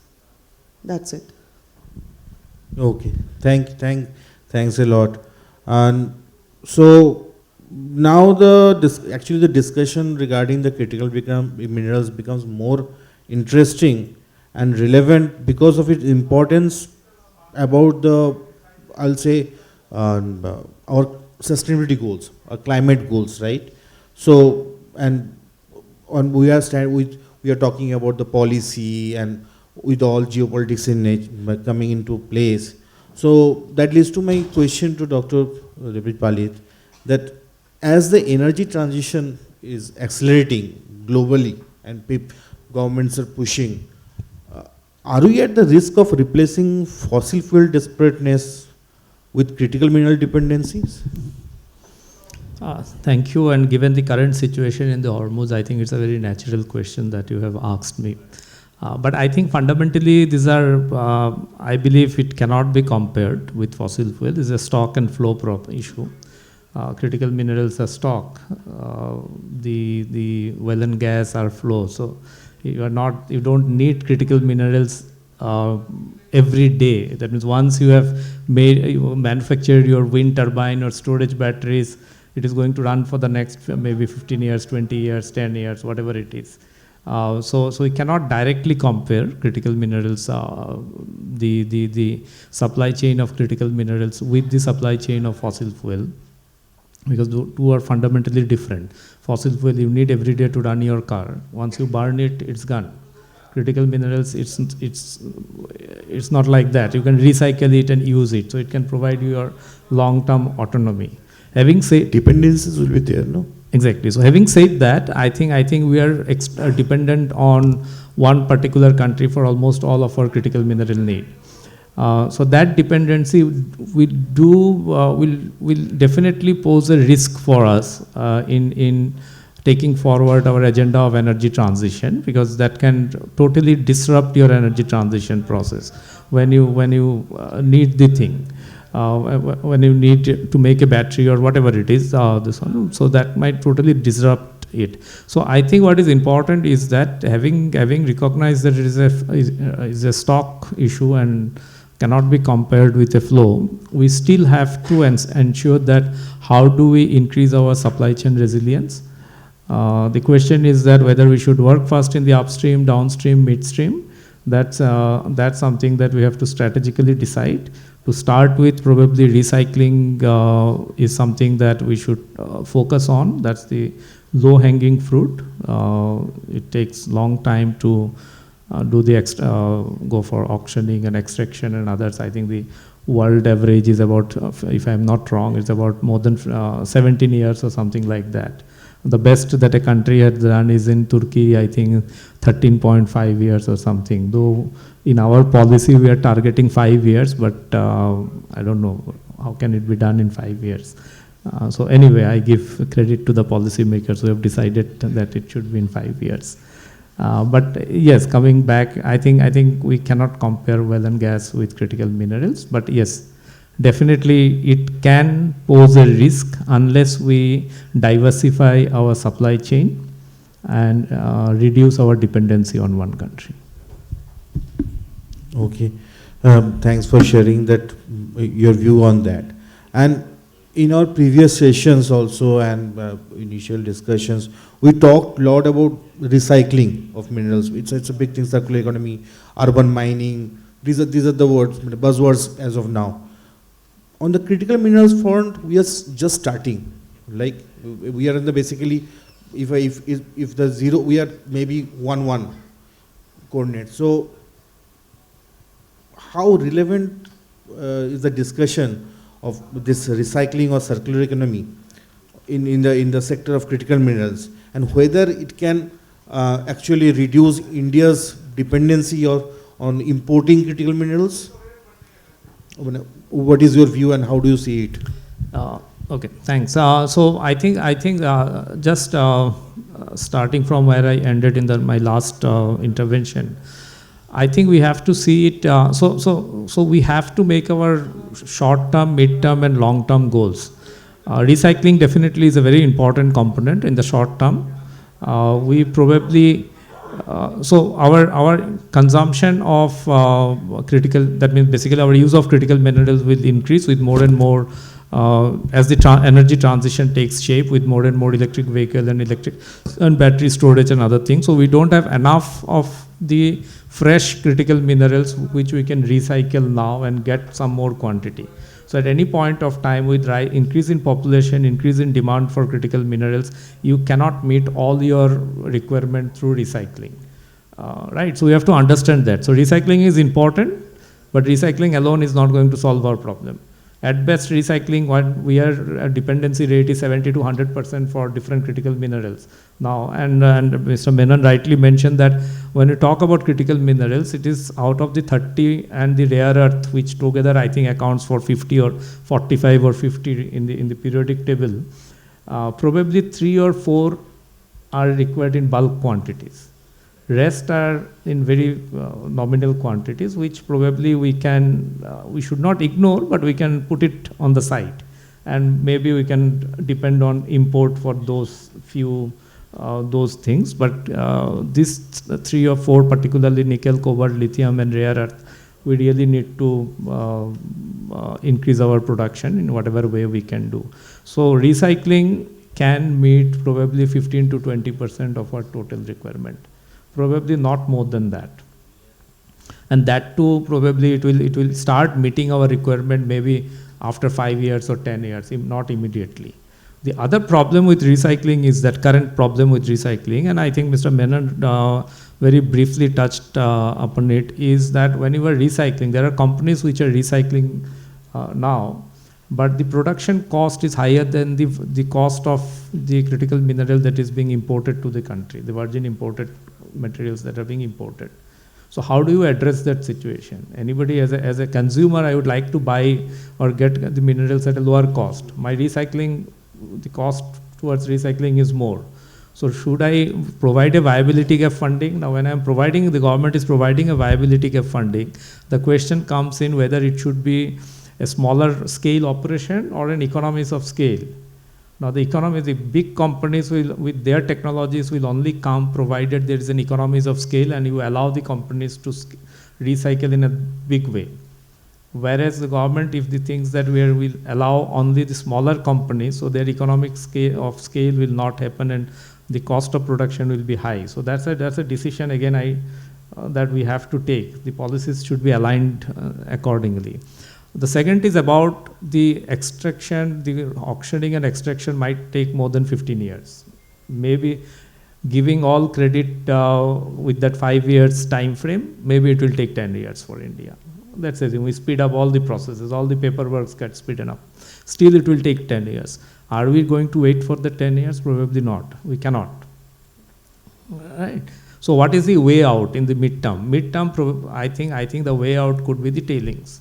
So we have a lot of other minerals that are being mined. We never thought that there will be a time when critical minerals will be called, that means basically we'll call some minerals critical or strategic. And maybe at the initial time of mining coal or copper or any other things or aluminum, we have not looked at the critical aspects of some of those minerals which might be necessary. So we need to start looking at them. What the problem here in India is that when we have started looking at them, as far as I know, but we are still using the old technologies to look at them. So we have to improve on the technological side. New technologies need to be brought in, and that can help us to identify what we have not been able to identify. Right, and that probably can help us to meet your mid-term requirement.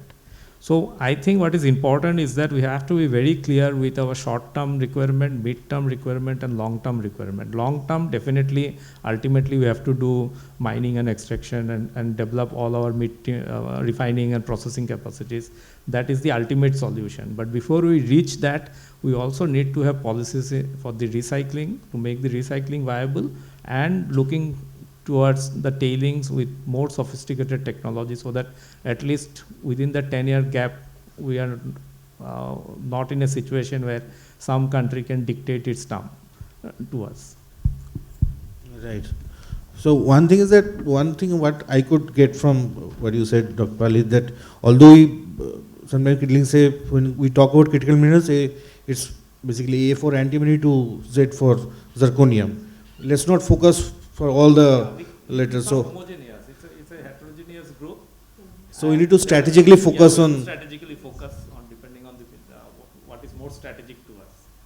Right. And we may have some. We may take maybe one or two questions if audience have any for the panelist.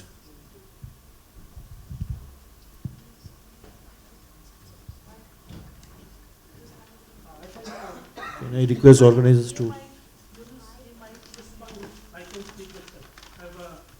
Actually, this question is to Dr. Tuasha and Dr. Pandit. I think they have just said it, but I want you to convey. Recently, I visited Muniji coal block, and as you know, the coal is in the seams, and the in-between rocks that are kept outside after evacuation. Those rocks are now, they are doing plantation on those rocks and all those things. But as you rightly mentioned, maybe those rocks have some element of critical element minerals which need a good technology to extract it, and maybe that 10-year gap can be filled in from those kind of interventions. So that is what I wanted to just to have, and I think that is a viable kind of thing which can be focused and that can be done. Thank you. Thank you. Yes, sir, you are almost 100% correct. In the coal seams, when the lignite process, formation of lignite process, the bacteria, the ligands, actually are very capable of capturing RE within those part of the rocks. So, as you correctly said, we need to look into those rocks recently because we have not looked into that. So, we need to look at already what we have in our hand. We need to look into that just to stop gap this gap to reach to the hard rock part. So thank you for the suggestion, sir. Yeah, just one point I want to add here. Actually, activities has already been started, and almost all the PSUs now they are looking at their tailings, and I think some instructions or SOP has already been done by IBM, and they are guiding them. And not only the coal fields, but also the base metal, the copper mines or zincs, and we have huge deposit of tailings, and I think they are also looking at, and we can definitely get some supply from there, I guess. So, thank you. In fact, just quickly, in fact, our the urban waste, municipal solid waste, are that means if you properly segregate and try to find out critical minerals, this way huge amount of critical minerals can be recovered from such waste. So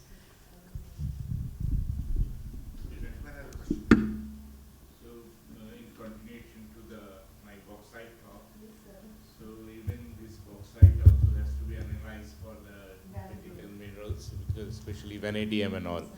So there is a lot of scope there. Yeah. Correct. So most of the industries are not doing that. So that has to be taken into care. One question, Tusha, for you.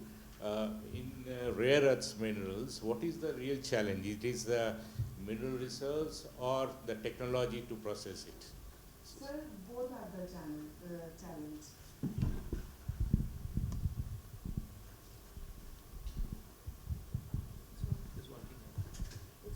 Hello? Yes, so okay. So for the RE, specifically the RE minerals, the LRE to HRE part, both are very critical because you cannot think it in a single different baskets. You have to think it in an integrated way. If you don't discover it, you don't know what to extract. If you don't know how to extract, you cannot change the discovery to a bankable resource. So you cannot use it down to the downstream. So there is no point of discovery. So you cannot think it in a different basket. You have to think it in a single basket in an integrated way. Otherwise, it will lack all the time, sir. But we have 4,600 kilometers of coastal line with full of monazite, and I think we are stockpiling this monazite. So why we are not recovering RE from that monazite? What is the challenge you are facing there? I mean, what should we do? Maybe we need another 1 hour to discuss on that. So I think, sir, just to answer your question on monazite, I think the recent amendments in the MMDR Act have made that simpler. Now, effectively, from monazite, you can either extract titanium dioxide or RE. Yeah. So, you know, the challenge was prior to titanium being moved to the critical mineral list, this would have attracted scrutiny under the Department of Atomic Energy Act of 1962. So now what you'll ideally have to do is, if the state mining corporation can be a custodian of the monazite, you effectively hand over in the process of extraction. After the beneficiation stage, you generate the monazite. If that custody is granted to the state mining corporation, then you can extract titanium or rare earth elements without encountering any of the licensing restrictions you encounter if your substance was classified as a prescribed substance. So I think that is something that has already happened, and the Andhra government has already rolled out a titanium and strategic materials mission, where you will simply be required to hand over custody of the monazite to the APMC, and you are free to convert that ore into titanium dioxide or a rare earth mineral without attracting any of the challenges you did earlier. So that has basically solved a huge ease of doing business problem. Yeah, I think government has declassified it, and it is coming to the market. So that is why you won't encounter the challenge that you encountered prior to titanium being moved from the atomic minerals list to the critical minerals list. Perfect. Thank you very much. Sir, one more information for you. As per my knowledge, IIMT Bhubaneswar is also working hydrometallurgically to extract RE from this monazite, sir. Yeah, as per my knowledge, with IBM, I think. Lighter side of rare earths. Still to look for the heavier rare earths. Yes, sir. More scarce. Hello, I'm Rishi. One thing, because of time paucity, although I said maybe 1 or 2, make your question a bit short, and I would ask the panelists to answer on a quick manner. Just one line question. What is the technological preparedness for us as a country on the extraction of the critical mineral from the mining tailing? Because that has gained a lot of traction in last 6 months or 1 year. And when we are working a lot with the IBM and other companies and regulatory bodies, as the German bilateral cooperation, we get a lot of question that we know there is estimation that the critical mineral is available. But once we know what is the content at the ppm or ppb level, we don't know how to extract, and we don't have the technology on processing of those mining tailing. So any input could be helpful.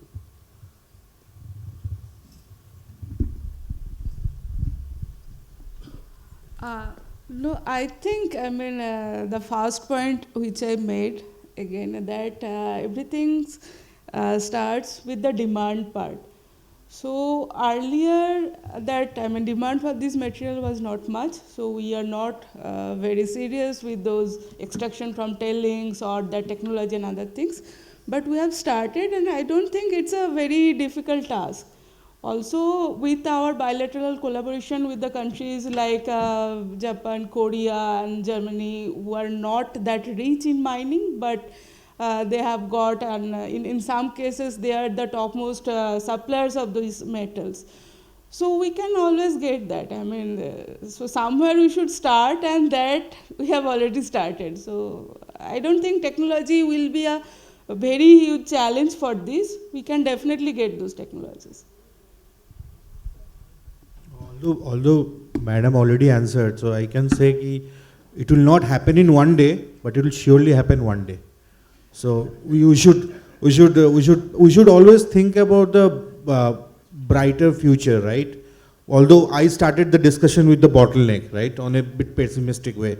So I want to ask the panelists, basically, we have discussed enough on the bottleneck, what could have been done. Where do you see 5 years from now, what would success look like for India in the critical mineral sector? So I think if I had to give you I always miss the mic. No, I think what you're going to see is we are going to mirror the China model, where we are going to set up ore-based processing units. So in nickel, India's demand is going to from about 50,000 tons today to about 100,000 tons. In lithium, it will go from 30,000 to 60,000. So you will have 4 to 5 processing units that will either import the concentrate or the oxide ore-based raw materials, purify that to about 99% grade end products. So you will see, because that is what you can achieve in the next, it takes 3.5 years, like I said. So you will have 4 to 5 large units. We are planning to set up a 50,000 ton per annum nickel refinery. We've identified a coastal state. So I think there are other peers in our industry who are going to do it. So you will have, after China, we'll probably have the largest processing capacity for critical minerals across nickel, lithium, and cobalt, because cobalt is a byproduct of the nickel production process. So that is something that you will have. And maybe after that, between 30 to 35, if Indian mines don't take off, these companies which have set up processing units will go and acquire stakes in mines from where they procure raw material. That is a model we've deployed in copper, where we've gone and acquired a mine in Zambia, and we get raw material from there to our refinery in Gujarat. So that is a model that you could see being deployed in case domestic mines don't take off. Okay. Yeah, you can also. So first thing I want to add, Palit sir has already said that we need to map out how much we need to plan the strategy. There is no such, as per my knowledge, there is no as such critical mineral map how much we need, which element or which mineral we need the most, which we need the less. So first thing, for the upcoming 1 or 1.5 years, we need to map out this thing.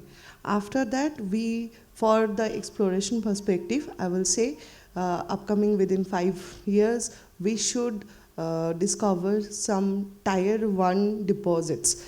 That is district scale deposits, which will sustainably going to the resource, the bankability, and will secure the critical mineral resilience to the industry. That's my thought. Thank you. Dr. Palit? 5 years down the line, I think, first of all, we need to have a better diversified supply chain. I definitely would like to see that at least our supply chain is spread across different countries. Let me give an example here, and very quickly. So India is getting a lot of this cobalt from Belgium, thinking that we have diversified the supply chain.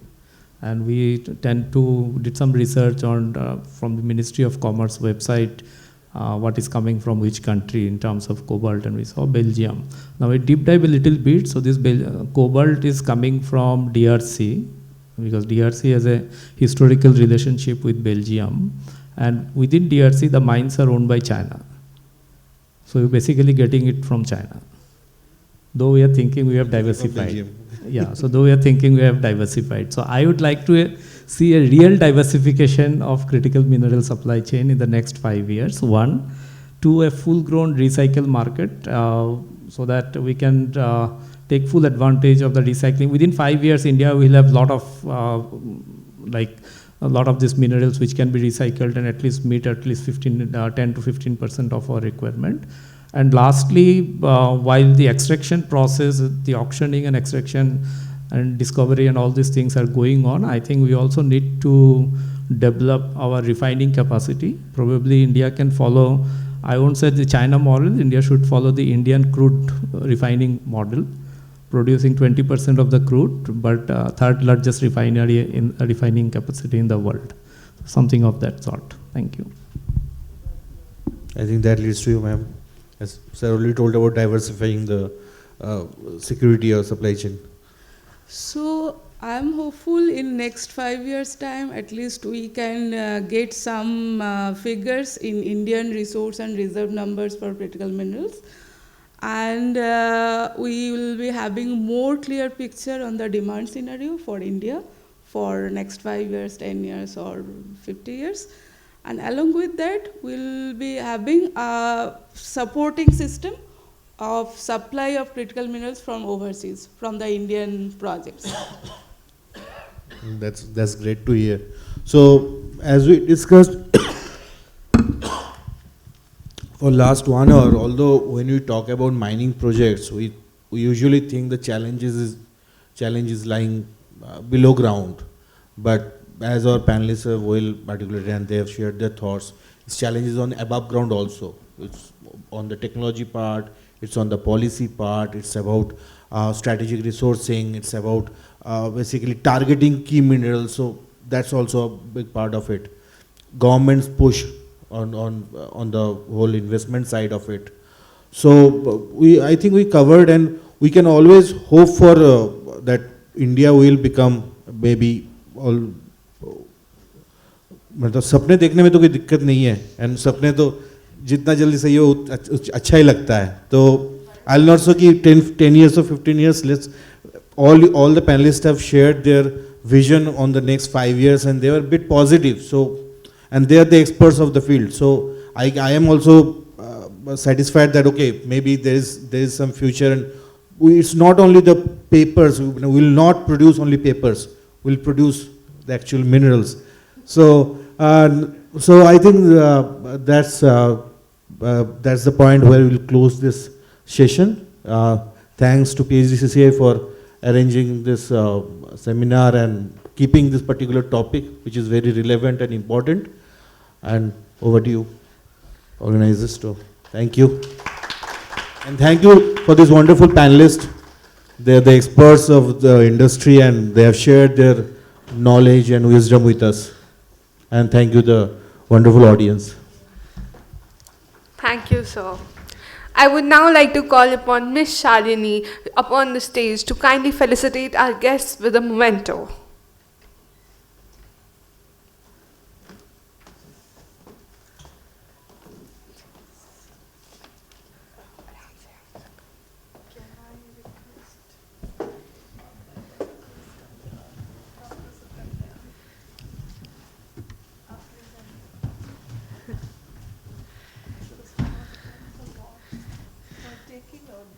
Ladies and gentlemen, please give a big round of applause. I was so keen that you come because I was told no pain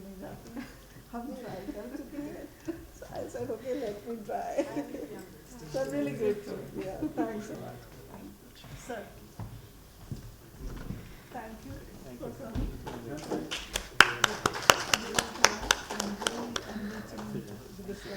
Thanks a lot. We'll stay in touch. Mr. Menon. Yes. You got your name going, yes. God bless you, Kim. Thanks a lot. Now to Ash. She's come all the way from Calcutta. And because I was really after her, just like I was after Dr. Sukanya. Thanks a lot. One group photo with all of you, please. Oh, I have to give you. Sorry. I'm moderator. Yeah. The moderator. Sorry.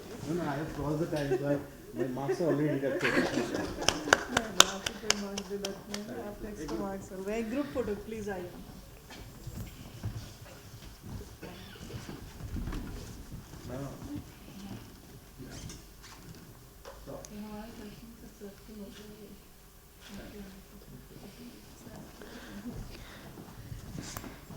बताइए अगर हम कुछ काम कर पाए काबिल के साथ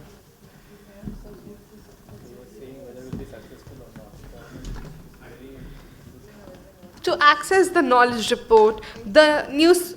Thank you, ma'am. To access the knowledge report, the speaker booklet, inclusive of all the speaker profiles, and the Mineral and Metal Committee newsletter, kindly scan the QR code visible on the screen. It's also available at the reception desk for your convenience.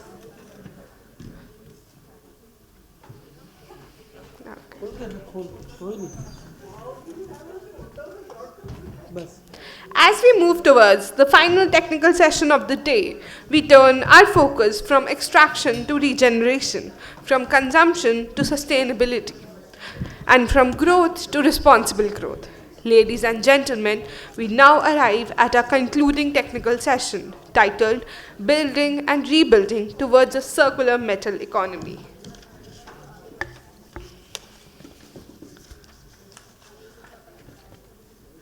To moderate this critical session, may I now invite Mr. Ritesh Maheshwari, Board Member, Material Recycling Association of India and Executive Director, Shabro International. Mr. Maheshwari is an accomplished professional in the recycling and steel scrap ecosystem with over 14 years of experience in ferrous and stainless steel recycling, international sourcing, and sustainable recycling practices. Welcome. Joining him on the dais, we have Mr. Vivek Prasad, Head, Partnerships and Supply Chain, Tata Steel. Mr. Prasad brings extensive experience in strategic sourcing, supply chain management, and industry partnerships within the metals sector. I now invite Mr. Vikrant Singh, co-founder and CTO, Batex Energies, a Forbes 30 Under 30 honoree. Mr. Singh is a young, clean tech innovator driving advancements in lithium-ion battery recycling and critical material recovery through sustainable and technology-led solutions.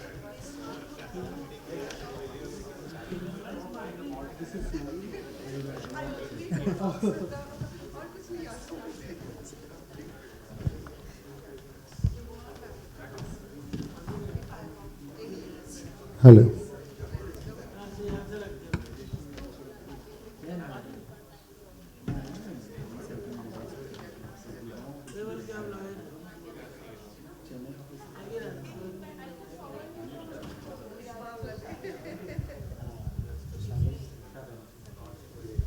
Okay. Good afternoon, good evening, or good afternoon, or late afternoon, ladies and gentlemen.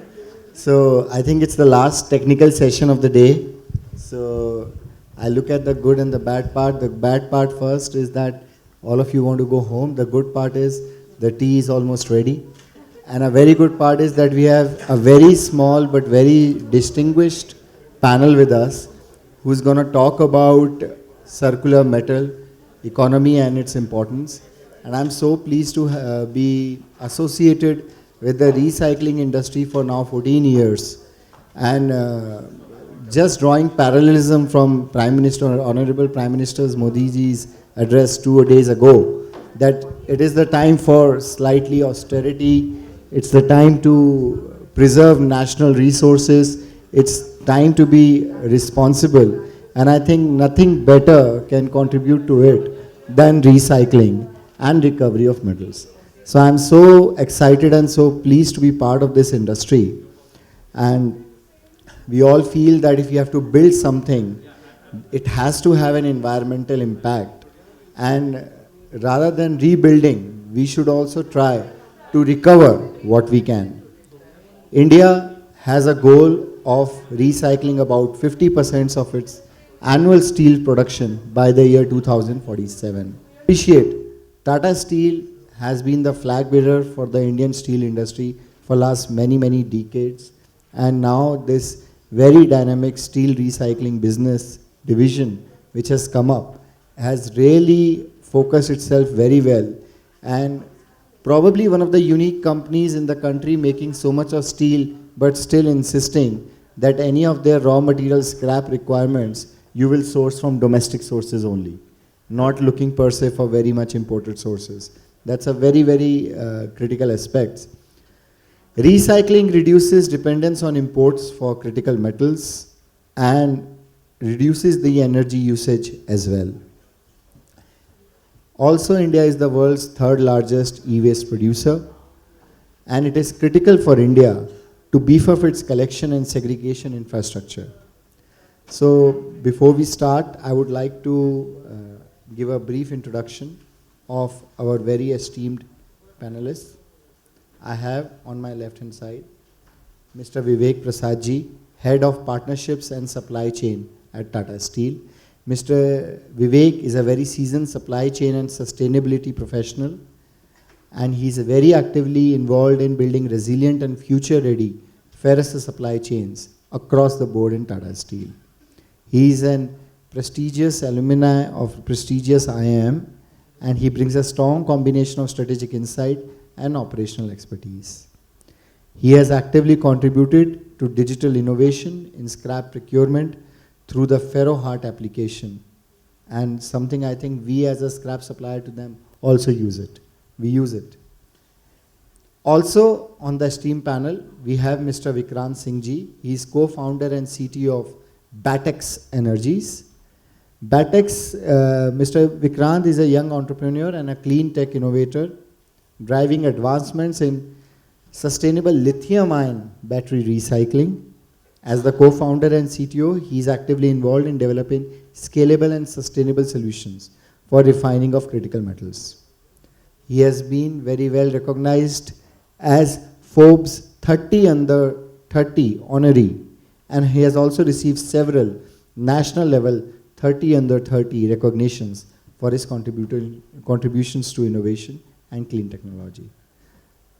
Mr. Singh holds 15 patents, wow, in mineral refining and clean tech technologies, underscoring his focus on research, innovation, and technology-led industrial transformation.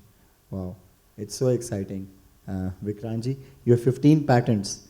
So before we start the panel discussions and the question answers, I would now like to start with you, Vikrantji. Why don't you just brief the audience about what you do, what are the areas where you've got the patents for, and how do you see this industry shaping up? Yes. So starting from my journey, I started this entire company from my college days. I was doing my engineering, and while doing engineering, I was building, I'm a mechanical engineer, and I was more passionate about building the cars. And also in 2019, I was in my 4th year of my college. I was building a car, and the event was a electric vehicle competition. I have to make a car and I have to take to Germany for a participation. And then I started finding out the battery, where I can get the battery of my car. And then I started searching that where I can get the battery, and I researched. My team, whole team in the college, they got research, and they told that this battery which you are trying to put into this car is not available in India. You have to get this query to Korea and China, especially 2 countries, to get this battery to be manufactured from there. And then it came in my mind that this is something which is not important. Why we are not able to manufacture the battery? That is the important question. And luckily in my college, there was a very wonderful lab. 200 crores of investment is being done on the clean lab, where you can do the nanomaterials research. Munjal University, which is a Hero Group university. So I worked in that university for 3 years, and I started working in my second year only. I started working on the battery. So I just approached to the professors that I want to build a battery, right? And from there the journey started. We actually want to manufacture cells in India, because cell was the critical problem which I understood as a student. And then when I passed out from the college, I thought I will manufacture cells as a business. So I registered Phdcci Energies as a cell manufacturing company. Because as a student, you don't know about the supply chain, about the ecosystem, the investment, capex and all. And then very soon, within 6 months, I realized that this cannot be done in India. I switched that the problem for cell manufacturing is lithium, nickel and cobalt. So we thought that where this will come from. So recycling was one of the options which we thought, and then we started the entire journey.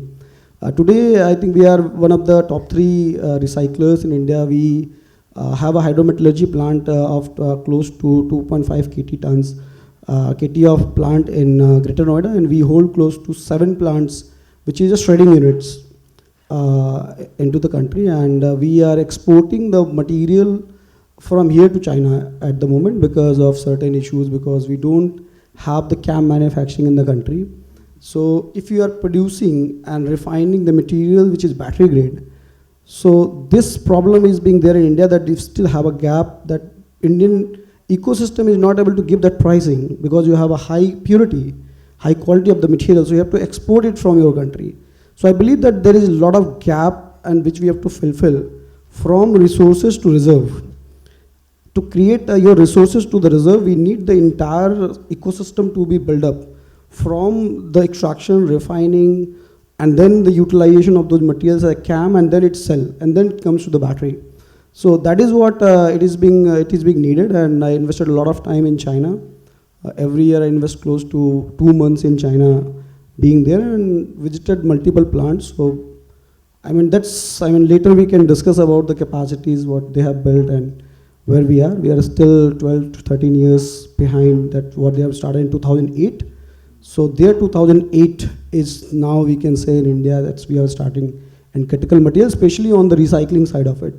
And I think government is taking, and government already made a lot of trust in the battery space to extract the minerals with various schemes, incentives, and multiple things where the entrepreneurs, enterprise is getting the incentives to build the entire system so that we can also be producing at least 10-15% of the demand which is being there in India from the recycling. And those entire technologies we have created in-house, and the entire new generation, I mean the young people who joined the company, they created the entire system, equipments, processes, even the market to our system, which is now we are starting to, I mean it's very small industry, very small company, not big, but we are trying to build a very big refining capabilities in next 10 years, which will provide at least a good ecosystem in the country to provide domestic material and supply chain, not only till the refining, but the value-added materials from the critical material refining to the CAM, where the value-added products will at least give us the leeway of sustaining in our country, because economic recycling is very important. Recycling can be done by any person, but how to compete with China with the same production margins to get it scale. So sorry, sir, we have taken much time. No. I was listening to every word which you are saying, that I think India is still lagging behind China in terms of battery recycling. But the good thing is that we have started, the things are getting traction. Many companies across various parts of the country are coming up doing such recycling. I think every day I hear in Gujarat, in Maharashtra, in Chennai and in North, everywhere such pockets are coming up. And I'm quite sure with the development of ecosystem and with such budding entrepreneurs like you, more and more next generation people will start investing into it and will get traction. Vivek ji, you are a seasoned person coming from a very seasoned company. So for our audience, I think it will be a very good insight that what Vikrant ji just told was about the critical minerals or battery side of the thing. But eventually for nation building and for overall economic growth, obviously steel sector is a very crucial and considered a barometer for economic growth for any country. So from Tata Steel's perspective, how do you look at this whole circular economy concept, and how do you see this circularity or recyclability is going to shape India's steel production in next 10 to 15 years leading us to 2047 goals? Thanks, Adeshji. So yeah, India's target for steel production is very ambitious. It's around 300 million ton by 2030. But the hard truth in this room is that it's very difficult to decarbonize the steel operations. I mean, it's very difficult. So you don't switch the fuels and the operation gets decarbonized. It doesn't happen just in that way. By switching fuels, I mean you are now using coal and coke and iron ore, and probably you switch to something green hydrogen, and you don't get green steel, because those technologies are technology which are still in nascent stage. So yes, this is the hard truth, but the good part is also that there are some policies which are in place, like VVMP policies, where end of life vehicles are returned back to the economy, or other policies are there. So how the things are shaping up for Tata Steel, it's very important. Traditionally, for the audience also, steel industry in India has been, operating in a very linear fashion. You mine, you smelt, and then you use and you discard it. This is how the steel industry has been working. But come this sustainability era, this thing is not going to work anymore. That is the moment of truth. So how you are going to move to a circular economy is that you need to, move to more reuse, recycle. So this is what steel industry has been up to till now. Now coming to Tata Steel, what your question was. So Tata Steel has been a responsible corporate citizen, and this sustainability initiatives started taking shape in 2014-15 when sustainability was never heard in steel industry. So we have three-pronged approach to this sustainability initiative. The first is obviously on greenifying the energy. So you are using electricity. The simple is that you use renewable energies and you greenify the energy system. Second is on the process improvement. That's also many steel industries are doing. Process improvements like you have coal bed, methane injection, and you also do coke quenching to increase the blast furnace efficiencies. So these are two things. One is greenifying the energy, and second is on the process improvement. Third, and the biggest one, is obviously on the recycling, which Ritesh ji was exactly mentioning, and how my role comes into the active.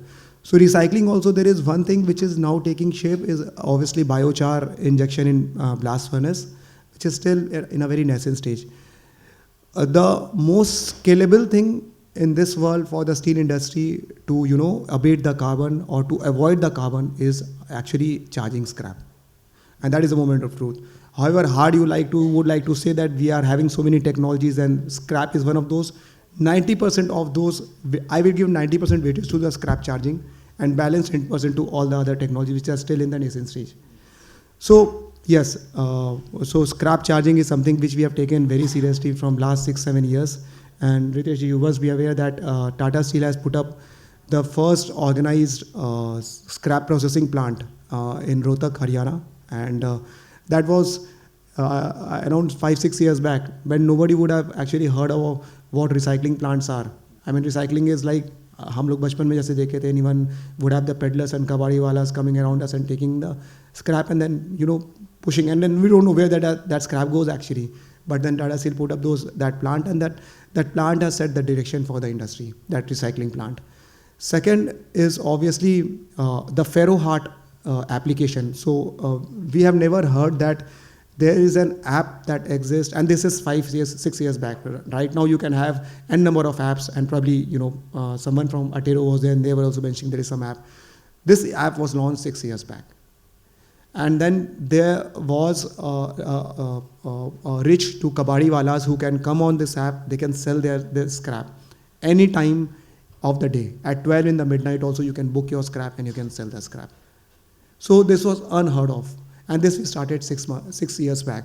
Now, if you ask me, those kabadi walas 6 years down the line, they are not kabadi walas anymore. They are traders like me and you. They are professionals like me and you. So that I will come to that chapter, social upliftment, in second part of our discussion. And last part is on the electric arc furnace. As many of you must be aware that Tata Steel has put up electric arc furnace in Ludhiana. It is a 0.85 million ton capacity. So this is the, if you ask me, the helm of all, everything should, converge to the electric arc furnace. So this plant will now be a feeder to electric arc furnace. And for the audience out here, a blast furnace BOF route steel making versus electric arc furnace steel making.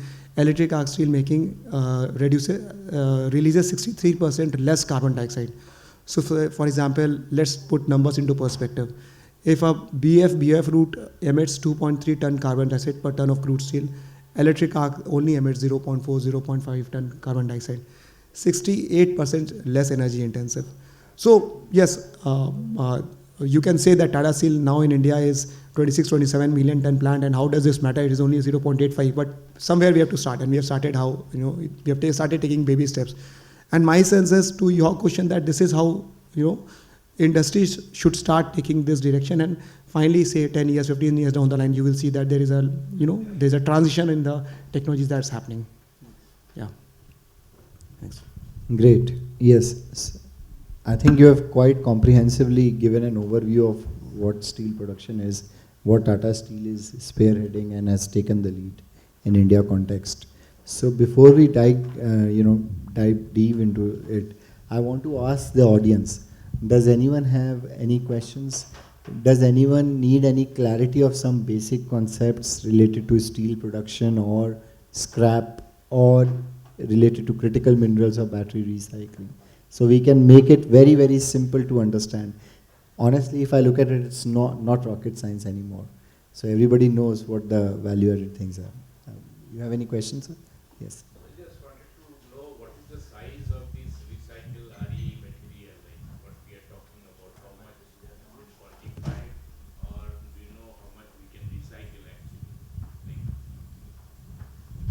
RE material.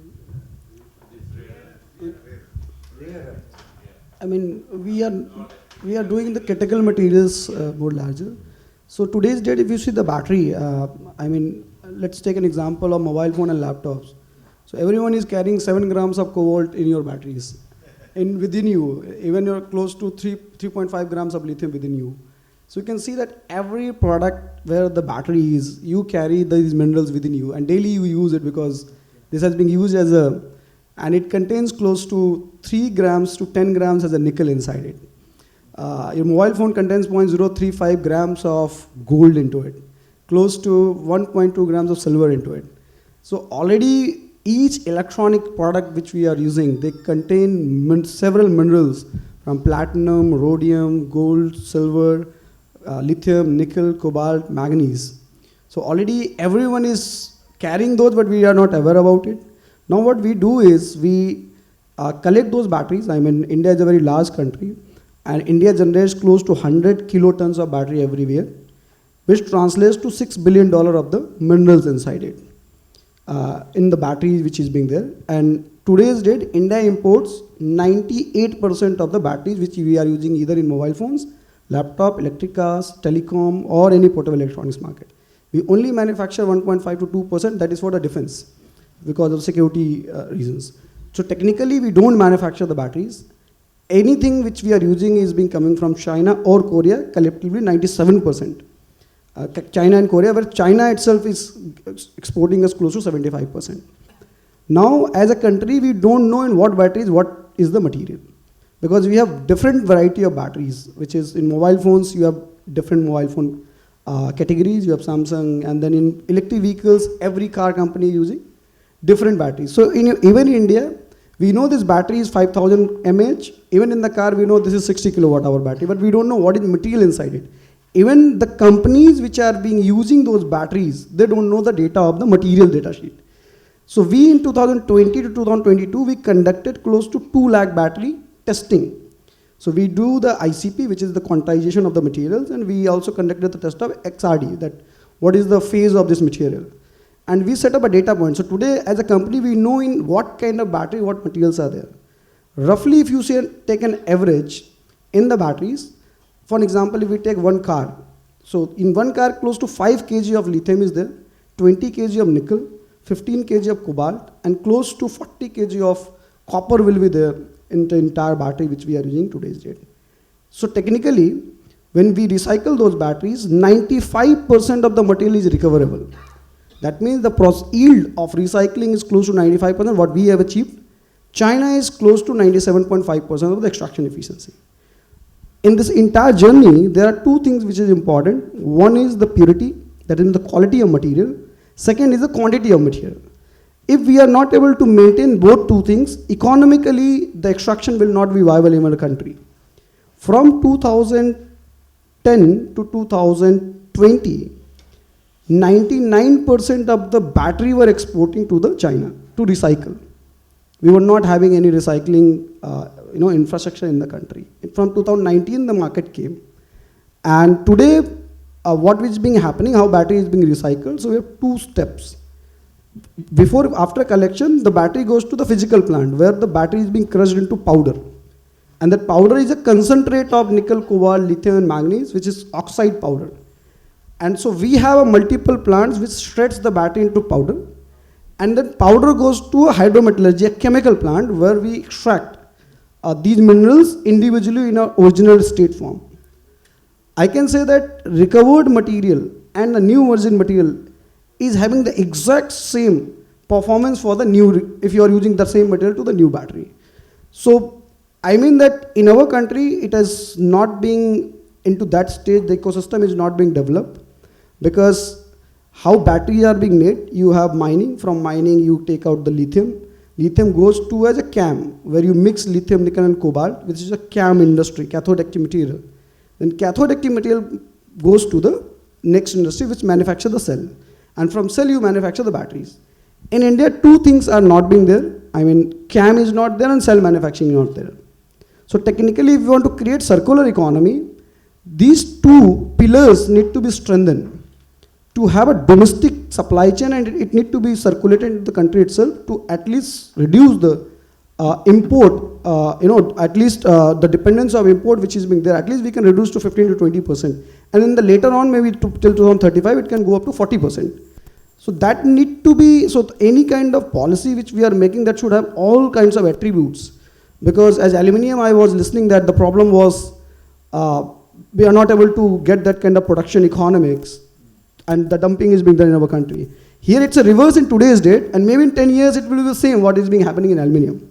So today we will make the policy where all kinds of pillars need to be strengthened from the recovering of the, that means extraction, refining, converting into the value-added material, and then to the cells. So we can produce our own batteries in our country, and we can be more energy security in terms of dependence of those materials.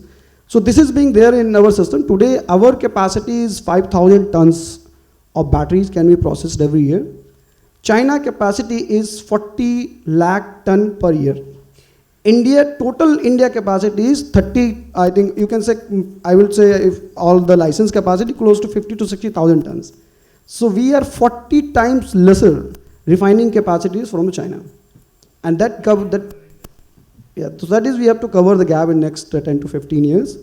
To cover that we have 3 steps. One is China from 2010 to 2018, they only recycle the battery of mobile phones, laptops, and the proto electronics. From 2018 to 2025, they started recycling the power batteries, that means the energy stores and the car batteries. And from 2025, they have made a model where the batteries, they don't extract those minerals individually. They convert that material directly into the battery form. So they extract it and they directly put into the battery. So the cost of economics by converting from there to battery is very low. That's where they are the leaders of the world, and that is where they're controlling the supply chain of the end product as well as the intermediate supply chain, because their economics is much more better. So to do that, we have to also break into the parts. The first 5 years we should at least focus on the primary refining. The next 5 years we should concentrate on the value-added product that need to be, so that we can be economically viable into that system. And next, maybe after 5 years, we should also integrating the circular loop, where the integrated direct recycling processes need to be implemented to carry forward the entire ecosystem, which will lead at least 30% of the reduction in import in the further years. So that kind of understanding, I mean, I have visiting China and maybe staying over there for a couple of months and talking to their authorities. So what they do is, once they make policies, they don't make policies for one system. They will call everyone, like they will call car manufacturer, cell manufacturer, refiner, and the mining. And the entire incentive or the scheme will be made based on where all will be benefited from that scheme, so that they create an ecosystem, and after some time the enterprise itself start creating an investment, and lucrative investment start from the foreign investment also. So these policies, incentives need to be there to just boost and start the system. Once the enterprise itself should, sufficient after developing those kind of systems. Third is, which I have observed, that the institution in our country, the manpower is not there, especially the detailed manpower is not there. In our country, we have generic people, mostly, if you will see 5 years experience, 6 years, they know most of the things generic. But when we will talk about the chemical processing engineering, especially the extractive metallurgy, going for the crystallization metallurgy, solvent extraction, this is another side of the problem, that we don't have the skilled manpower which can work on those kind of systems to scale.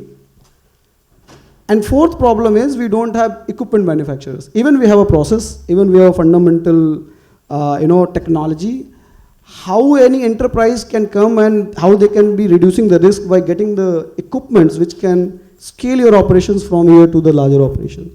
So everything need to be incentivized, and then today there's a time where equipment manufacture need to be incentivized more, especially so that they can help to the enterprise to scale their operations, so that they can rotate their cash flows and the working capital, so that their business can start rotating, and then they can itself sustain in the later period of time, because they will understand how the business need to be run.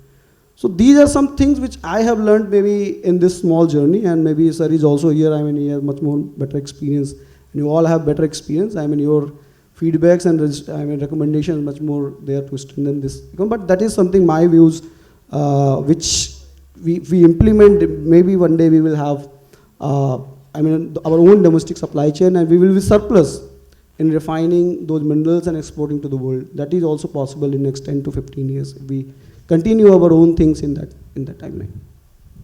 Great. Great. Thank you, Vikranji. Any question from the audience?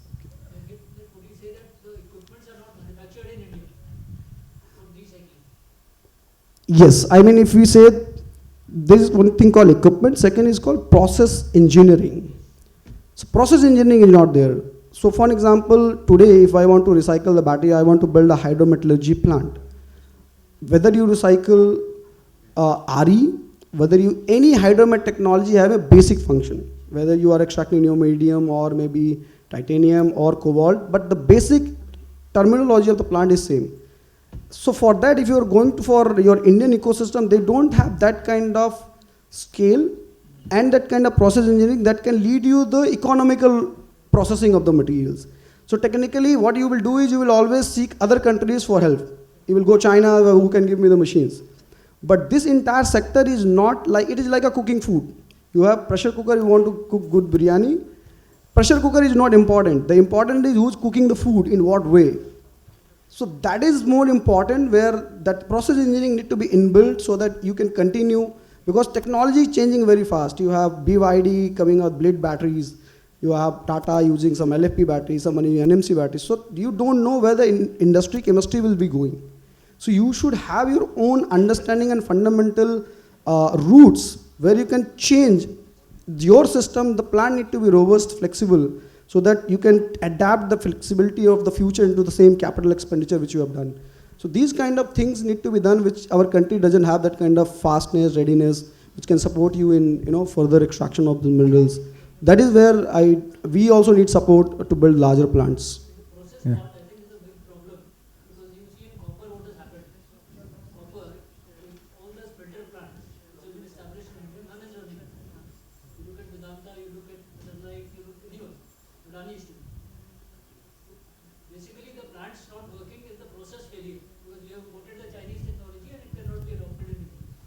Absolutely, that is what we have done. Even today's date, we are exporting the lithium and cobalt to China. Yeah. Because we don't have any buyer in India which can buy that qualitative material with that price.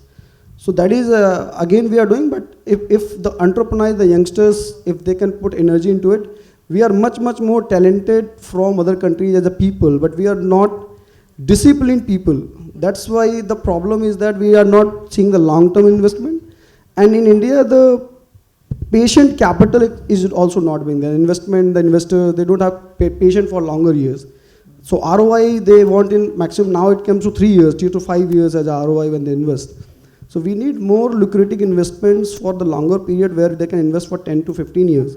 But for that, we have to create an ecosystem which can show your risk assessment. Because in India, the problem is if you are seeking with the foreign FDIs to the India, especially for investment, your ecosystem should be in such a way that it feels safe to invest here, and the ROI need to be seen to invest into those huge capital. Even for example, if any plant we are going to build for maybe 500 million, 600 million, investment is not a problem, what I have seen till so far.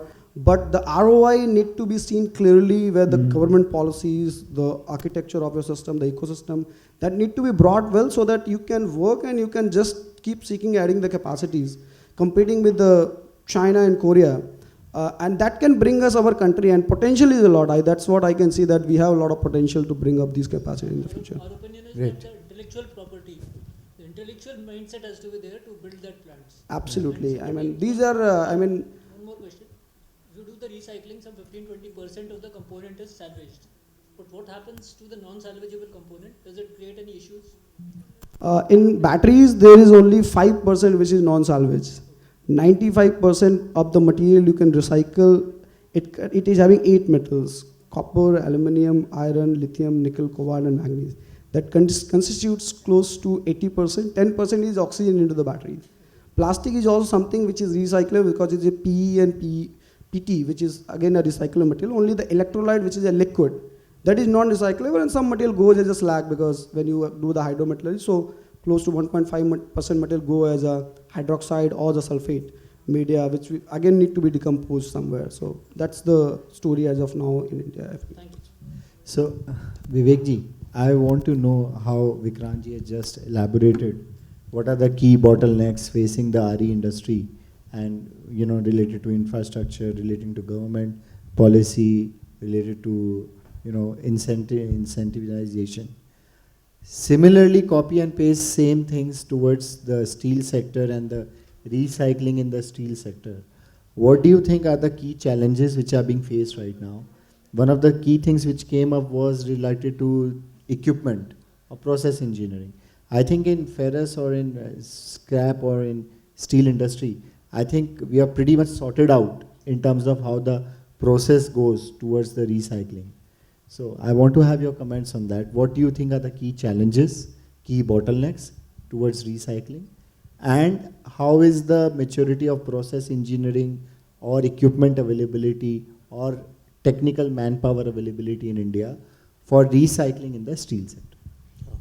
So I can quite correlate with Vikrant, because battery manufacturing is what recycling was 10, 15 years back. So we have traveled a long journey, and you are kind of have started, so you must be struggling. And as far as equipment is concerned, once we were starting the Rohtak plant, you would not believe that we were putting up shredders. Yeah. And 6 years back, shredders was not heard in India. Metal shredders were not there. So we had to, we had a German shredder, Lindemann. We had a baler, which was, but yes, 6, 7 years down the line, you have got a lot of Indian manufacturers, which we can't say what he is selling for battery. I am sure that things will evolve. But yes, good news is that we are not starting from zero as far as the challenges and struggles are concerned. We are not starting from zero. We have got policies in place, we have got scrap in place, and we have got electric arc furnaces coming up. So technology is in place, scrap is there, and you have got policies. So what is required? You have got tissues, now you have to only integrate it. Intervention is not required, integration is required. Now this integration has to be done in two ways. This will be done by the industry leaders, and second by the government of Ministry of Steel, government, or we call government, policymakers. So I will come to the government part. See, the biggest thing that you also must have encountered is about GST. I mean, scrap is something which is having 18% GST. Now you have got 2% which goes as GST TDS, but still that 16% is looming hard on us, and probably we as scrap buyers, we have day in, day out run for the money, because we know that we buy scrap for a year, and then a year and a half we have got n numbers of summon, n numbers of all other notices lying there. So it's a real pain. So this GST thing has to be solved if you want the scrap to flow, if you want the scrap to spontaneously grow and domestically flow, which is not happening. So either you go to 5% GST regime or have a complete reverse charge. Yeah, we have been pushing it, and MRIA also has been very instrumental in that. This is one. Second is, again, it's important that we have been seeing that in this recycling industry, and battery recycling is also not bereft of it, that the manpower, or you say the people who are working over there are not in a very good condition. I have seen, because in Rohtak plant we have tried to make a social upliftment, but I have seen that across scrap industry, across small places where these people operate, 49%, 46% are women and balance. And out of those, if you see what we had done a study, we found that 33, 34% are anemic in nature. I'm telling you, that's what is the reality. So my sense is that if you want to grow as a country, you have to socially uplift these people. You can't grow individually in silos. That's the moment of truth. So we need to do this. So I told first on GST, second on the social upliftment, and third, which I would, yeah. Mr. Vikrant, Yeah. are you facing Sir, let him complete. pollution issues? Sir, let him complete. Sorry, give me a second.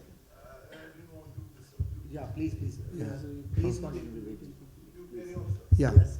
So Yeah, so third I was telling that we should have more of a dismantling, or we should have more of a zones where, you know, this kind of industry, recycling industry is there. One we have set in Rohtak, we should have more government authorized recycling zones. Probably for battery also should work, and where you have got logistics corridor integrated, well integrated, because as far as scrap is concerned, logistics is good 7-8% of the scrap cost. So I think these are 3-4 things which we expect from government. And obviously fourth, and the most important point is the green steel that you spoke. I think NHAI, railways, or any other government tenders, government should start making mandate that at least 20-25% of the steel should have the green steel. And green steel taxonomy, you know, it's anything below 2.2 is green steel. But yes, to be 5-star green steel, it's 1.6 and below, and between 1.6 and 2 is 4, and 2 and 2.2 is 3-star. But anything below is 2.2. So that green steel in government tenders is very necessary, because then the government flexes its muscles and pushes the steel industries to, you know, produce green steel, and so the consumers also have to consume the same. So yeah, so this is on the government side. On the industry side, I think 2 important things that has to be done.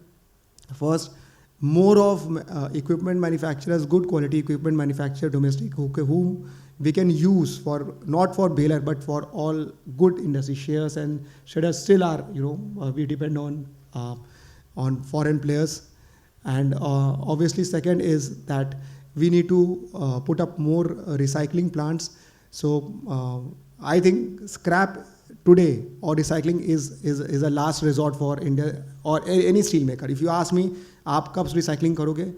Till such time I have iron ore, till such time I have something, I will not put up a recycling plant. This is the recycling of last resort which I talk about. This should not be the place.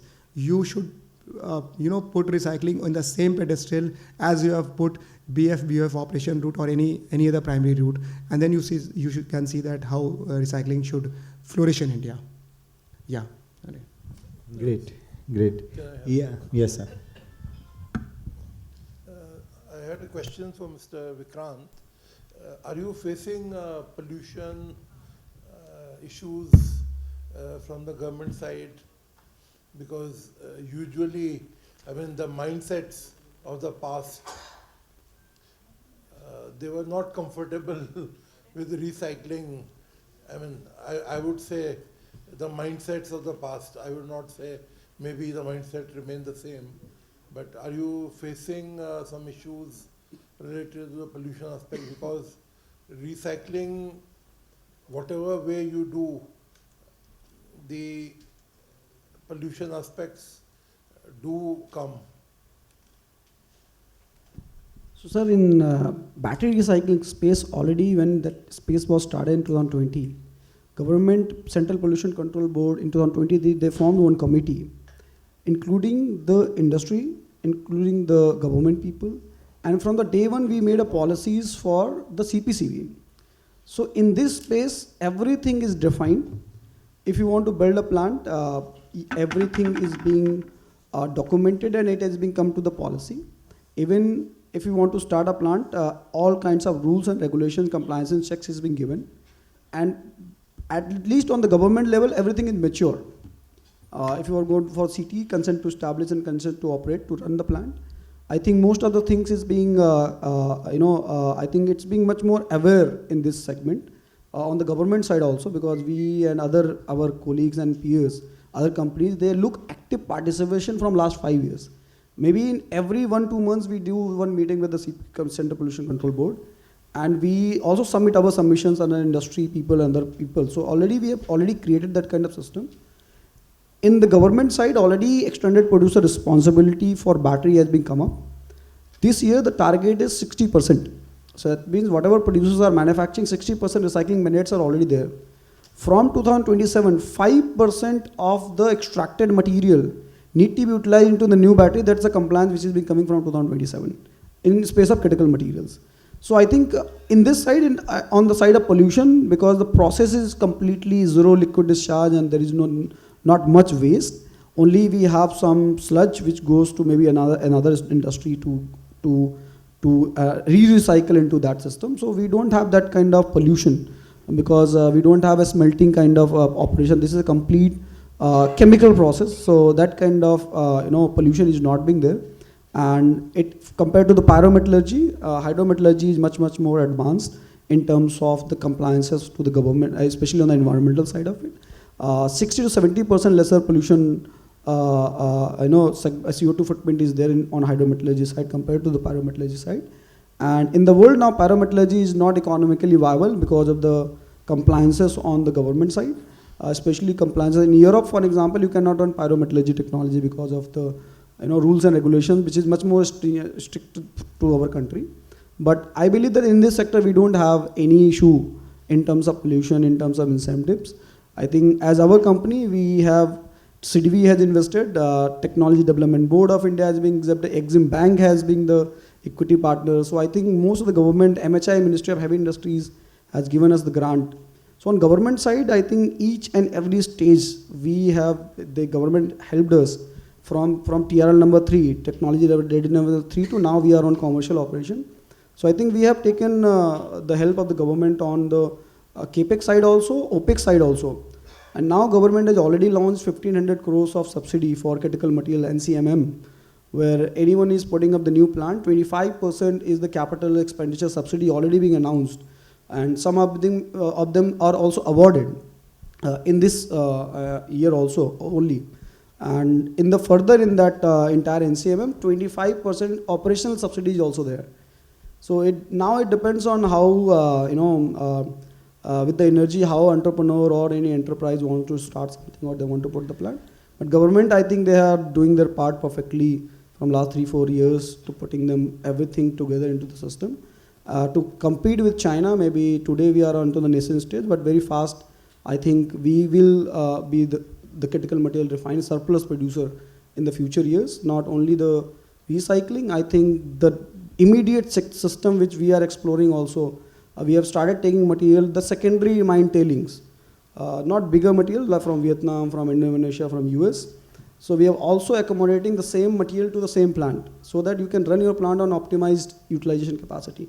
So by adding all those things, I think we are increasing our capacity so that the input feed is very important. I mean, maybe today we are seeing technology is a big part, but after 5 years, technology will become maturation. So everyone will have the access of technology. There will be only, which we will be needing as a supply chain synchronization, network building, where you can source the material on a better pricing and you can able to recycle. So your synchronization from supply chain production to the market. Because India also even don't have our market, like in terms of Shanghai Metal Exchange, they have the lithium market. So lithium is being sold on future options, like you can hedge the lithium. So in India, that kind of capability you don't have. So you have to sell the lithium today. I mean, 6 months back, the lithium pricing was 800 rupees a kg. Today, the lithium price is 2400 rupees a kg. Last year, the cobalt pricing was $20. Today, $54. So it's not only about the technology or the supply chain. You have to assess the market because you have to keep on regulating your working capital requirements. And you have to also be competitive because the same material in China, you are getting 102 rupees. Here, you are only getting 90 rupees. So you have to fill the gap by the marketing, by the financial engineering, which that need to be solved. So this is, you have to think global to do this business, especially on the side of lithium, which need to be done. I mean, so you have to think about from the market and how you can keep on rotating your working capitals to process more material, putting up the better plants for the system. So it's a global understanding that need to be brought on the table to expand ourselves. I think it is very reassuring that players like you are quite satisfied with the government policies. If you permit me, sir, I was just wanting to know from you that whether all the other electronic goods recycling will have similar situation as your, as far as the pollution aspects are concerned. I think in e-waste also, e-waste rules 2016, they have the similar rules. Because they have a wide variety. Your thing is limited to one particular product with a wider variety in the e-waste category. You think from your experience that it is all maybe satisfactory from the it's a different pollution ball game, angle. sir. E-waste is a different ball game, a different category Sir, no, altogether. it also comes under the category of e-waste.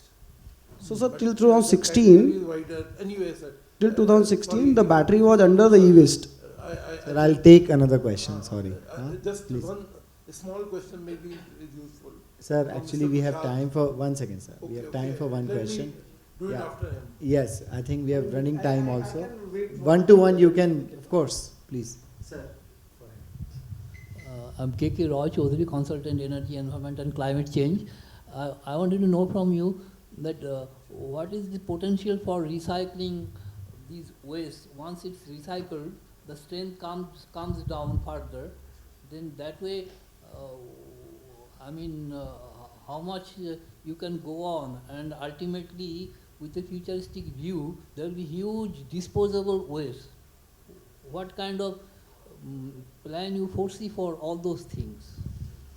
So, it's a metal, right? So it depends on a technology. That's where the technology brings an excellence. When you use your technology, there are two things. One is called quality. So even when you take the material from mining or the recycling, if your process is having that kind of competence to produce the same quality of the material which it was virgin, so you can use this material infinitely. You just build the battery, recycle it, again build the battery. The same quality, there is not even a 0.01% difference in the quality of the batteries, which you will manufacture from the recycling. Already China is doing from last 10 years, building the new batteries from the recycled material, adding to the virgin material. So on the mineral side, but you need that kind of technology competence, the entire business competence that can bring up that kind of qualitative material that can be reused into the batteries. But India is also now progressing towards in the same manner. If you know that the PLI scheme already being launched of the new battery cell manufacturing, close to 30,000 crores. And like Ola, Amaraja, Excite, they're coming with the plants of total cumulative capacity of close to 8 to 10 gigawatt hour. Including all those capacities, which may be starting, maybe we are still waiting that when that capacity will start.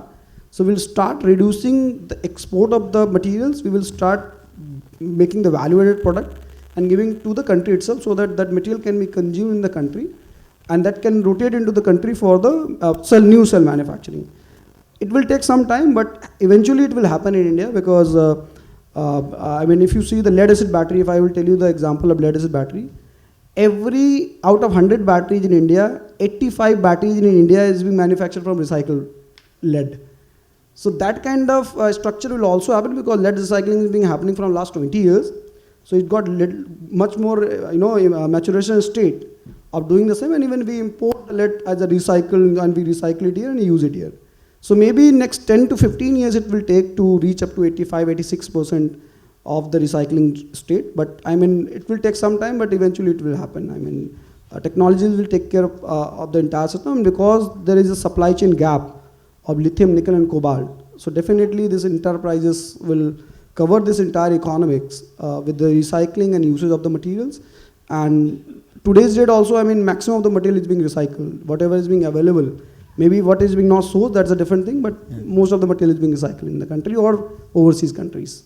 Great. Sir.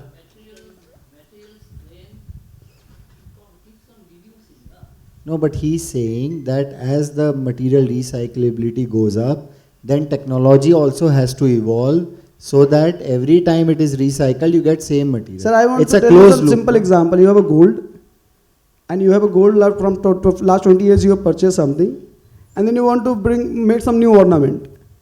New ornament can also be made with the same purity of 24 karat. So it keeps on transferring. Only the thing is you are reducing the quantity. Today it is 100.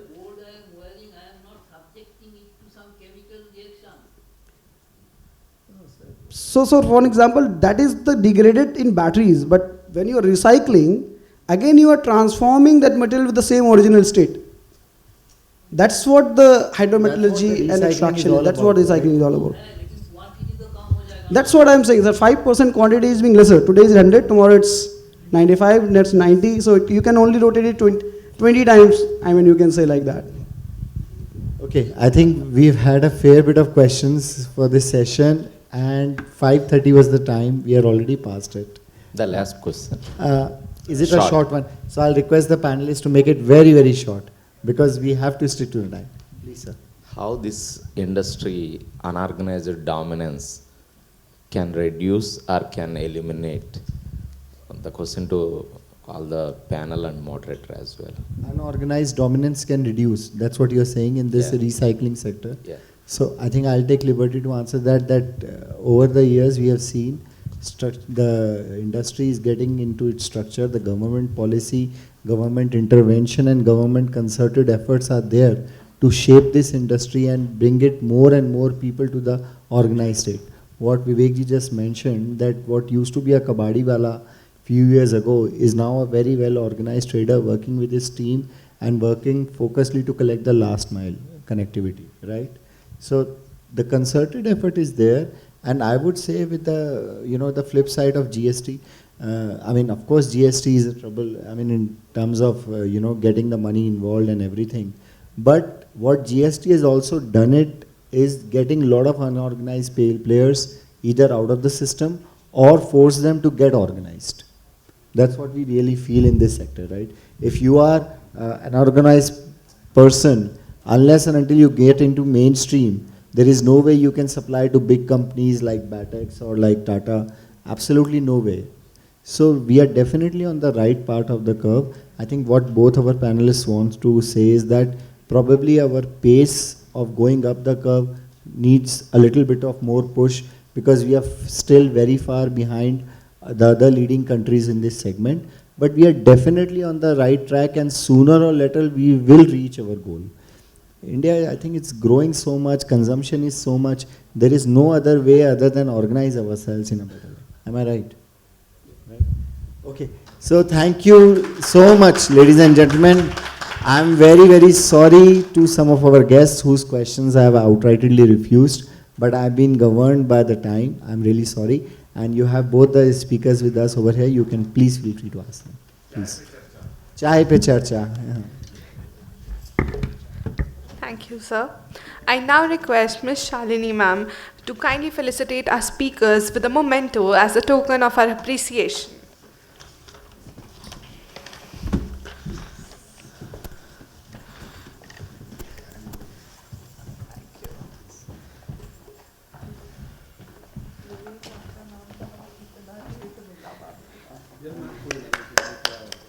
Ladies and gentlemen, please give a big round of applause.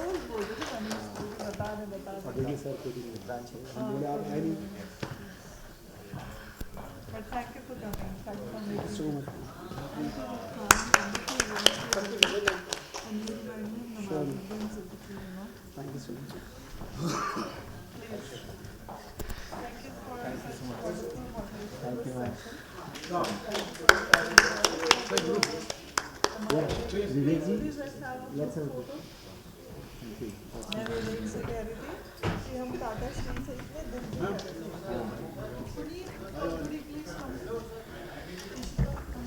Let's give the memento to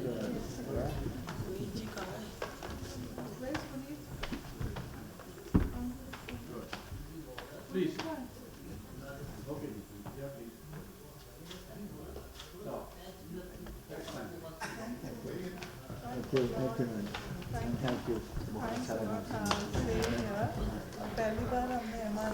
Today's discussions have reminded us that resource security is no longer just an industrial concern. It is a strategic national priority.